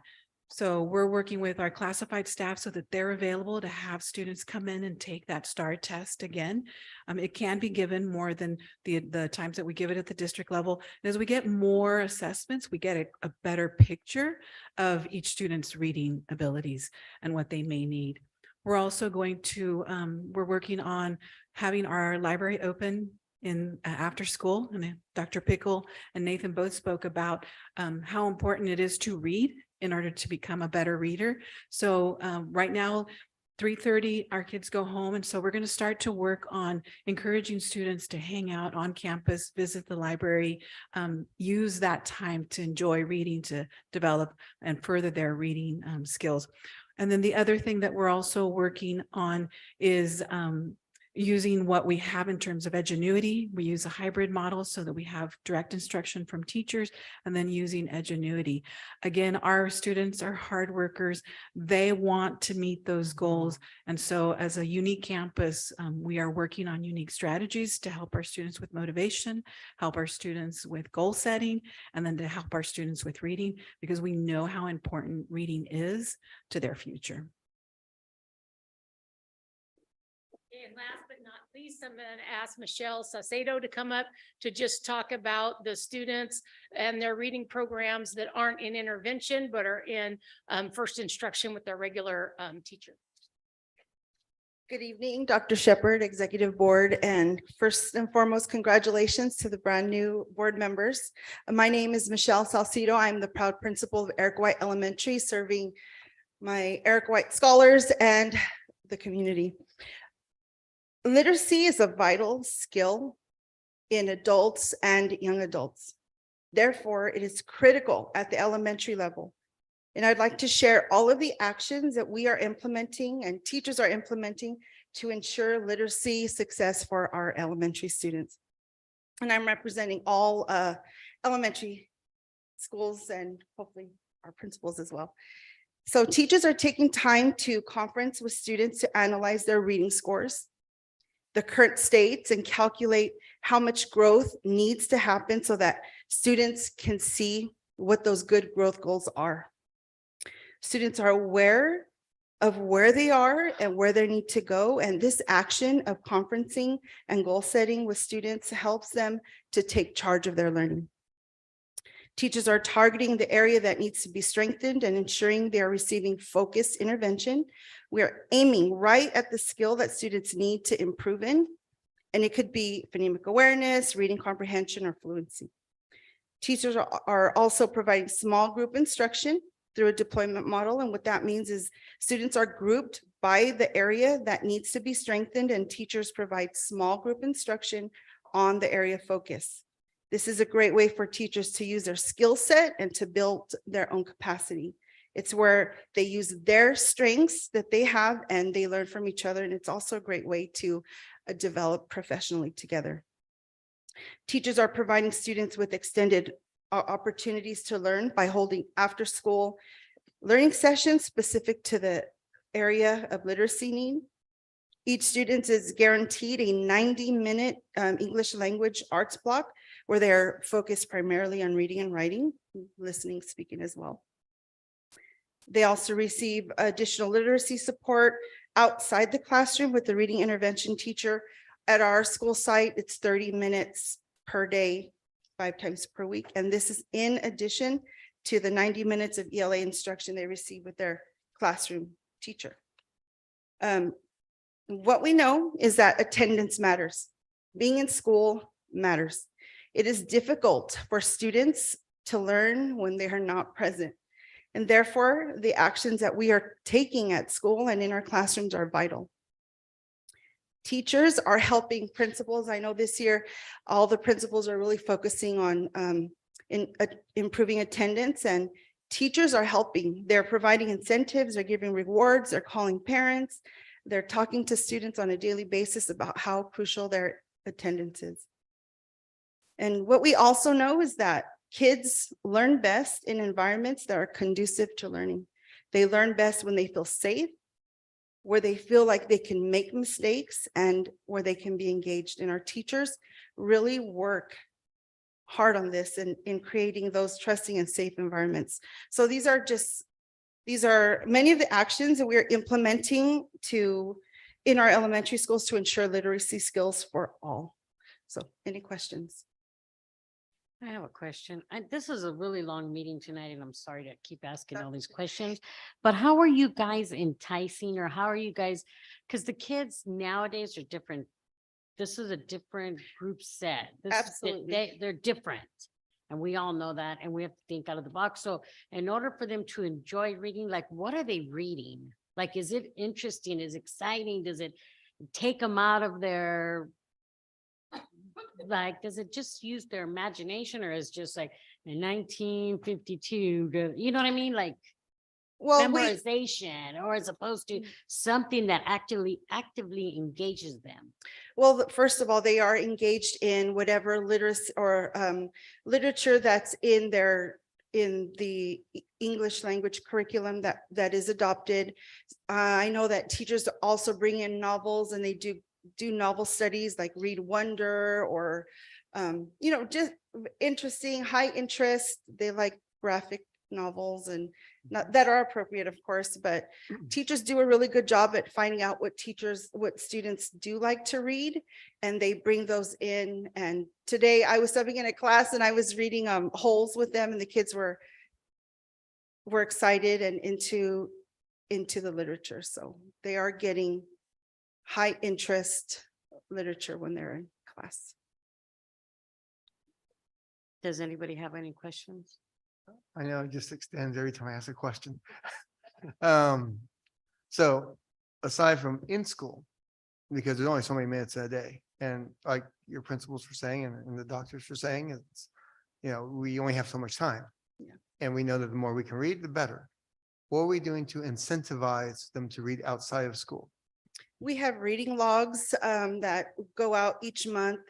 Teachers give out reading logs. They have book clubs. Our library tech, Julie Valdez, also does a book club, offers a reading log. I would say mainly that through a reading log. Are they getting any type of prizes or incentive, anything that will entice them to keep a log? Because keeping a log, I remember in high school, I did not like keeping the log. Well, we also have Freckle, and students do really engage in that because they can come back and see what level or how much they've improved over the weekend or over a break. Okay. Thank you. Okay. Just to add to that, funny you should ask about that, because many districts across the valley in the state of California, and because you already have STAR, accelerated reader, I think Raquel talked about it earlier. In many schools, there's a reading incentive program, and the books are labeled with the reading levels on them. I'm not going to go into that, but the reading levels. And so there's a contest every month and students, depending on what level of book you read, you get certain amount of points. And so there's contests monthly, by quarter, by semester, and then year long. And I know when I was a principal back in the day at a middle school, the culminating prize was you could win a television if you were the highest AR reader. But they had everything, and our kids would read pretty soon they get smart, because it's like, even in middle school, they were like, wait a minute, if I read a Harry Potter book, that's going to get me 42 points versus these 3 books that are only 5 points each. So Dr. Shepherd and Dr. Wildman have already talked about, if we can order the labels and put them on the books in the library, it would be very easy to start an AR reading incentive program. And the funding that's available could provide the incentives for the students. So that's up and coming. Thank you. But I'm assuming instead of a TV, we're talking like a PS5 or something.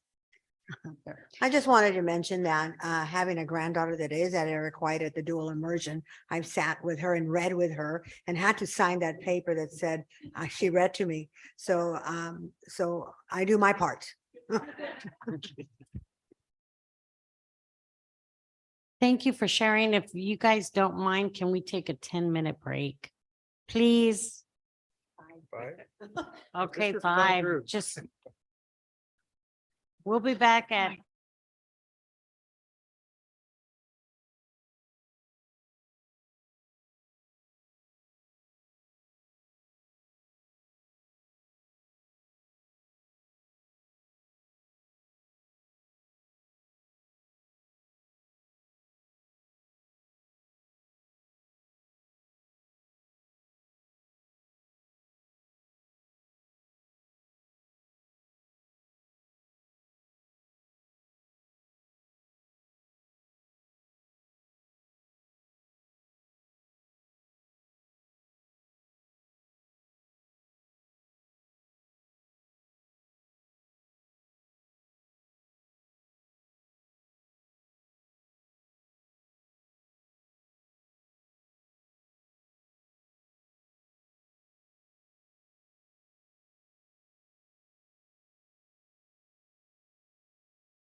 Can the board please return to their seats?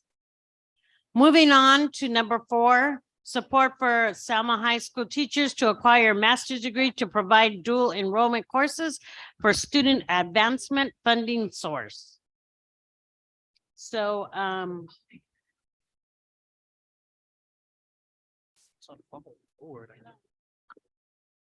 ¿qué pasó?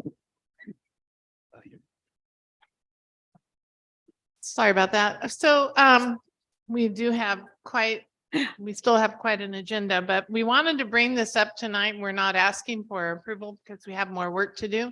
But I'd like to invite Dr. Catania up briefly in case she needs to answer any questions. So the first slide we talk about. The next one, please, gentlemen. Dual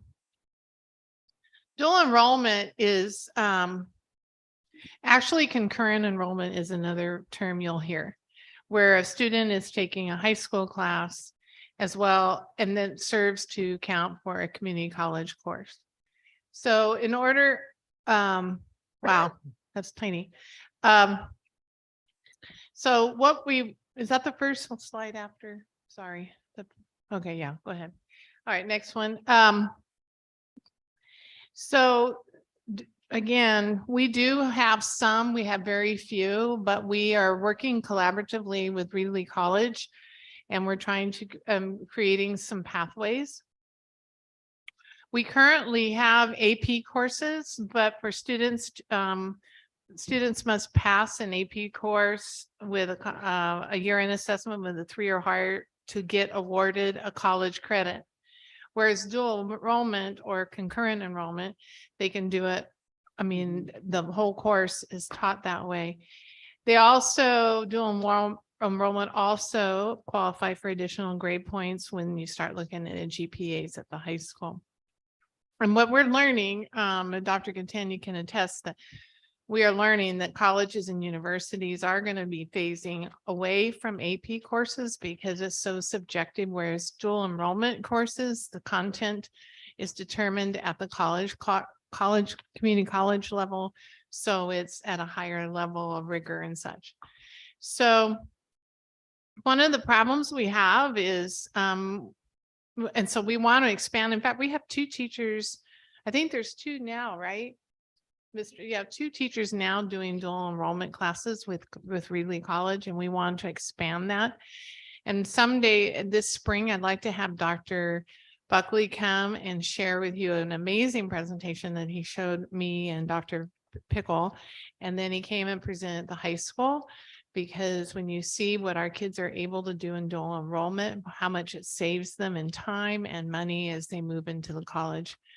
So, and we have kids that are definitely, while we have challenges with our intervention and so forth with reading, we also have that other group of kids that just excel. So some of the barrier we have to be a NAMJAC faculty, you must have a master's degree in the subject matter area that you're instructing. And we presented that information. Dr. Buckley came and presented information, as well as there's been conversations Dr. Pickle has had with staff and Mr. LaFaro from CTE, BROP. So we do have folks in our midst that would really like to get their master's degree. So I'm going to turn it over to Dr. Catania. I don't know what happened. What's her name? Whatever her name is. All right. Well, somehow okay. So go ahead, Kitty, you can take it from here. So just to give you some comparisons, there are several high schools in the valley around here now. Sanger, Firebaugh, Avenel, Design Science, CTech, as you know, University High. About 10 high schools where you can get your full AA degree while you're in high school.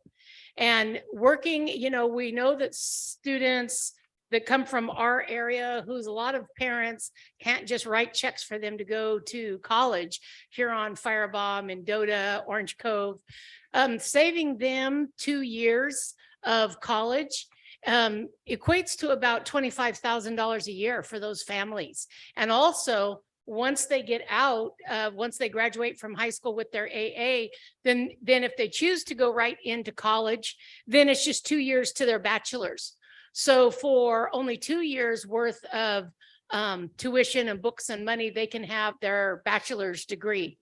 And we know that we did a pilot with the Governor Newsom gave $10 million for some pilots 2 years ago in the Fresno area through the K-16 Collaborative. And so one of Dr. Linda Hoff from Fresno Pacific and I had been talking about this for about 4 years. And anybody that would listen would say, we think that if we just ask teachers if they want to get their master's, they would be willing to do it as long as somebody else is funding it for them. And then we could teach them on the high school campuses. So sure enough, 2 years ago, Governor Newsom gave the K-16 $10 million to start the first pilot. And we started with the core around Fresno, which was Fresno, Sanger, Central, and Clovis. And we had 112 teachers that came forward and said in English and math and said, yeah, as long as we don't have to pay for it, we're willing to do the coursework to get our masters. And so all 112 of those completed.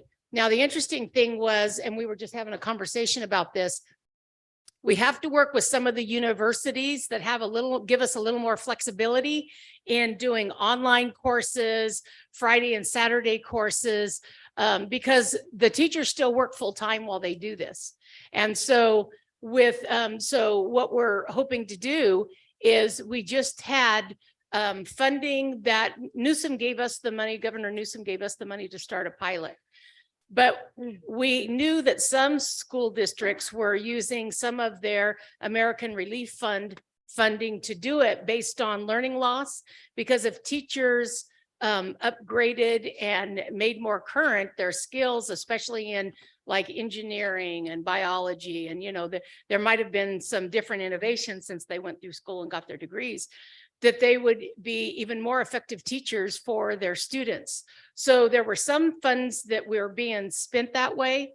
But then there's, a caution was that, well, there was nothing specifically black and white that had come from the federal government that said you could do that. Well, November 14th, after enough people sending in and requesting it, November 14th, that was included in your packet, was the 13-page letter from Secretary Cardona from U.S. Department of Ed. And it specifically states that you may use the funding listed there to pay for teachers to get their masters, which increases their teacher effectiveness, upskills them, as well as then they can teach dual and concurrent enrollment classes and help those students. And when Dr. Shepard came and started the conversation a year and a half ago, we were just at the time asking teachers who would be interested in getting their masters. And one of it was the statistics teacher, right, Scott? The statistics. He said, well, I have my master's. And we're like, well, it should be a concurrent enrollment class then. And so this fall, students that taking his class are also getting 3 college unit for statistics. So, we should be doing that in Spanish, in biology, English 1A, all those courses. And I had a parent talk to me 6 months ago. His daughter was a sophomore in high school and had taken her first 2 classes. And he said, you know what I think is so important about this? She had to do the application for college, for community college. She had to do the application, which if you filled out a college application lately, they are like, you need a Lexile level of like 1900 or something to fill those things out. I mean, I have a doctorate. I had to call twice for questions. I didn't know what they were asking for. So I was helping some students fill it out. So he was saying, kids are provided assistance filling out those applications. And then those first college classes, they're in our high school classes getting 5 days of support and teachers that know them to help learn about turning in assignments, blackboards, that deadlines mean deadlines when you're in college, and things like that. And he said, he goes, for my daughter, I've seen, number one, she can now immediately when she, gets a new semester, backwards maps, when her tests are, when her assignments are due. And then also she's learning all that without having the added pressure of going away to college and having to negotiate living in a dorm away from her friends, trying to make new friends and all the social stuff that goes on with being in college. She'll already, and also trying to figure out the college system and the rigor of the classes. He goes, now she already knows the college system and the rigor of the classes. So hopefully when she's a junior and transitions on site to Fresno State or wherever she's going, she'll have an easier transition time. And we've found all the students from Sanger, Fireball, all over. A lot of questions were asked about, well, aren't they kind of young to go? And no, we're finding that number one, they're qualifying for many more scholarships because colleges figure out if you can be in high school and complete college courses with A's and B's, you're probably going to be a pretty good student for us. And then the second thing is also that the college teachers really respect them and will go out of their way to help them as well. So we're very passionate. You can tell I'm this one of my areas of passion, very passionate about expanding that to Selma and would love to have them able to complete their AA degree by high school graduation for those that want to. So we're going to be working closely with Reilly College and identifying what areas that we need our teachers to get their master's degree, but we wanted to bring it forth. There's a process that would go through. So teachers that do participate, there'd be an MOU, and when they get paid, there would be a whole process, but we wanted to just stoke your interest in it, and we'll be coming back with a more comprehensive plan and be working with our partners to create that. So thank you. You guys brought this up really great because in March, I took my son to the Ridley College High School. I wanted him to go there so he could get his AA.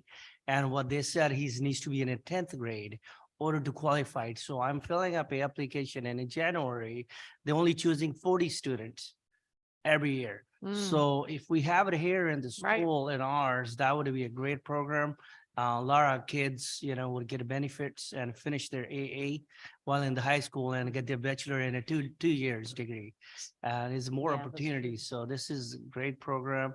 And I'm looking forward. When you guys thinking this? Within the next couple of months, we want to bring it forth. We want to keep aggressively going for this so we can get our teachers going and we know the path that we're going to go on. And the one thing that Dr. Buckley brought up too, for families that have never had children go, where the parents have never gone to college, where the kids realize in doing a dual or concurrent enrollment class, they go, I can do this. And so that's the other thing that inspires kids that normally may not have signed up for college. And then we see the trajectory go for them to get degrees and so forth. So. Do you think that we'll have teachers that want to do this? Yes, we already know of teachers that want to do it. I see this as a win-win. Yes. If you look at it this way, on the student side, especially for families who don't have the money, and this is Selma, we have a lot of people who don't have the money to send their kid to college. This is a good way for the kids to get ahead, get their degree, get in the job force 2 years before anyone else does. Sure. Before their counterparts would in other school districts. It's also a way to increase our resource pool by getting our teachers, upgraded per se. Or if we can't find them in-house, we can find them from the outside with master's degrees and give us a way to kind of market ourselves as a position to increase enrollment. We can use this as a pivot point. Sure. We're real excited about it. So anyway. And as we're getting up and running too, there is a possibility that, for instance, we were talking about he left. Here he is. His anatomy class. While he's working on his master's, there's a partnership that can be had with Reilly College that the kids are with him 5 days a week, but 2 days a week, we could have a Reilly College professor come in and be a guest teacher, so to speak, because concurrent enrollment, the students are registered in both systems. So we have this at like CTEC and Sanger has it, where if we want to offer an offering, Reedley College will send over a teacher that can teach it while our teacher is finishing up the requirements to be adjunct faculty for that. So That's It's a awesome. great opportunity. Awesome. we're going to work on that quickly. Thank you. Sorry to move it so long. but- Okay, so moving on, adopt revised board policy, administrative regulation 6158. So this is our independent study, board policy and admin reg, for independent study. The law has changed and one of the audit findings can be if you do not change your board policy to comply, not only an audit finding for the board policy, but also any money that we receive revenue from independent study could be nullified if we are not following this current state law. So I'd like Dr. Wildman to take a moment to briefly go through what the changes are and we'll be in compliance with state ed code. So brief. All right. Thank you so much and congratulations to you guys. So this is a board policy update from CSBA, our California School Boards Association. So it includes all of the relevant and necessary ed code that we have to have in our new policy. Basically, there were some changes based on the fact that we were moving out of the COVID independent study and back into a more regular independent study program. So some of the biggest changes are that we're no longer required to provide or notify our parents of independent study. We do still have some independent study options and we're encouraged to do kind of a combination of long-term and short-term independent study, which we do have. And then it was also sort of a change in how we review students that are on independent study. And mostly if our kids are not attending for more than 10% of the required instruction, or they miss more than 50% of their scheduled times that they have to show up for virtual learning, then we are required to do some tiered re-engagement strategies, including addressing their program to see if it's an appropriate placement for them. And then there's some kind of differences in how we're apportioned the money, but basically it's the same program as we've always had, just under a new and updated board policy. Does anybody have any questions? We have one speaker, Nicole Klein.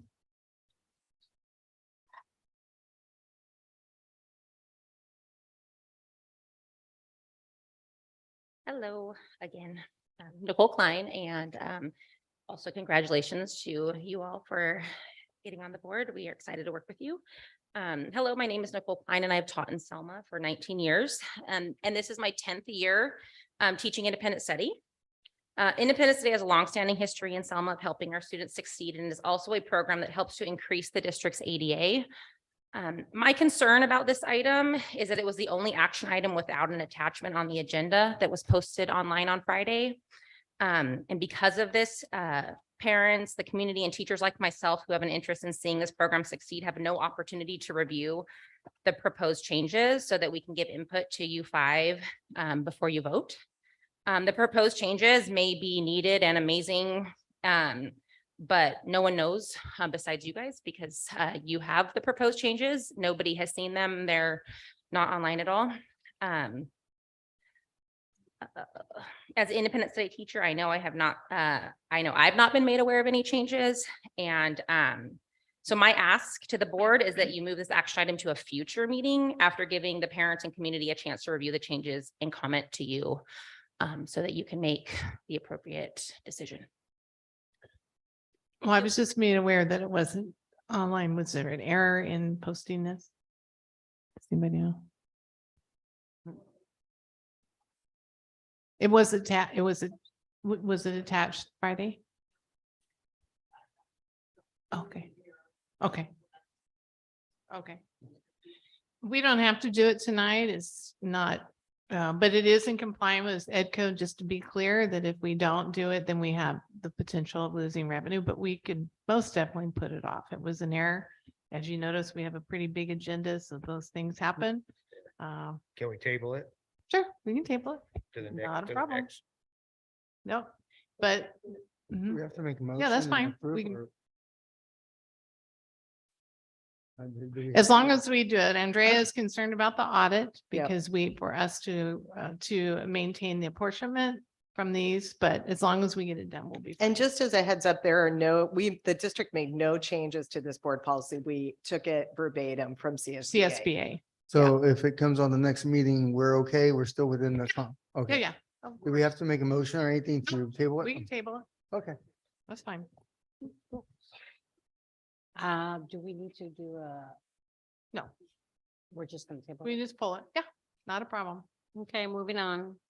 Number 6, approval to purchase a, what is that, Marcellus?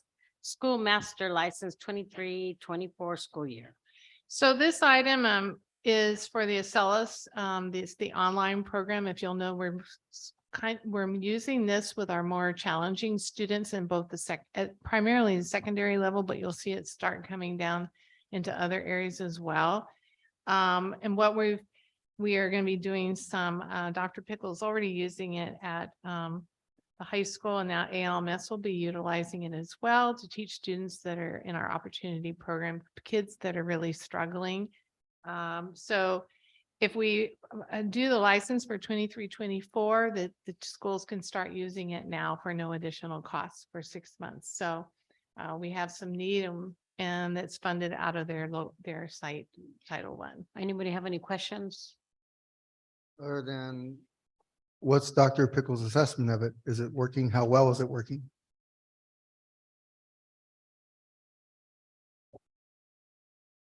So, the Acellus program is built with tier 2 interventions built in. And so it's got vectored instruction in that if a student is not at the grade level of a question, it will spiral them down until they get understanding and then bring them back up to that understanding within that same component structure. So the tier 2 is built in, unlike in other softwares. And so from what we've seen with math levels in our opportunity program and in reading levels, it's been very successful. Okay. And that's only a small sample size, but the data nationwide, worldwide actually, that we were able to get shows that some big gains in reading levels with that vectored instruction, and then in math.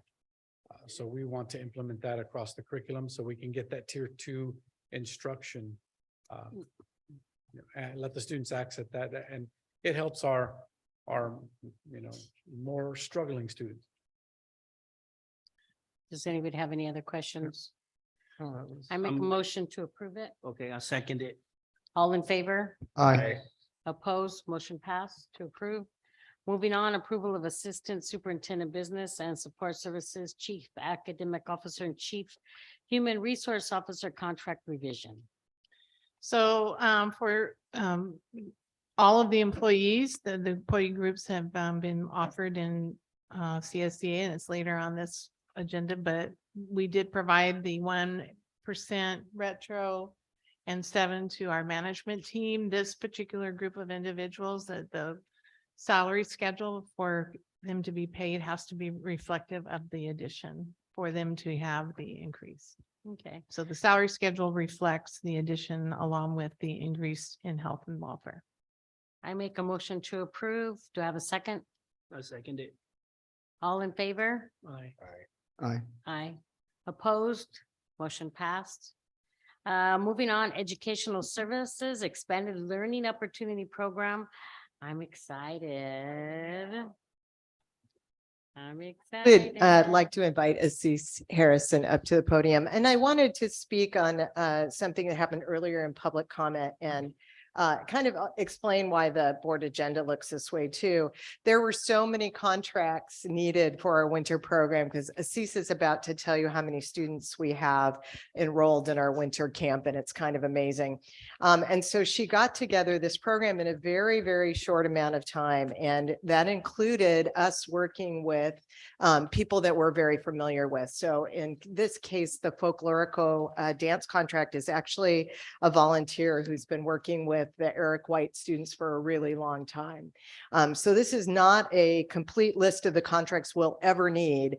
This is the ones that we need for winter program and also to start our expanded learning programs in the spring. You'll see that a few of the contracts are larger than others. And that is because those are the ones that last longer. So Kano Boxing, the Fresno Conservatory, those are slightly larger, and that's because they will also continue beyond winter. But this is a winter program that you should be so amazingly proud of. And I cannot believe that our kids are going to get to do what they're about to get to do. So Assis is amazing, and here she comes. Good evening and congratulations. I'm so happy to meet you, and I would be so happy to, give you a tour of our program, a winter program for, everybody. So as of today, well, actually, as of Friday, we had 542 students enrolled for winter camp. Wow, that's good. 177 of those students will be coming from the high school. And so we were able to put a good program together for the high school students so that they, we get them to be part of our programs, because we were very close to losing our grants. And this way, we're going to ensure that we continue with our grants. That's the 21st Century and ACES grant. So we're going to offer diverse education, boxing, STEM, ballet folklorico from Mr. Mora, who has been volunteering for the last 6 months for free at Eric White. So, just trying to preserve and expand our community partnerships. That's what we're doing for this winter camp. We also were able to secure STEM education for free because we are an inclusive program. So we have 2 wonderful organizations, Innovate and Growth Point, that are going to be providing 3D printing, gaming, developing here at the high school, and robotics and gaming also at the elementary level for winter camp. We're talking about a 3-week winter camp full of enrichment activities, including the arts, sports, music with ukulele, and also starting to plan ahead for our for spring and summer. Dr. Wildman, would you remind the board what the expectation is of the ELOP grant in terms of numbers Oh, of kids? yes. So the ELOP grant, it's actually, I'm sorry, not a grant. The ELOP funding is ongoing funding for expanded learning programs. Because we have 92% of our students are unduplicated, we have to invite every single student in our district to participate in expanded learning, and 50% of them are supposed to attend. The funding is TK through 6th grade, but we are allowed to use our funding for secondary programs as long as we've provided for the elementary age groups. So you will see a very rapid expansion of our expanded learning programs, and that is before school, after school, intersession, which is during holidays, and then summer programs. So we are so lucky to have Assis because she's got experience as an ELOP director in another district. So she was able to very quickly contact people and also work with Fresno County to provide these programs. In fact, we are not paying for our driver's education program at all. So the county is providing that for us. So we're very fortunate. I also would like to really thank our partners here at the district level, nutrition education, facilities, our 2 principals, Mr. Pickle and Mrs. Turpin at Roosevelt, because, without their partnership, it wouldn't be a program. We need them to be on board. We need them to be supportive, and they have been nothing but supportive of the program. So thank you. And also thank you for supporting us. I have a quick question. So Yeah. on the music, where is that at? Early The conservatory? conservatory. Yes. Yes, so they're gonna bring instruments for the kids. Yes, the instruments are included. They will be our instruments. That is after this so year. We're awesome. purchasing those instruments from them. I also have to point out, this is a full year program. And we're building in spring, summer, and winter camps included within that contract. So And we'll this go starts secure- when? January. That's the goal. Wow. We need to start. We would love to start in So- January. When you're talking, because the Conservatory of Music, just out of curiosity, what type of music? All kinds of music. So our goal is really to expose the kids to as many, types of music possible.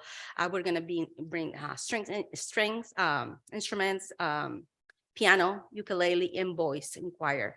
A few other programs at the middle school level will be, a rock and roll band, just things that will. So actual electric guitars, amps. and- Yes. Mhm. Nice, I like that. Yes.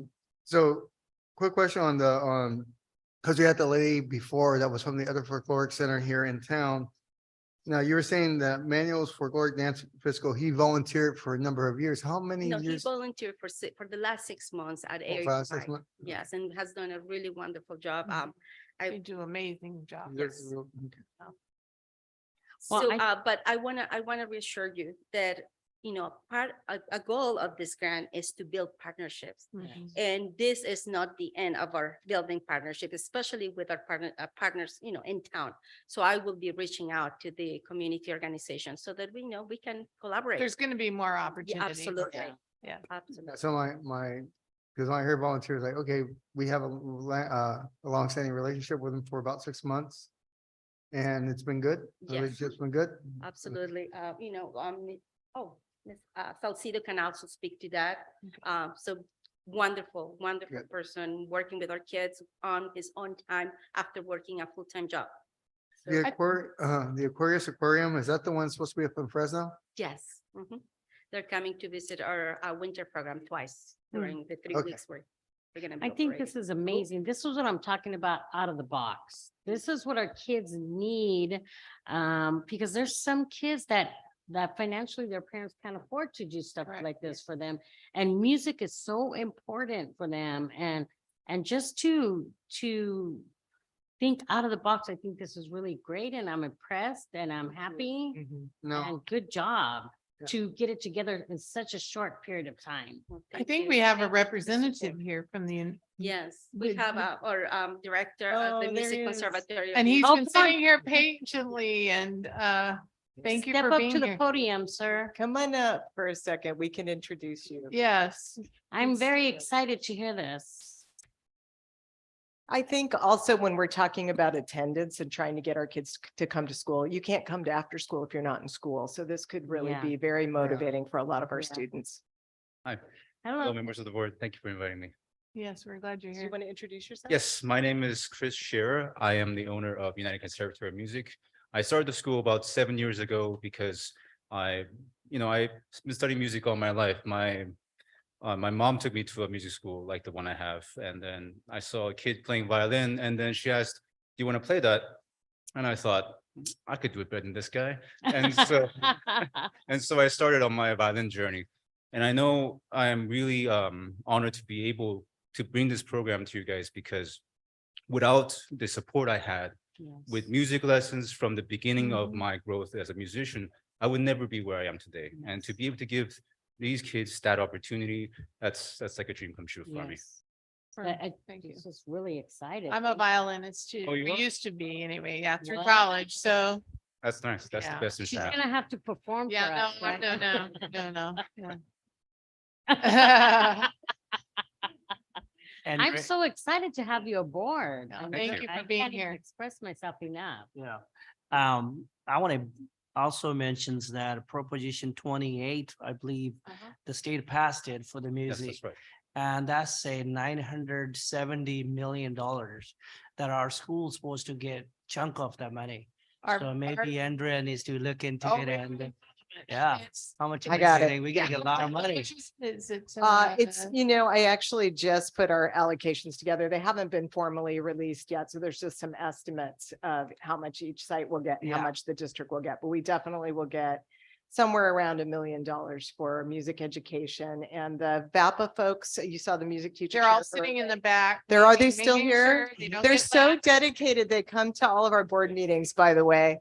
But we're so fortunate, and there's actually a contract on consent tonight, for a very small amount of money, to work with Aaron Bryan from the County Office of Education, who will come and help us complete our strategic arts plan so that we know where to focus our arts education on the gaps that we don't have.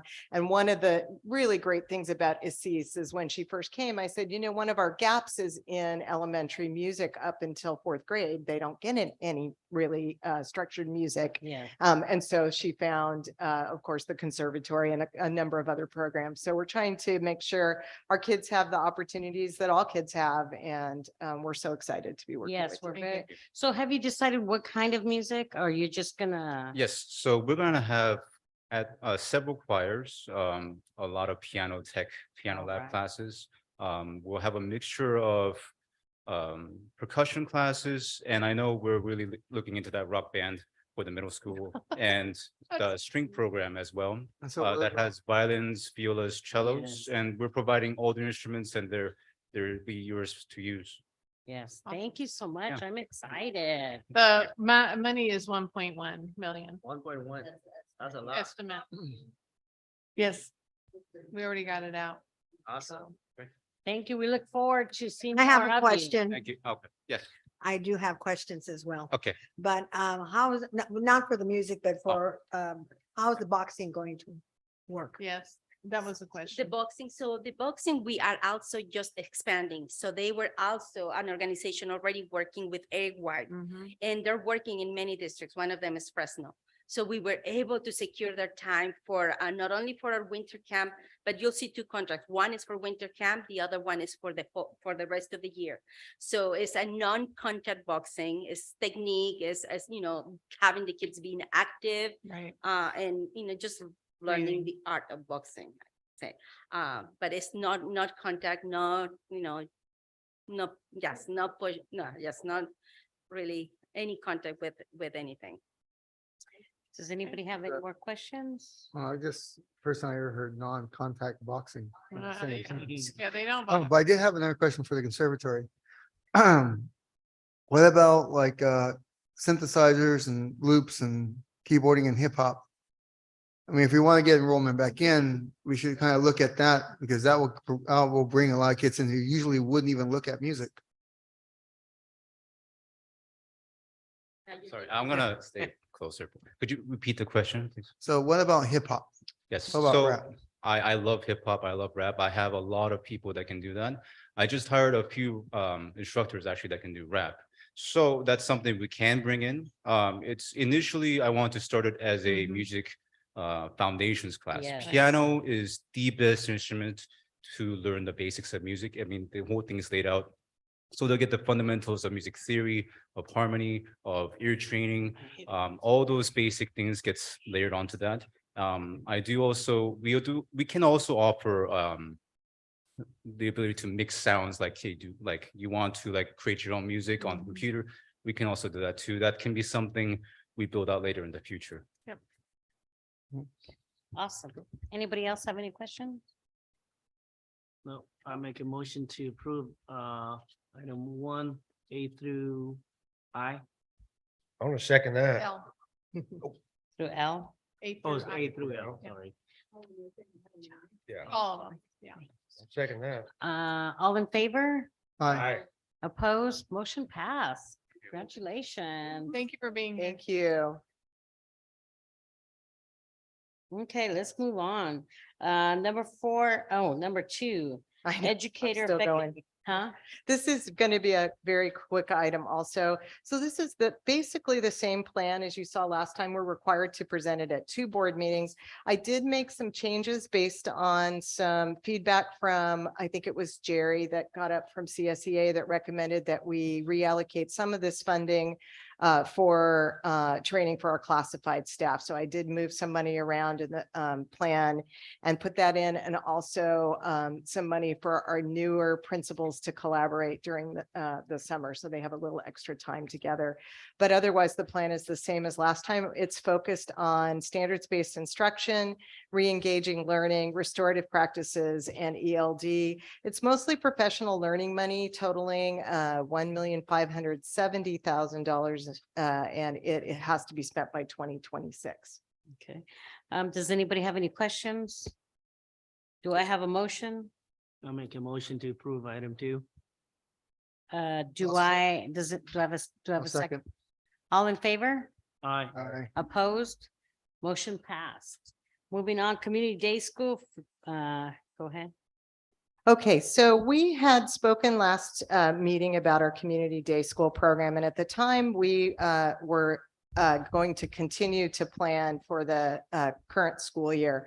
We did have 8 of our students that were supposed to go to the community school in the county next semester that were actually rejected for lack of space. So we had the possibility of 8 students coming back into our high school who had previously been expelled.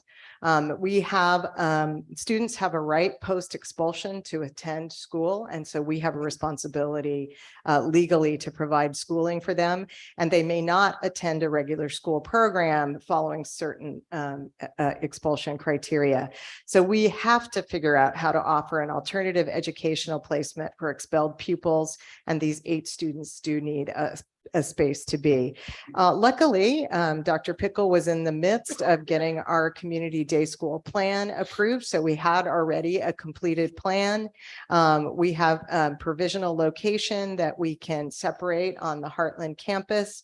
All of the contractual issues that we have, it will be according to our current contract. So the class size will be 17, which is comparable to Heartland.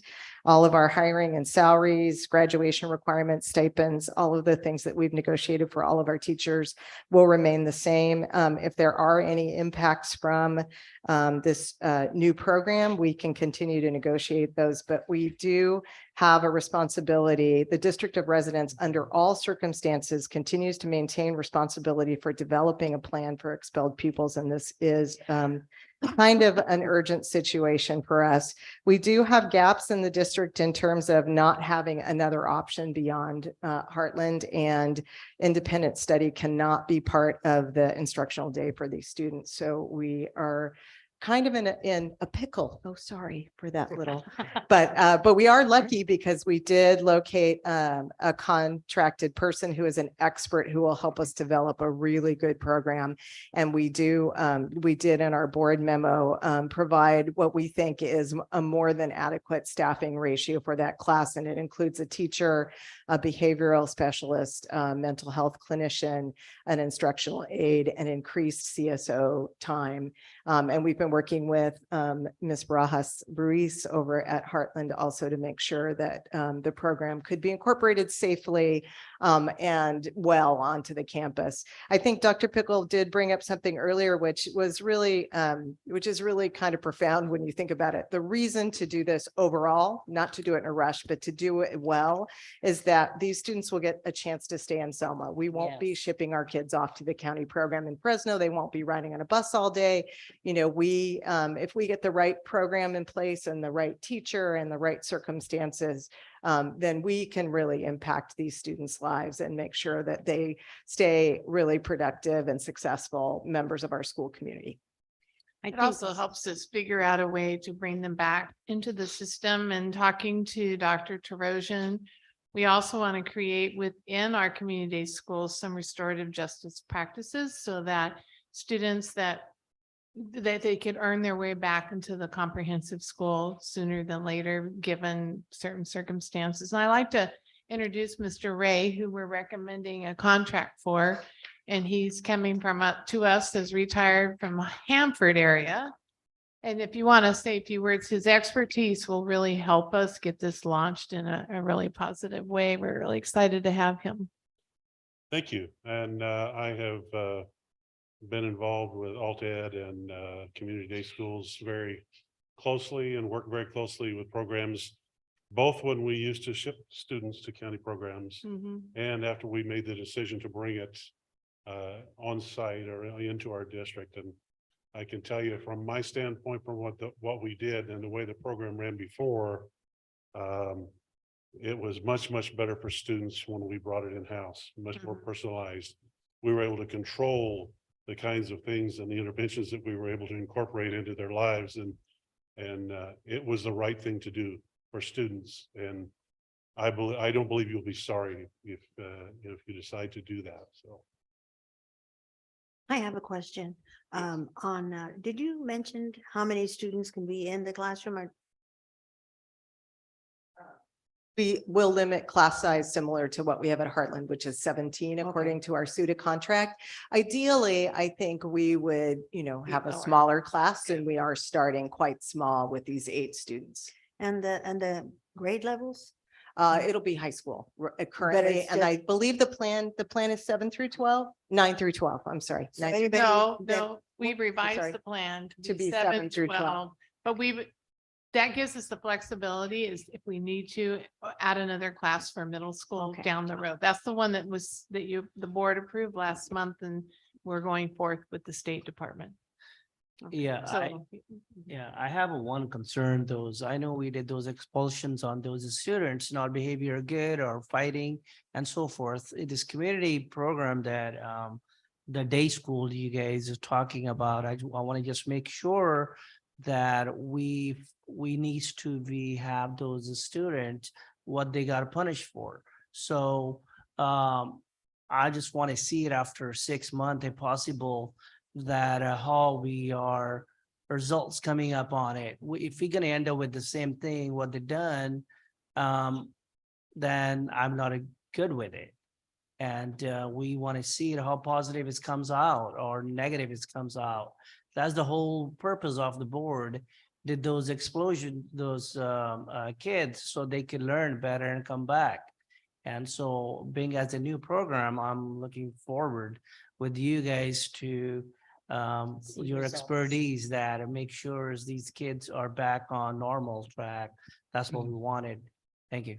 So the question I have is, so this 360,000 to 452,000, that's per year? Is that how long's the duration? Is it recurring? Is it one time? That's an annual cost. Annual Yep, and cost? we do have, that's another pot of one-time money, called the Learning Recovery Block Grant, which, I can actually find the amount. And in the meantime, I think Dr. Pickle also wanted to address something.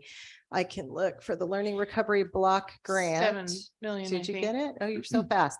Okay, it is an $11 million fund that has to be used in the next 6 years. And so we did allocate about 350,000 a year for that program within that. The learning recovery goals are to remove barriers to learning. So it does fit very well under this fund. I want to point out that if we didn't have those funds, you'd be taking it out of your unrestricted.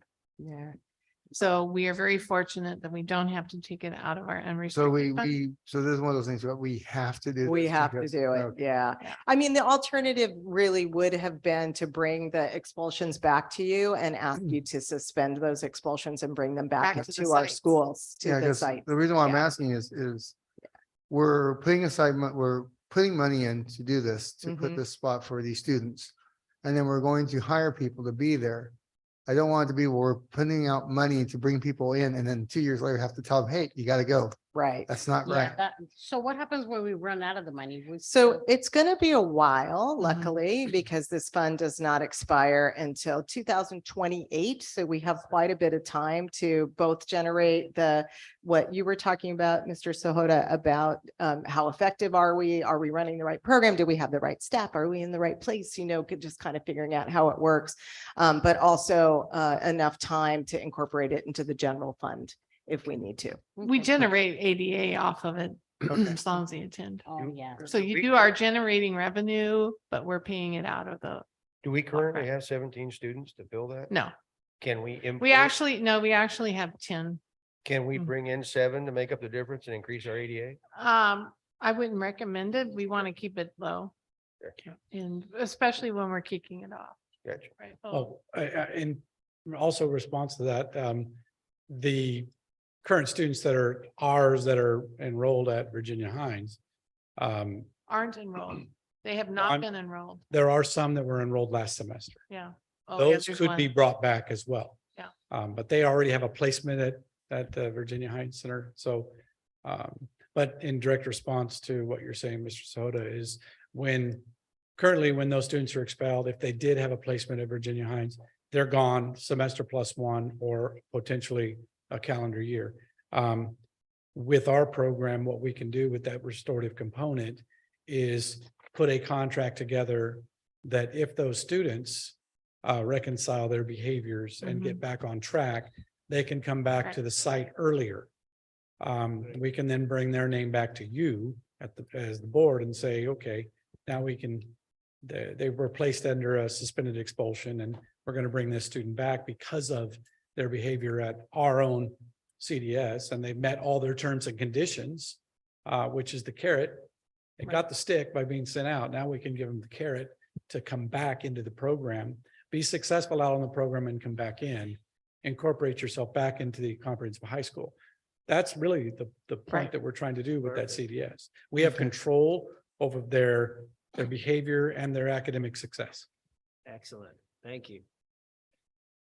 I'll make a motion to approve this item 3. Do I have a second? I'll second. All in favor? Aye. Opposed? Motion passed. Congratulations. I think it's a wonderful idea. Yeah. 4, adult school staffing reclassification. I forgot one more thing, very briefly also, as we have moved adult school over to Washington, our enrollment has increased by, we used to have about 65 students. We're now over 400 students there.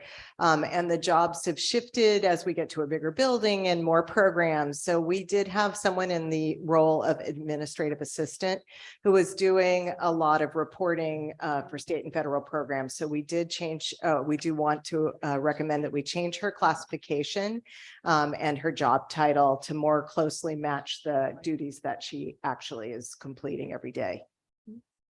Does anybody have any questions? Yeah, with somebody in the. Yes. Yeah, Jerry Garcia, CSEA president. Would you be able to pull this item? We haven't had a chance to talk to Mr. Dixon on this item yet. And we normally run reclasses through that route. What was that? She wants to pull it to the next meeting. That's fine. Thank you. So we're going to table this one also? Sure. No problem.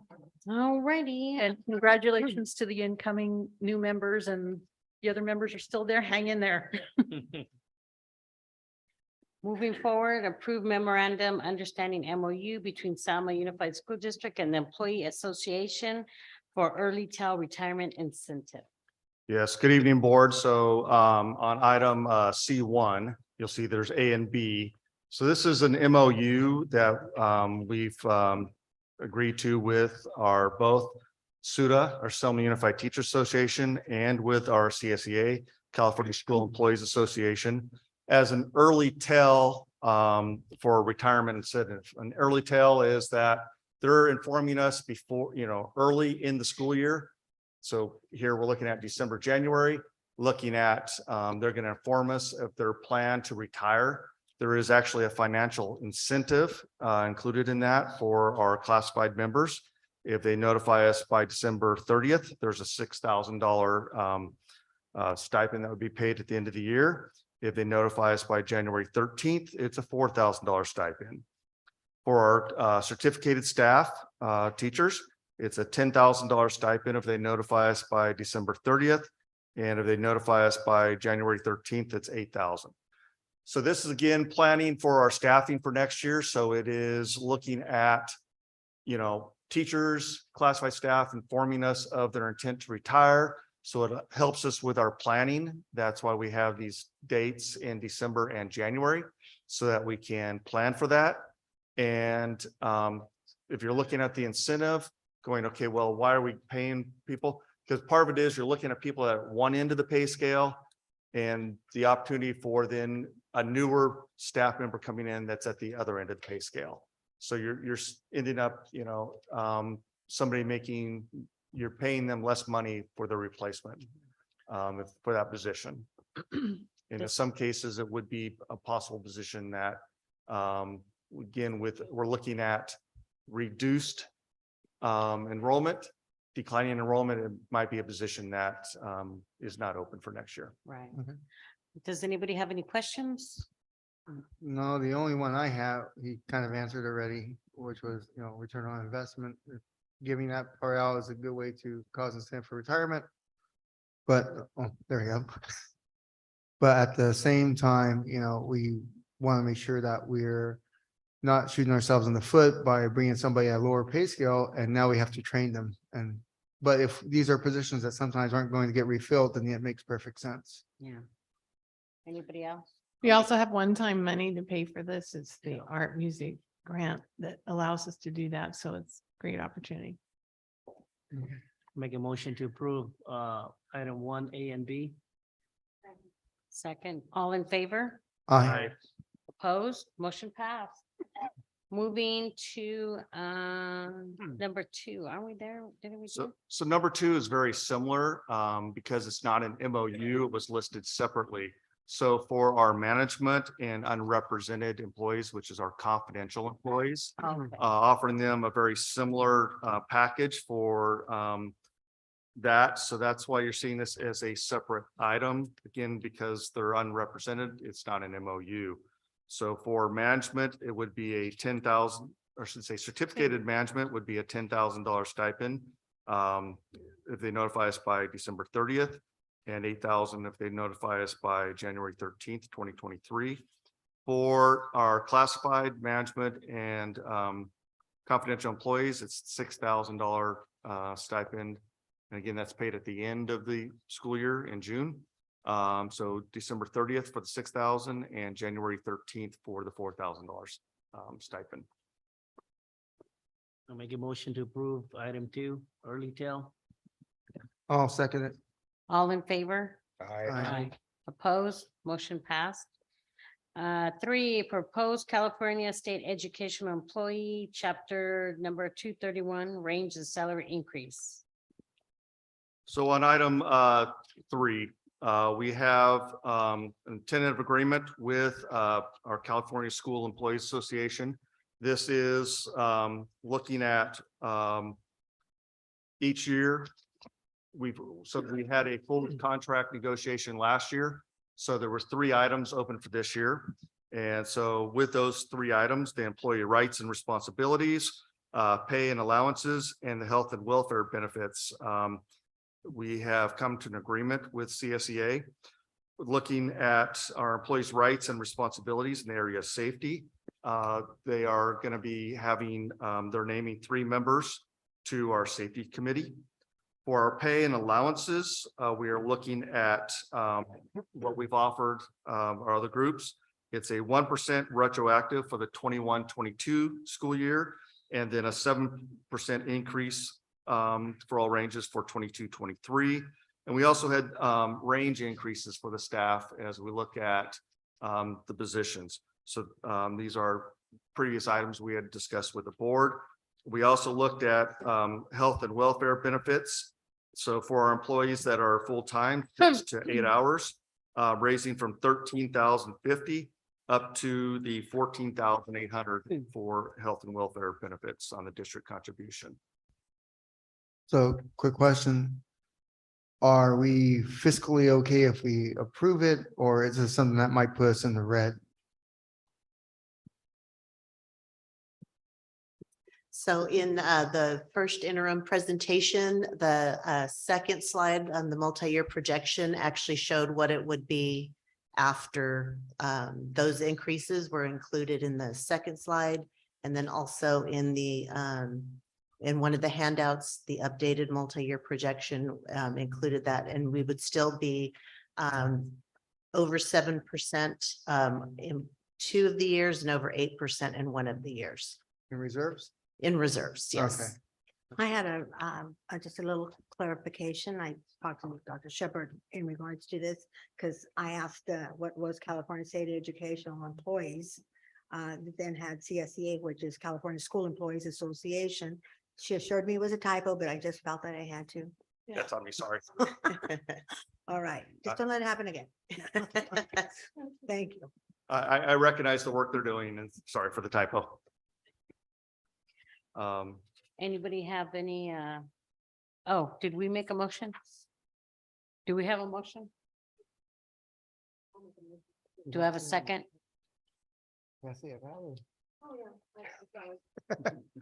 I make a motion, we approve number 3. Do we have a second? I second it. All in favor? Aye. Opposed? Motion passed. 4, proposal of creation of new job description and reinstatement of director's position, director and student community services. So before you, we have included a job description. So it's a revised job description. It says draft on it because it has not been board approved. This is a modification to the pupil services position. And so it's, as we titled it, student and community services. A lot of the responsibilities are still working with attendance, working with our school social workers, our mental health clinicians, working with discipline, but also looking at this person would be working very directly with school sites as we look at community day schools. No. Excuse me, Community grants. school, community schools grant, not community day school, totally different. No, Remember? I'm confusing like other, yes, the community schools grant. Did I say it right that time? Yeah. you Community did. schools grant. So as that is given, working with that as that grant comes out. So working with the school sites, working with our health staff. And so really looking at that attendance. You've heard a lot of discussions with attendance. This position will be working with school sites, working with SARB, and again, as we're talking about discipline, working with community day school also. Did I get that one right? I did get that one. So that we're looking at the program. So we'll be working very closely with the educational options site, working with the high school, middle school, and looking at this program as it's rolled out. And a lot of the restorative justice things that we've talked about through the last couple of years of really looking at how are we working with our students and helping them. So we've seen a number of changes with COVID as the kids have been coming back and working with those behaviors and working with the school sites. So we're talking about the revised and restatement position of supervisor custodial services, right? No. No, Four. okay. Oh, number 4. Okay, I'm on okay. Does anybody have any questions with number 4? How do we do that now? I mean, what are we currently doing? So at this time, a lot of the services, we were looking at trying to combine what was being done with pupil services with our educational options. And it was so much to be done that we ended up splitting some of the responsibilities. And so just looking at what needs to be done, and as we're bringing in the community day school and the community schools grants, that looking at really that we need to have somebody having that focus on those programs. So we've taken the job and it's been spread out to bring it back to one person. Do I have a motion to approve? I'll make a motion to approve item 4. Second it, all in favor? Aye. Aye. Opposed, motion passed. Number 5, proposed revised job description and reinstatement of position supervisor of custodial services. This was a position that was eliminated a few years ago. And Last year. last year? Yeah, when we made lead custodians, When we- it just seems every year is a dog year. So, okay, just keep that one. Yeah, that's Okay. Seems like- So looking at we do have our lead custodians and they're really leading during the day, but this custodial supervisor will come in, work very closely with our director of maintenance operations and facilities, working with our principals. We'll be providing training and oversight on our custodians, especially at the night, and looking at really the staffing and that things are being done. And again, the big part is going to be the training and supervision. So, And also working with, because we do have a number of custodial staff that's been out. So arranging those subs and making sure that the sites are covered and that the classrooms, office spaces, facilities are being cleaned. so how do we do that now? It's very stressed out right now. The lead custodians are working during the day. And so the principals are trying to follow up with their staff when they're coming in to begin their shifts. And so this is somebody that will be there to make sure the materials are there and that the staff is trained to do their job, because we are hiring a number of new custodians, throughout, and our substitutes. And so they're making sure our substitutes know what to do. So right now, this is to improve the quality of what we're doing and, improve our staff supervision. Because from my experience in business, the more layers of middle management, the less likely things get done efficiently. It's always best manager, staff, direct line communication. I'm looking at 144,000 to 132, 144,000 a year. I'm wondering how many custodians we can get for that much money, and whether it wouldn't be a better option to hire X amount of custodians and have them work with the manager that they already have. That would at least give us more efficiency and more coverage. So at night, it's that supervision of that staff that's coming in at nights, and then that arranging for the substitutes. And with that salary, you're also looking at all the benefits, and it's 32%. For a classified employee, we have to pay 36.02% in statutory benefit. So that's a huge chunk of that cost. So the second question, is this something we're going to have to do some job headhunting for? Or is it something that we already have somebody in-house we're going to look at, or? I think we need to headhunt. There we go. need to headhunt. We have struggled with custodial services this entire year and a half.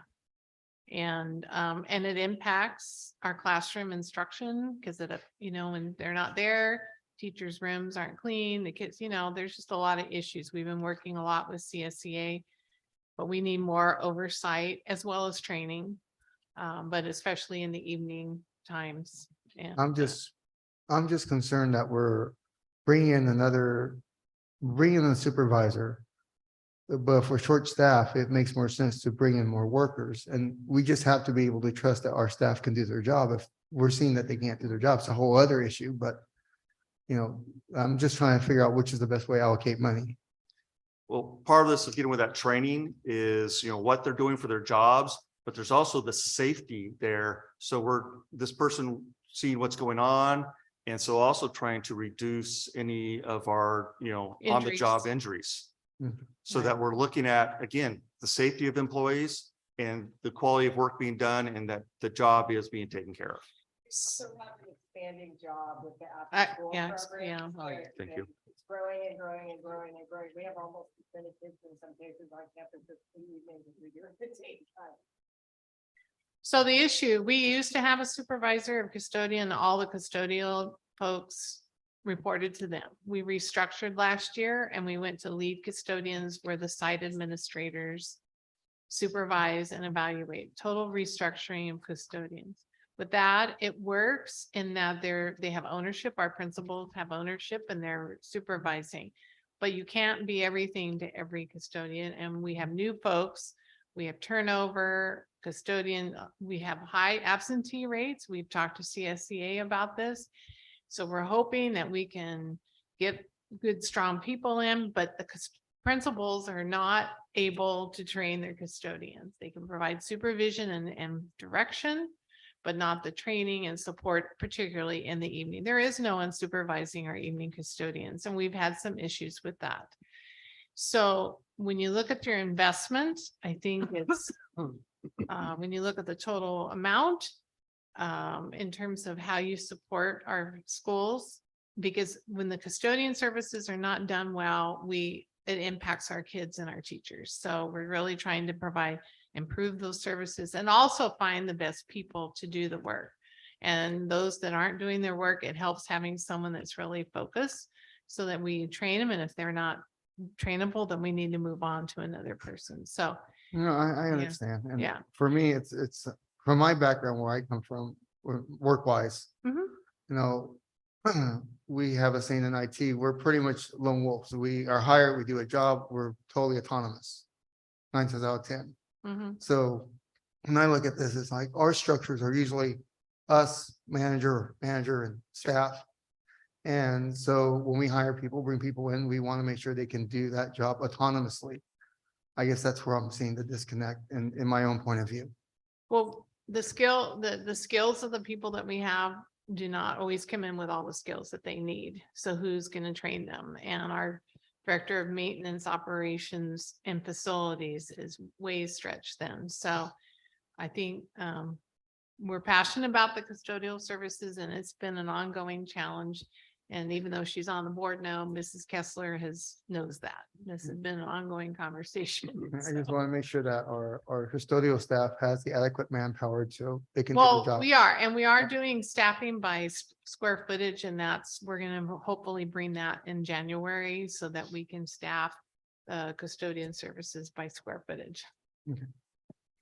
Does anybody have any more questions? I'll make a motion to approve. item Second. 5. All in favor? Aye. Aye. No. Opposed? Oh, Motion passed. Moving to facilities.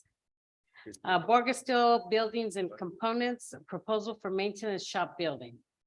Yes, I'm very excited that we are finally moving forward with putting together a maintenance complex, so to speak. That's what I'm calling it anyway. We were able to find the steel building itself, and it is below the bid limit. So we lucked out there. So this is to purchase the building itself. We are going to have to make some changes to our engineering firm because we haven't been getting the services that we were supposed to get. So that will come later. Okay, motion to approve item 1. I'll second. All in favor? Opposed? Motion passed. This will allow the maintenance yard will be moved out to the transportation yard off of the Yes. main site. And we will be removing the steel building out here. KYA Services proposal for the high school softball field scoreboard. So part of the softball field project, the field and bleachers project, was to install a new scoreboard on the varsity softball field. The agreement was the district would purchase the scoreboard itself, and the installation would be part of the project. So this would provide a cost saving, so we wouldn't have to pay the overhead of a contractor providing this. And we were able to get it on a CMAS contract, which is a California Multiple Awards schedule, and it's similar to a piggyback. So it's already gone out to bid through another process. Make a motion to approve item 2. All in favor? Aye. Opposed? Motion passed. Next is Toltec Constructors Facility Report Services. Yes, so you may recall Mr. Mike Berg had been providing us some facilities support services. He will be cutting back on his workload and returning to a more retired status. So he was able to find a replacement for us, and this would be Hilbert Contreras, who has experience, I believe 12 years at Central Unified, and then another district up north. And then he also is a licensed contractor. So he has a lot of knowledge and will be able to support us in all of the projects. We currently, I counted on my board, we have 25 projects from small to big going on. And this is before we even start the new bond measure projects. So it's deeply needed. Well, keep in mind, we have no facilities person for that many projects. So this is a consultant that is doing it to support Andrea and Marty and our contractors. So trust me, it's definitely needed. Do I have any question? For this thing. When you hire a consultant, for example, for this project, how long does this consultant stay on?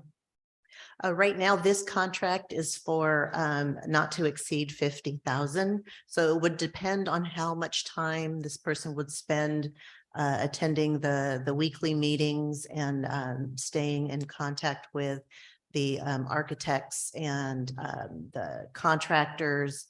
And then we have a couple projects that we're not going through an architect.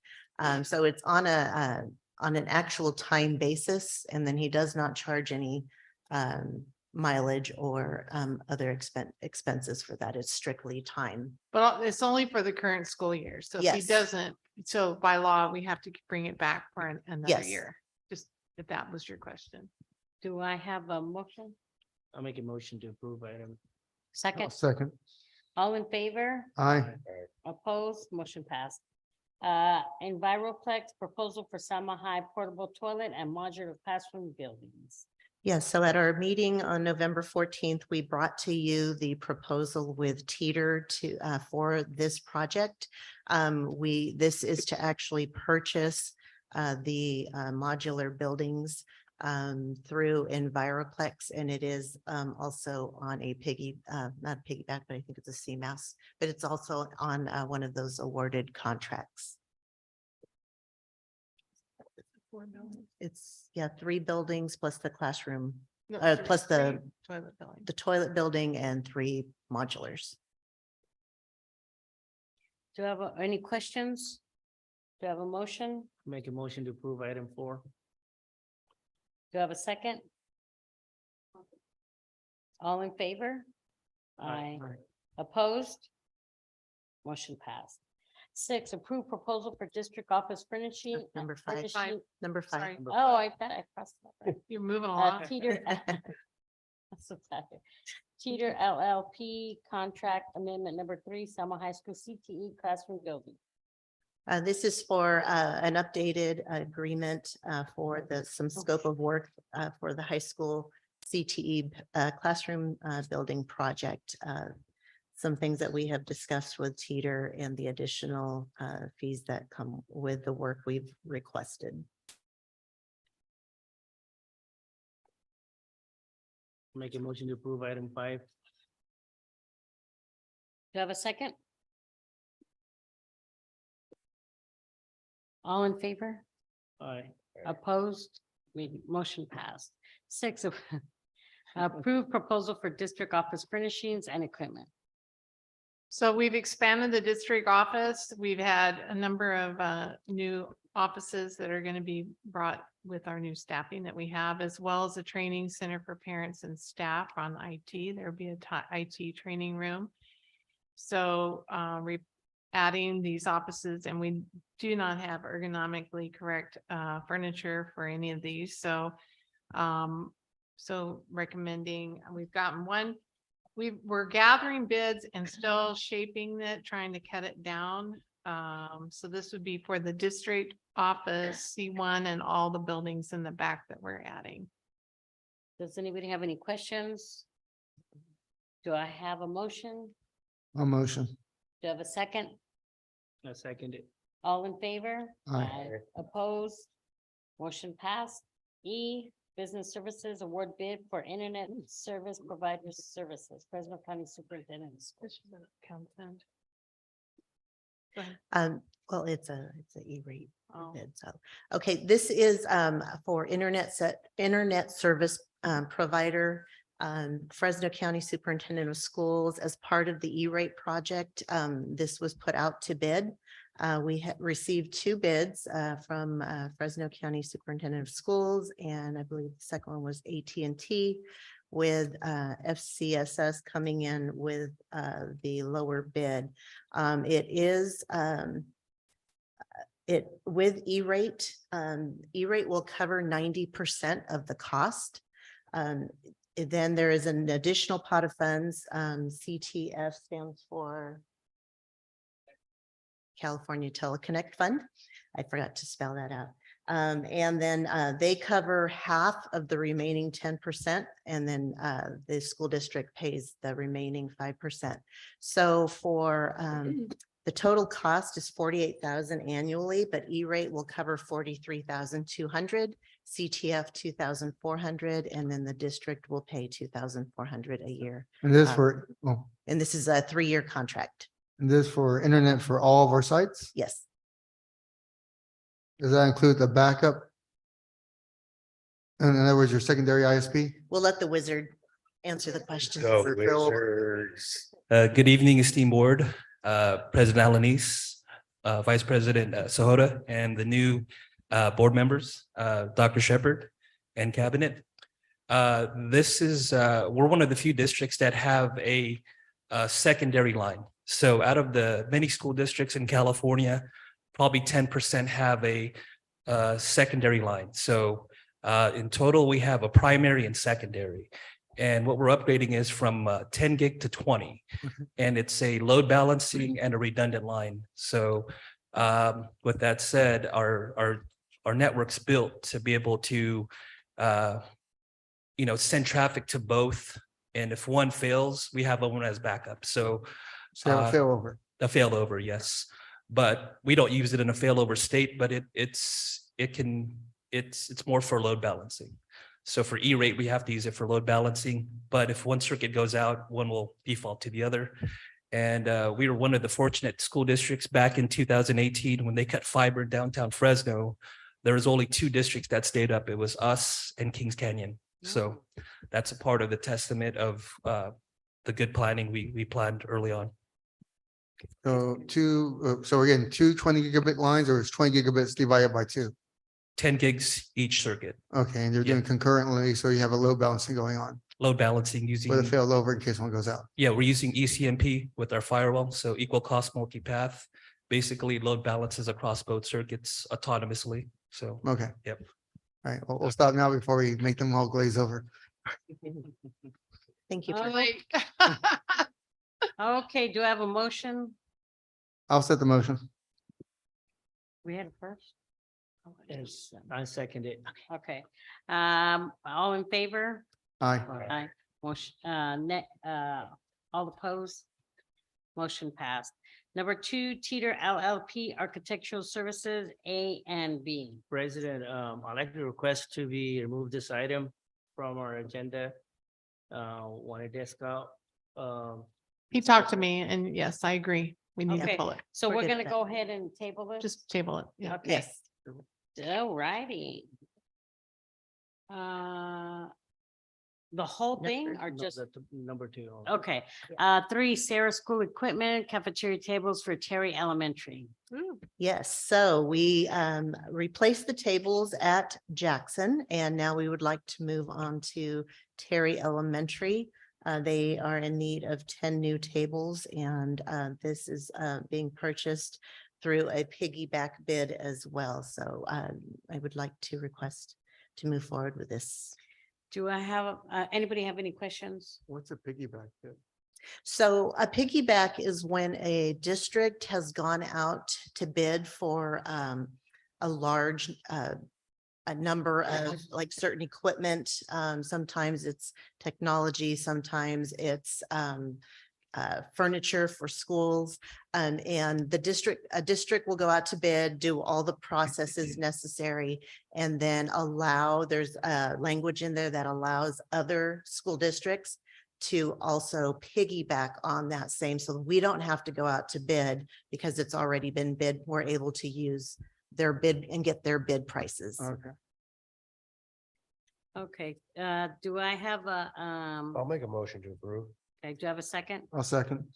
Okay, all in favor? Aye. Opposed? Motion passed. 4, Resolution FY 23-30 California Schools Healthy Air Plumbing and Efficiency Program.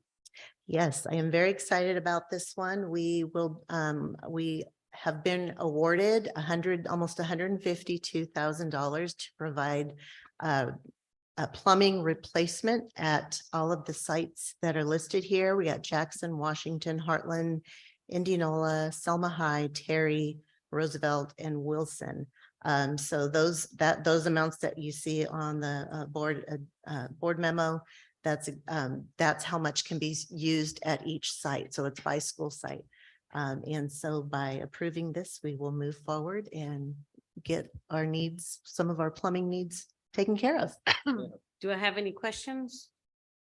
Do I have a motion? I'll make a motion to approve item 4. Do I have okay, all in favor? Aye. Opposed? Next, AMS Net Surveillance Equipment for Garfield, Eric White, Roosevelt, and Wilson, Abraham Lincoln School and Selma High School Stadium and Heartland Alternative. Yes, so last month we brought to you the proposal for surveillance equipment for Terry, Indianola, and Jackson, thank you. So this would continue moving forward with the other sites, getting the equipment ordered, and then our wizards over here will do the installation. Do we have any questions? Yes. And the surveillance is used for, We have some vandalism. We've had some issues with doors being open when staff says they've locked it the night before. We have schools that are out in the country and they don't have any surveillance. So there's no one, if something was to happen, we wouldn't have any documentation to show, to see who had come on campus. We've had some incidents, for instance, at Washington, that we were able to see who was going in and disturbing some of the things that was going on over there. So it's a safety measure for security. I'll make a motion to approve item 5. I'll second it. All in favor? Aye. Opposed? Motion passed. 6, Kingsburg Trek Center purchase of a 2014 Nissan van for technology department. Yes, so with all of the technology that we are providing for our students and at the sites, our technology department is in need of transporting. They're currently using their own vehicles, so this would provide them a little bit bigger space to move the equipment from site to site. We need to get them those Mercedes vans. A couple of Priuses or a couple of Ford Fiestas, we're good. Don't give them ideas. But Raphael, our lead mechanic, would not agree to any Mercedes. No, vehicle. Trust He me. would not. Okay, do I have a motion to approve? I'll approve. Almost. I second it. All in favor? Aye. Opposed? Motion passed. Go ahead. Congratulations, guys. UBEO Business Services proposal for Laserfish Services. Yes, so we are currently in the process of organizing the warehouse located at the district office. We have a large number of paper documents that we need to get scanned into Laserfish so that we can preserve, because there are a lot of documents in school districts that have to be permanent records. So we would like to contract with I'm not sure if it's UBO or, and for what we are referring to as phase 1, it would take care of some of the accounting business records, board minutes, human resources, files, payroll, and special education. We do have student CUME folders CUME files that need to be scanned, but it's a much larger much larger project. So we're setting that one aside for now and would just like to move forward with this first phase. Does anybody have any questions? So we're talking we're backing up all the documents by scanning them in? Yes, and it's a really nice program. You can do searches just based on a word, or you can look up, they scan everything themselves down to the Post-its that are attached to anything. And then they let you review the records. You give access to whoever is allowed. So this will include all the meta tags and everything needed so we can make it searchable. Yes. Okay. Yeah. And I'm assuming it'll be cheaper than us doing it in-house? Oh, yeah. We don't have anybody to do it. Yeah.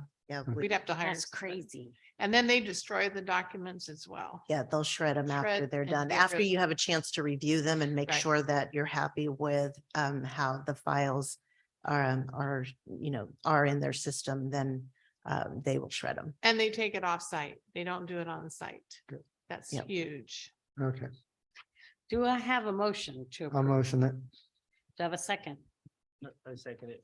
All in favor? Aye. Opposed? Motion passed. Thank you. Consent agenda items listed under the consent agenda are considered to be routine and are acted upon by the Board of Trustees in one motion.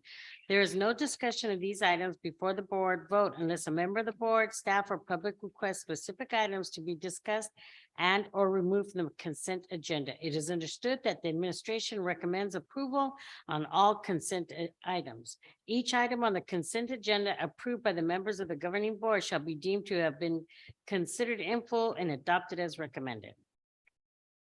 Do I have a motion to approve does anybody have any questions about the consent agenda? Do I have a motion to approve the consent agenda? I'll make a motion to I'll approve second. consent. Okay, consent agenda is approved, motion passed. You Uh, need to call for the vote. What? Call for the vote. Oh, all in favor? Aye. All opposed? Motion passed. Board report. Do we have any board report? Are you all staying on? Because bored. it is 10:20. I'm bored. You're bored. I'm not bored. Yes, I know. I get it. I just wanted to say that I have already visited a couple of schools and one of them being Good. Terry today. Yeah. Actually, I have a method of getting backpacks, so she said she needed some, so I gave her some. Awesome. And I go to Eric White. I watched them. That was before I became a board member. Uh-huh. But I watched them do their renaissance. And so I like to interact with Good. the schools and the kids and all that I like doing that and seeing what they're doing. Super. I'll continue to do it too. I want to congratulate all three of you guys, and I'm looking forward working with you. And me and Elenice and some of our board members went to the San Diego conference, and it was great. Some of those different classes, or I went there, it was really great. The one of them I want to share with you is the dual language immersion program. That was awesome. And lots of schools already using it. I'm looking forward maybe with the Selma Unified School Districts that we will implement this in the future. There's a lots of benefits to it. It will create the kids to be a multicultural, working together and higher academics and so forth. That was a really great class that I attend, and the trade show was great. And we've seen a lot of stuff, and Proposition 98 and 28, I learned more about it. So we're looking forward to that next year. Hopefully all the board goes, and we'll look into more stuff out there. Thank you. Go ahead. Go ahead. Okay. I got to go to the San Diego event as well, and I got to learn a lot. It's a lot to learn. I also got to see some stuff on AI that was being done. I was expecting more something technical. It was more of a generalized how AI is being introduced into the schools and school districts, how they're utilizing it with the kids.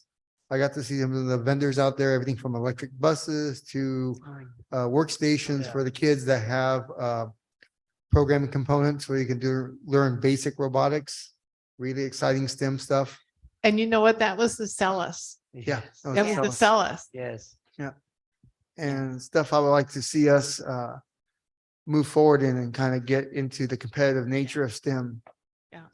Like, some of the other school districts, so we can beat them and have trophies. So yeah. No competition. Just a really quick board report. I want to reiterate what Nick said at the conference, and I was really excited to see presentations of how to get students motivated and engaged. Dr. Shepherd came back with some really good ideas, and we're hoping to maybe have a talk about implementing some of the stuff. One of the things that I took away from that conference is student engagement and academic achievement. Everybody was geared, all the school districts were geared to engaging the students and how to get them back into learning and improving their grades. And I would like to congratulate the three of you. Welcome to the team. I would also like to recognize the past board that went out, did an excellent job of getting the kids, the parents and the kids back engaged to learning and putting what do you call it? Like a savings, what do you call it? It's got late me. already, huh? You got me. Well, we now have money in reserves. Oh, there you Oh, go. We have money in yeah, reserves. yeah. We're, The this is, fiscal integrity. of the yes, the Stability. Yes, yes. And that's what the passport did. And I'm really honored to have worked alongside them. And I hope that this board continues with the academic achievement. And we have to remember that we're not board members, we're board trustees. We are entrusted with the education of our children. When we send them out, they should be able to function in the outside world. And we're also board trustees to ensure that our district remains fiscally sound and everyone's taken care of. That's all I gotta say. Dr. Shepherd? So I don't have much because we have more to do, but I do want to mention that we found out today we had no audit findings in our financial audit. So I want to commend Andrea and her team for an excellent job. So we don't want any of those. So we have a lot more work to do. So I think that's pretty awesome. Good job. But other than that, we're ready. We have more, and I apologize for the length, and this is why we have 2 board meetings a month. We are planning on the January 4th board governance. Mrs. Kessler, she's January 4th. We're doing a governance workshop and on developing a governance team with Mr. Garza. And so I'll give you more. I'll check with you about the right times to do that. Okay.